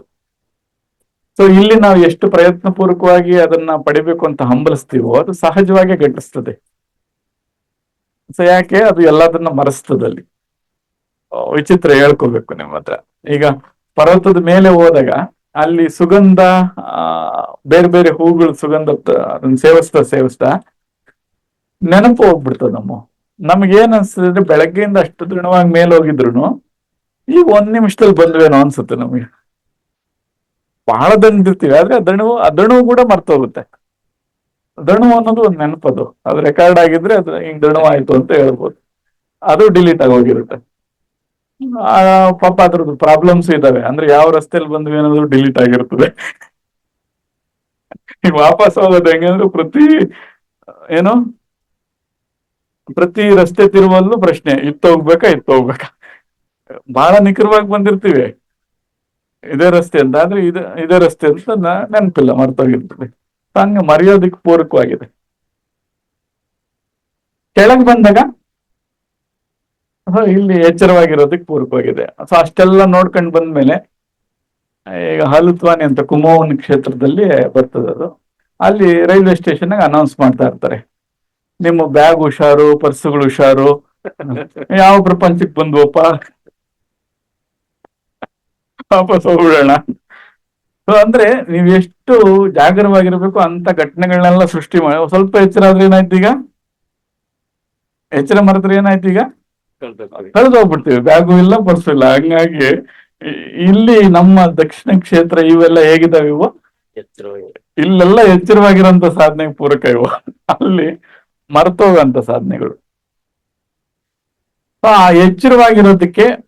ಎಚ್ಚರವಾಗಿದ್ದಾಗ ಸಹಜವಾಗಿ ಮನಸ್ಸು, ಬುದ್ಧಿ, ಚಿತ್ತ, ಅಸ್ಮಿತೆ, ಅಹಂಕಾರಗಳು ಇವೆಲ್ಲ ಪಾಪ ಸ್ವಲ್ಪ ಅಲುಗಾಡ್ತಾ ಇರ್ತವೆ.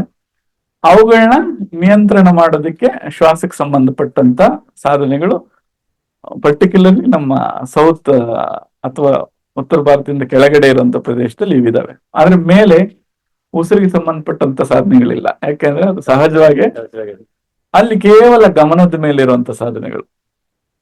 ಆದ್ರೆ ಒಂದು ತಿಳ್ಕೊಬೇಕಾಗಿರೋದು, ಗಮನ ಅನ್ನೋದು ಇಲ್ಲದೆ ಯಾವ ಸಾಧನೆನೂ ಇಲ್ಲ.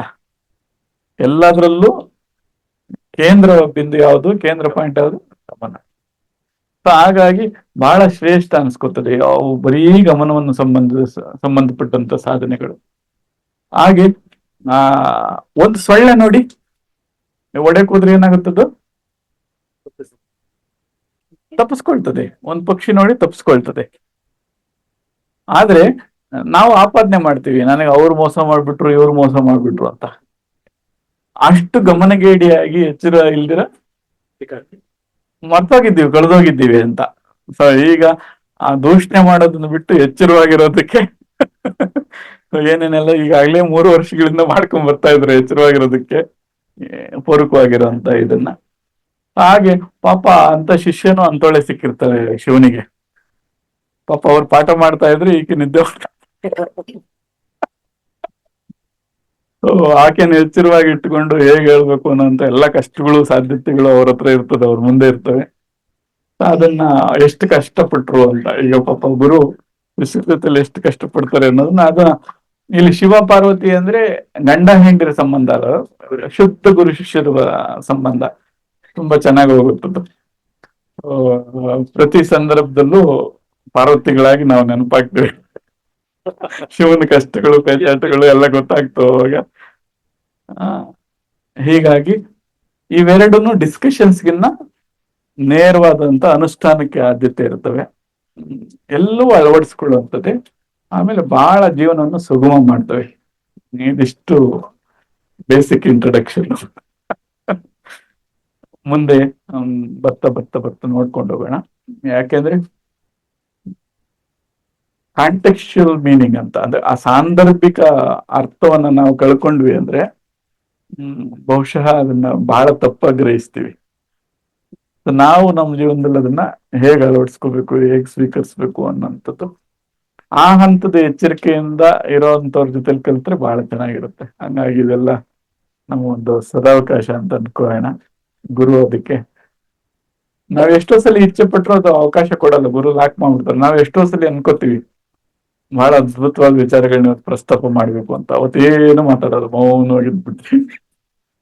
ಆಡಿಯನ್ಸ್ ಯಾರು ಇರೋದಿಲ್ಲ. ಗುರುಬಸ್ ಅವರು ಎಷ್ಟೋ ಸಲ ನಾವಿಬ್ರೆ ಕುಳಿತಾಗ ಅದು 1 ಕೋಟಿ ಆಡಿಯನ್ಸ್ ಇರ್ಬೇಕು ಅವಾಗ, ಅಷ್ಟು ಟೀಪ್ ಆಗಿರ್ತದೆ ಸಬ್ಜೆಕ್ಟ್ಸ್. ಎಷ್ಟೆಲ್ಲ ಆಳವಾಗಿ ಅದೇಗೆ ಅಂದ್ರೆ ಇನ್ ಮುಂದೆ ಏನು ಬಿಡಿಸೋಂಥದ್ದಿರಲ್ಲ. ಸೊ ಎಲ್ಲ ಅಲ್ಲಿಗೆ ಹೋಗಿ ನಿಂತು ಅನ್ನೋ ತರ.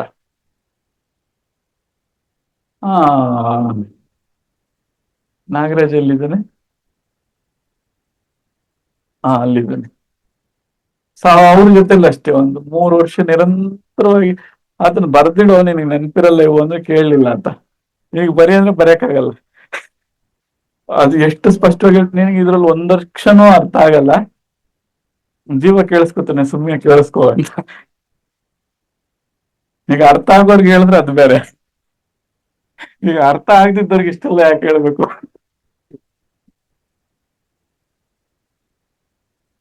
ಸೊ ಆ ಕಾರ್ಯಕಾರಣಗಳು ನಮ್ಮ ಹಿಡಿತದಲ್ಲೂ ಇರಲ್ಲ. ಸೊ ಅಂದ್ರೆ ಇವ್ರು ಬಂದಾಗ ಮಾತ್ರ ಇದನ್ನ ಪ್ರಸ್ತಾಪ ಮಾಡ್ಬೇಕು, ಇವ್ರು ಬಂದಾಗ ಇದನ್ನ ಹೇಳ್ಬಾರ್ದು ಅನ್ನೋದು ಕೂಡ ಹಿಡಿತದಲ್ಲಿರಲ್ಲ. ಅದು ಬೇರೆನೆ ಗುರುತದ ಕೈಯಲ್ಲಿ ಇರ್ತದೆ ಅದೆಲ್ಲ ಅಂತ. ಇದು ತನ್ನನ್ನು ತಾನು ತೆರೆದುಕೊಳ್ಳುವಂತ ಅವಕಾಶ ಗುರು ಸೃಷ್ಟಿ ಮಾಡಿದೆ. ಕುತೂಹಲವಾಗಿ ನೋಡೋದಷ್ಟೇ, ಮುಂದೇನು ಅಂತ. ಏನು ಅಂತ ನಮಗೂ ಗೊತ್ತಿಲ್ಲ, ಮುಂದೆ ನೋಡೋಣ ಏನೇನ್ ತೆರ್ಕೊಳ್ತದೆ, ಹೇಗ್ ತೆರ್ಕೊಳ್ತದ ನೋಡ್ತಾ ಹೋಗೋಣ. ಇದಿಷ್ಟು ಅದೆರಡರ ಬಗ್ಗೆ ಇಂಟ್ರೊಡಕ್ಷನ್. ರಾತ್ರಿ ಬಹಳ ಡಿಸ್ಕಸ್ ಮಾಡಿದ್ವಿ. ಅಂದ್ರೆ 1 ಲಕ್ಷ ಪೇಜು ಸಕ್ಕರೆ ಬಗ್ಗೆ ಮಾತಾಡಿದ್ರು 1 ಕಾಳು ಬಾಯಿ ಮೇಲೆ ಹಾಕೊಂಡಷ್ಟೊತ್ತಿಗೆ ಸಮ ಆಗ್ತದ ಅದು ಅಂತ. ಸಕ್ಕರೆ ತಿಂದ ಮೇಲೆ ಅವ್ರ ಮುಂದೆ 1,00,000 ಪೇಜ್ ಓದಿದ್ರೆ ಅವನಿಗೆ ಏನ್ ಅನ್ಸ್ತದ ಅವಾಗ? ಬಿಡು, ಇರೋದು ಹೇಳ್ತಾ ಇದ್ದೆ ಅಷ್ಟು, ನಿನ್ನೇನದೆ. ಈಗ ಅದ್ರಲ್ಲಿ ಏನ್ ಪ್ರಸ್ತಾಪ ಮಾಡ್ಬೋದು ಅವರು? ಸಕ್ಕರೆ ಬಹಳ ಸಿಹಿಯಾಗಿದೆ, ಇನ್ನೇನು ಕಹಿನ ಇರ್ತದೆ ಅಂತ ನೀತ. ಏನಪ್ಪ ಸಕ್ಕರೆ ಕ್ರಿಸ್ಟಲ್ಗೆ ಏನಂತೀರಪ್ಪ? ಸ್ಫಟಿಕದಂತೆ ಏನಂತೀರ? ಹರಳಾಗಿದೆ ಅಂದ್ರೆ ಹೆಂಗಿರ್ತದೆ, ಮತ್ತೆ ಹಂಗೆ ಇರ್ತದೆ ಅದು. ಸ್ವಲ್ಪ ಹಂಗೆ ಆಭಾಸವಾಗಿ ಸಕ್ಕರೆ ಬಹಳ ಖಾರವಾಗಿರ್ತದೆ. ಒಂದು ಏನಂತಾರೆ 2-3 ಇಂಚು ಉದ್ದ ಇರ್ತದೆ, ಕೆಂಪಗಿರ್ತದೆ. ಏನು ಮೆಣಸಿನ್ಕಾಯಿ ಪಾಠ ತಂದಿರ್ಲಿಕ್ಕಿದೆಯಲ್ಲ, ಸಕ್ಕರೆ ಪಾಠ ನಿನ್ನ ಸರಿಯಾಗಿ ಓದಲ್ಲೇ ಅಂತ ಬೈತಾರೆ. ಅಂದ್ರೆ ಎಷ್ಟು 1,00,000 ಪೇಜ್ ಓದಿದ್ರು ಸಕ್ಕರೆನ ಬಾಯಿಗೆ ಹಾಕೊಂಡಷ್ಟು ಸುಲಭ ಮತ್ತೆ ಏನಂತೀರಪ್ಪ ಸ್ಪಷ್ಟತೆ ತರೋದಕ್ಕೆ ಓದಲಿಕ್ಕೆ ಸಾಧ್ಯ ಇಲ್ಲ. ಅದು ಹಾಗಾಗಿ ಇದು ಅನುಭವದಲ್ಲಿ ತಗೊಳ್ಳುವಂಥದ್ದು, ಸ್ಪಷ್ಟತೆಯನ್ನು ಸ್ವಲ್ಪ ಕೊಡ್ತದೆ. ಆ ಸ್ಪಷ್ಟತೆನ ಇಟ್ಕೊಂಡು ಇನ್ನು ಬೇರೆ ಏನ್ ಓದಿದ್ರು ಹೌದು ಬಿಡು ಇಷ್ಟೇ, ಇನ್ನು ಅದಕ್ಕಿಂತ ಹೆಚ್ಚಾಗಿ ಏನ್ ಬರೋದಿಲ್ಲ. ನಿಜ ಬಿಡಪ್ಪ, ಸರಿ ಹೇಳಿದ್ದಾರೆ. ಇಲ್ಲಾಂದ್ರೆ ಏನೋ ಅದು ವ್ಯತ್ಯಾಸ ಇರ್ಬೇಕು ನೋಡು, ಬೇರೆ ಪೇಜಲ್ಲಿ ನಾನು ಬಂದಿದೆ ಅಂತ ನೇರ ಅನುಭೂತಿಯನ್ನು ಕೊಡುವಂತ ಸೂತ್ರಗಳು, ಅವನ್ನ ಅಳವಡಿಸ್ಕೊಳ್ಳುವಂತ ಪ್ರಯತ್ನ ಮಾಡೋಣ. ಬಹಳ ಸಂತೋಷ. ಹೊಸಬ್ರಿಗೆ ಹೇಗೆ ಅನಿಸ್ತಾ ಗೊತ್ತಿಲ್ಲ ಪಾಪ, ಪ್ರಥಮ ಬಾರಿಗೆ ಬಂದಿರೋರಿಗೆ. ಹಳಬ್ರಿಗೆ ಸ್ವಲ್ಪ ಕ್ಯಾಚ್ ಮಾಡಿರ್ತೀರ. ನಮ್ಗೆ ಸಭೆಯಲ್ಲಿದ್ದಾಗ ಇದೊಂದು ಸಮಸ್ಯೆ. ಈಗ ಇಲ್ಲಿ LKG ಇರ್ತಾರೆ, PhD ಇರ್ತಾರೆ, ಈಗ ಎಲ್ಲಾರ್ಗು ಅನ್ವಯ ಆಗಂಗೆ ಪಾಠ ಇರ್ಬೇಕು. PhD ಸ್ವಲ್ಪ ಮೇಲಿರೋರ್ಗೆ ಏನಿಸ್ತದೆ, ಏನ್ ಹೇಳಿದ್ನೇ ಹೇಳ್ತಾರಲ್ಲ ಅಂತ ಇವ್ರಿಗೆ. ಅವರು LKG ಏನ್ ಹೇಳಿದ್ದು ಒಂದು ಅರ್ಥ ಆಗುವಲ್ದೆ ಎಲ್ಲ ಚೆನ್ನಾಗಿ ಆಗ್ತದೆ. ಈ ಎರಡನ್ನೂ ನಿಭಾಯಿಸ್ಕೊಂಡು ಹೋಗುವಂತ ಸಂಕಟ ಗುರುಗಳಿಗೆ. ಹಂಗಾಗಿ ಸ್ವಲ್ಪ ಅದನ್ನ ಜೀರ್ಣ ಮಾಡ್ಕೋಬೇಕು ತಾವೆಲ್ಲ. ಅಂದ್ರೆ ಒಂದೇ ವಿಷಯನ 2 ಸಲ ಪ್ರಸ್ತಾಪ ಆದ್ರೆ ತಮ್ಗೆ ಇಷ್ಟು ಬೇಜಾರಾದ್ರೆ, ತಿಳಿದು 20,000 ಪ್ರಸ್ತಾಪ ಮಾಡೋಂತ ನಮ್ಗೆ ಎಷ್ಟು ಬೇಜಾರಾಗ್ಬೇಡ.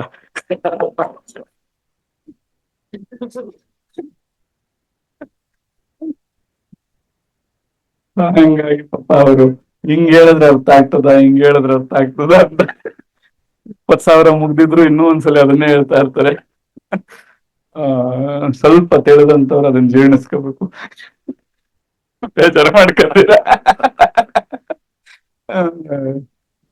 ಆಗ್ಲಪ್ಪ, ಬಹಳ ಸಂತೋಷ.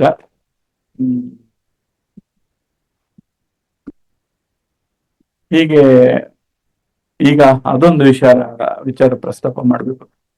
ಸಾಕಷ್ಟು ವಿಷಯ ಪಾಪ ಅದನ್ನ ಕನ್ನಡಕ್ಕೆ ಟೈಪ್ ಮಾಡಿದರೆ ಈಗ ಸತ್ಸಂಗಗಳನ್ನ, ಅದೊಂದು ಬಹಳ ದೊಡ್ಡ ಕೆಲಸ ನಡೆದಿದೆ. ಏನಪ್ಪ, ಎಲ್ರನ್ನೂ ಒಂದಿನ ಸೇರಿಸಿ ಅದು ಒಂದು ಕಾಲಘಟ್ಟಕ್ಕೆ ಬಹಳ ಅನುಕೂಲ ಆಗುತ್ತೆ ಕೆಲವರಿಗೆ.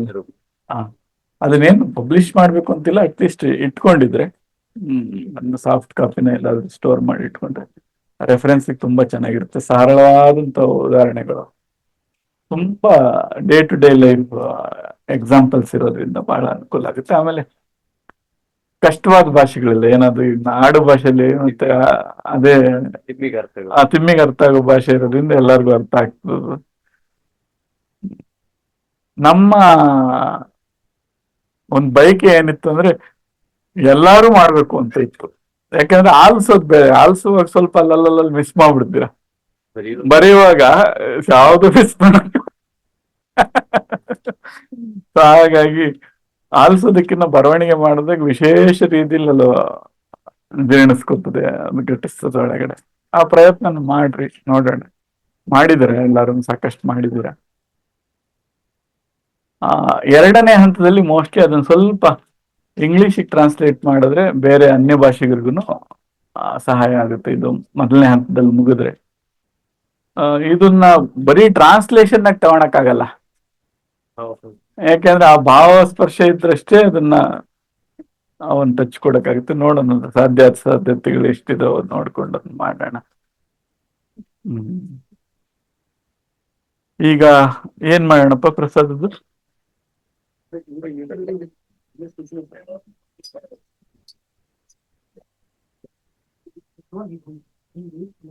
ಮುಗಿದ ನಂತರ ಅವಾಗೆಲ್ಲ ಆಶೀರ್ವಾದ ತಗೋಣ. ಈಗ ನೇರವಾಗಿ ಹೋಗ್ಬಿಡೋಣ, ಇಲ್ಲಾಂದ್ರೆ ಮತ್ತೆ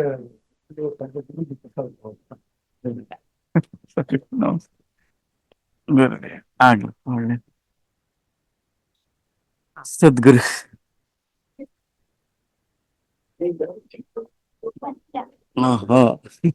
ಇರ್ಲಿ ತಾವ ಶಿವ